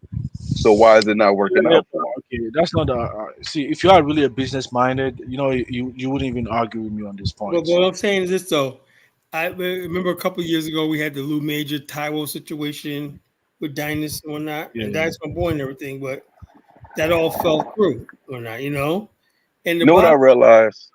the What bottom I'm saying, Zongo, is you ever notice there are a lot of Black Americans? They don't think we're going to go buy land and we're going to go do this in another country. And no matter how much real estate experience they got, that shit doesn't translate to the They next always country fail. that they go to. It fails because the knowledge that you have in American industry and real estate doesn't translate into the next country. The knowledge that you have in oil in America doesn't translate to the next country. So Dynas can help out with that shit until Dynas gets put on game to be able to offer that service anywhere or to offer that investment anywhere. If anyone tries to offer that shit, it's a scam out the gate. Jonathan, I agree. There's nuances to the way the industry, to every industry, the way how every industry works from country to country. But there's a general understanding of how the structure of that industry work. Let's say, especially if you want to invest in the lumber manufacturing industry, like to have a lumber industry, you need a factory, you need you need this kind of And you money. need a This, customer base. you get what I'm saying? Like you need to have that kind of structure. Someone needs to have that kind of understanding, or where you getting your raw material from. Are you going to use a turbine to generate electricity? Are you going to do this? Like, I mean, you got to have some kind of basic understanding. That's Well, what I mean. like I said on Dynasty Show today, right? The problem in Africa is they're still trying to do post World War II economies with extraction, raw materials, stuff like that. Just extracting the lumber, resources, everything to European industries and everything. That's so backwards. Right now, this generation of Africans should be like, okay, we're gonna not only we're gonna extract ourselves. Africa hasn't even got to the point where they extract their own minerals. They still have Western oil companies, Western mining companies, everything extracting for them. Even Western-owned commercial farms. That's a shame. So the bottom line, they have to get to that point, and then what you call it, build industries around their extraction industries and everything. Lumber means the fact that you basically have a huge domestic demand for furniture, stuff like that. Telephone poles. No, I was just giving a blueprint, color, like the lumber. You know the kiln, you know the electricity generating base. He was just breaking Sawmill. down how You need a sawmill. how You get you what I'm need to saying? have knowledge to get involved in the industry. You Trying understand? to You give have me to have. help me understand that you should have knowledge before going into the oil industry. You Which have to have I some. would think is somewhat common sense if you're going to actually put your money into it. Exactly right. That's what I mean. Yeah. I'm not knocking that part. The Yeah. only part I'm knocking is you can have knowledge of industry, but your knowledge of industry remains in the country that you got the knowledge from. That's Yeah. why when people do deals with Nigeria, they still have Nigerian people, even though the Nigerian people, they have the knowledge of everything No, better Jonathan, than, I let agree. me I say, agree the what you're saying. outside person would. Once you get the initial knowledge is a blueprint, right? It kind of helps you to Yeah. navigate. But once you start working as you go, the nuances, like there's gonna be some kind of nuances, and you're gonna adapt to those changes within that respective country. Like that's what I'm saying. You have to have that kind of blueprint to know exactly where you are going. You just because like you might just go like, oh, you want to. Someone's gonna ask you, oh, where exactly you want to invest. You don't know. I mean, people are gonna play with your mind. They're gonna just push you around. They know you don't know nothing about what you're talking about. You Yeah, know? most certainly. But like I And said, I have yet to I see any I of give these. Dynas credit. He went into a field that he knows would be simple and easy. It really ain't that difficult to start a travel and tourism business. Yeah, travel tourism. But to Okay, get he's into pretty oil good at and that. shit, I mean, that's not some basic shit. That's Oh like yeah, trying to say I want to get into mining. that's a capital intensive industry. It costs a lot Yeah, of you capital. gotta have Yeah, money for but that it can kind of be shit. You're done. not But the about to whole just thing hop about in. mining is you got to have an allied industry with it, like manufacturing. Who are you gonna sell your mining stuff to? You got customers ready. Now, if you're doing the mining yourself, and you say you have a company that's going to buy, let's say, iron ore for you for the next 20 years, you sign a 20-year agreement. At some point in time, one of my friend, a high school friend, he came from Equatorial Guinea. Actually, his dad really actually had money. Actually, so he did planned that he was going to provide some kind of capital so we can invest in the oil industry in Ghana. I mean, if I had that opportunity, man, I don't think I'll be coming to the U.S. Well, you got hold on. You got to make I sure you would. got enough oil. What'd you say? And Ghana only makes $1 billion a year off its oil. They don't have their wells are not that. No, dry. they have oil. It's just that they haven't started producing yet. They have the reserves. They haven't started producing yet. You know, they are still selling blocks to people. You know, currently the production kind of take place offshore, but there's a significant amount of reserves onshore too as well.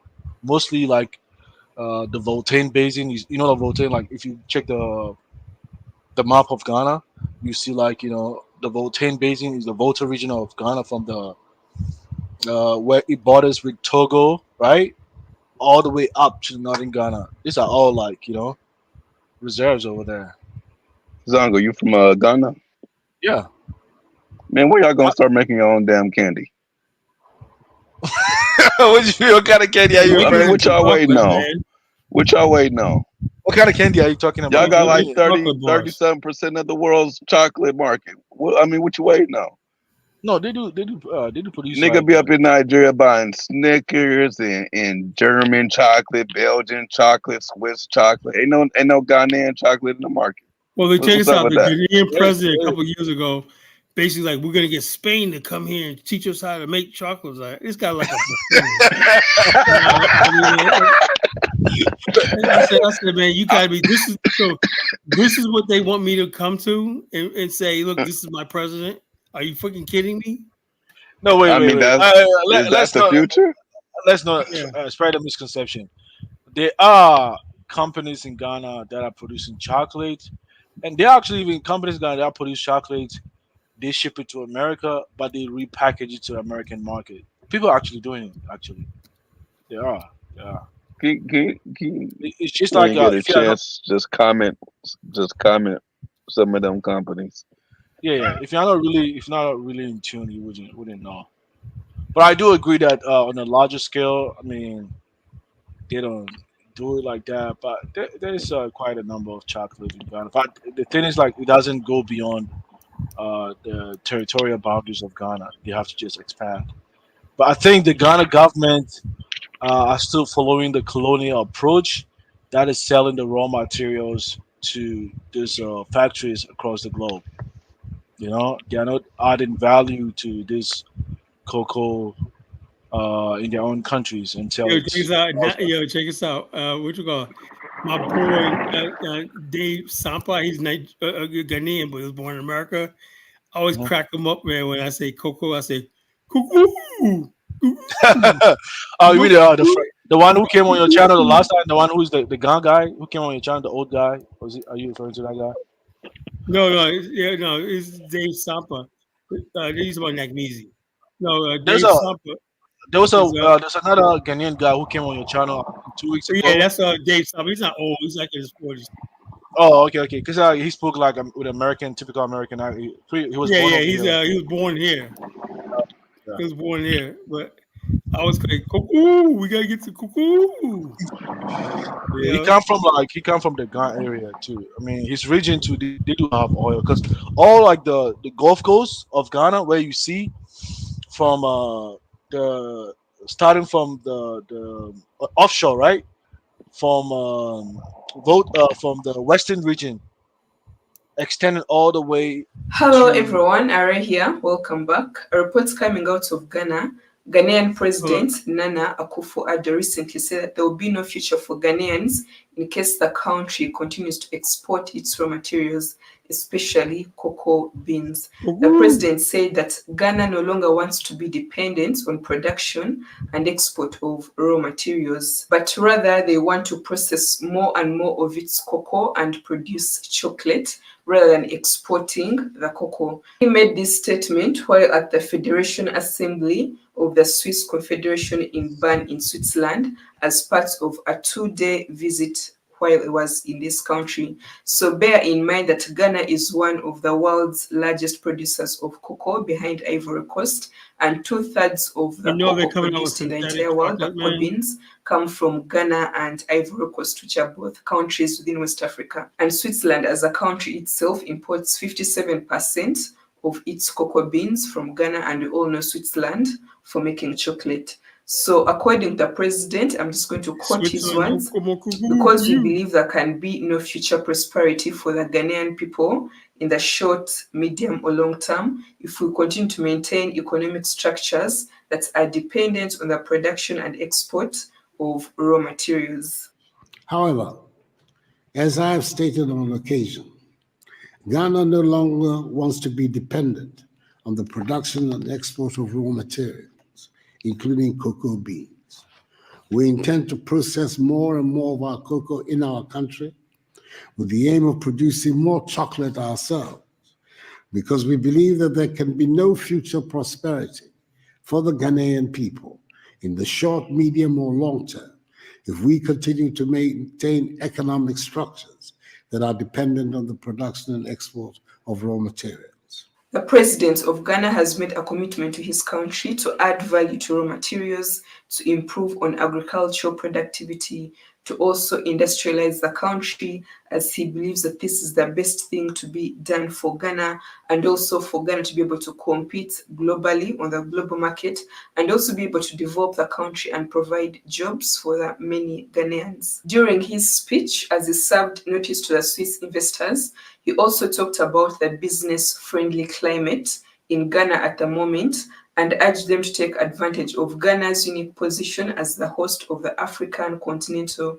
Free Trade Area Secretariat to set up joint venture enterprises within Ghana and thereby access the huge market that this opportunity presents. His government is aimed at attracting investments within Ghana and also stimulating growth of the private sector. So I'm going to quote his words. He says, "We have succeeded over the last 3 years ensuring that our macroeconomic indices are pointing in the right direction, cut our fiscal deficit, introduced a monetary policy that is stabilizing the currency and reducing significantly the cost of borrowing, and have introduced a raft of tax cuts which are bringing relief to and encouraging businesses within Ghana." Ghana has recorded an annual GDP average growth rate of 7% consistently since 2017, making it one of the world's fastest growing economies, all because of these changes that their president is trying to make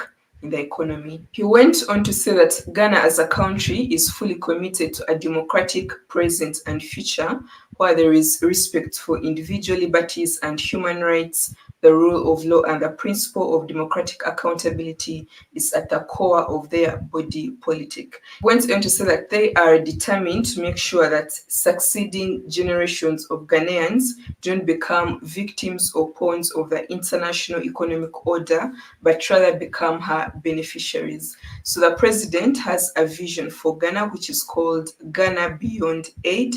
He envisions his country being self-independent, especially economically, confident as well, Ghana being in charge of its economic destiny, being able to compete at the world market or world standards, of course, through trade and investment, and also making sure that they use their raw materials as a country, to produce goods instead of exporting them, create employment for the people, which is pretty much what every African country or every African leader should be doing for his people.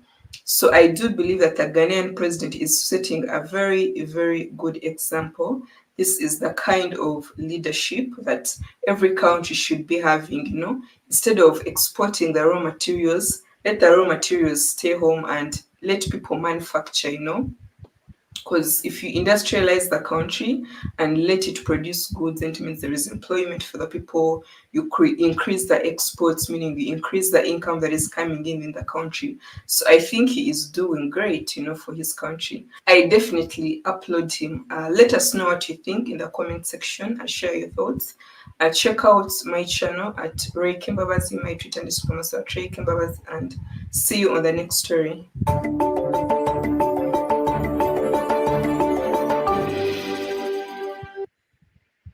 wondered why you should get an LLC with a third party when you can do it all by yourself? Yeah, of course. Those companies want to make a profit. And this is the beauty of Taylor Brands. They are Yeah, that's it. That's all you had. Yeah, man. I mean, Ghana have to step their game up. Yeah, bottom line is, I don't think they get it where they take industrialization and stuff like that seriously enough. I really don't. I really don't think they take it seriously enough. That shit right there, where you talk about making chocolates, when that should have been done 30 years ago. Also the branding. The branding. Where's the Ghanaian brand? What would be a good name for a Ghanaian chocolate? Oh, you mean they don't? You mean they don't have the brand for that? Is that what you're saying? Yeah, everything is brand. Hershey. Well, Hershey's good, but when you think of Hershey, you think of that label and stuff like that. You want Kala. I mean, sometimes this is why you need people with some kind of expertise about industries, to help. Because right now you're kind of like looking at it from a more consumer perspective. Yeah, but that's ultimately what it is. Consumers, like, you got the Belgian chocolates, Swiss chocolates. Yeah. They don't make chocolate, but they market this stuff. Yeah. Okay. I was gonna show you this thing, like to see the whole, like, the graphical structure of the oil reserves. Like, I shared it in the private chat. You can. Yeah.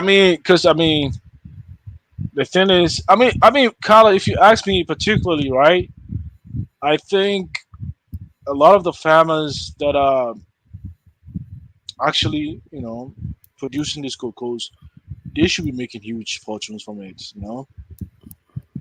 They should be the ones making a lot of money from the production, sector of cocoa raw materials. The people ought to be benefiting from that. Yeah, that's the map over there. The one, that one. Yeah, yeah. You can click this one. That picture. Click that one. Oh, go back and click that image. Yeah, I mean, if you can zoom it or something, I don't know. Let's make zoom.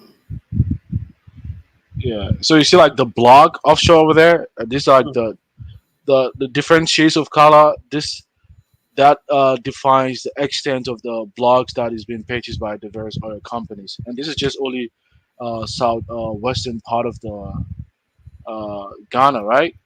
Just on land, the whole on land on north east.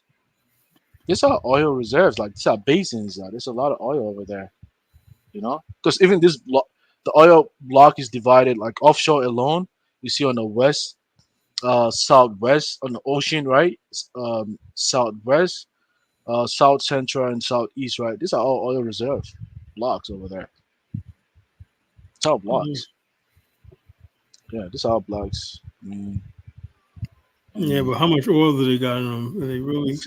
I actually downloaded. I can let me send this link so you can see the oil reports, the monthly money they were making.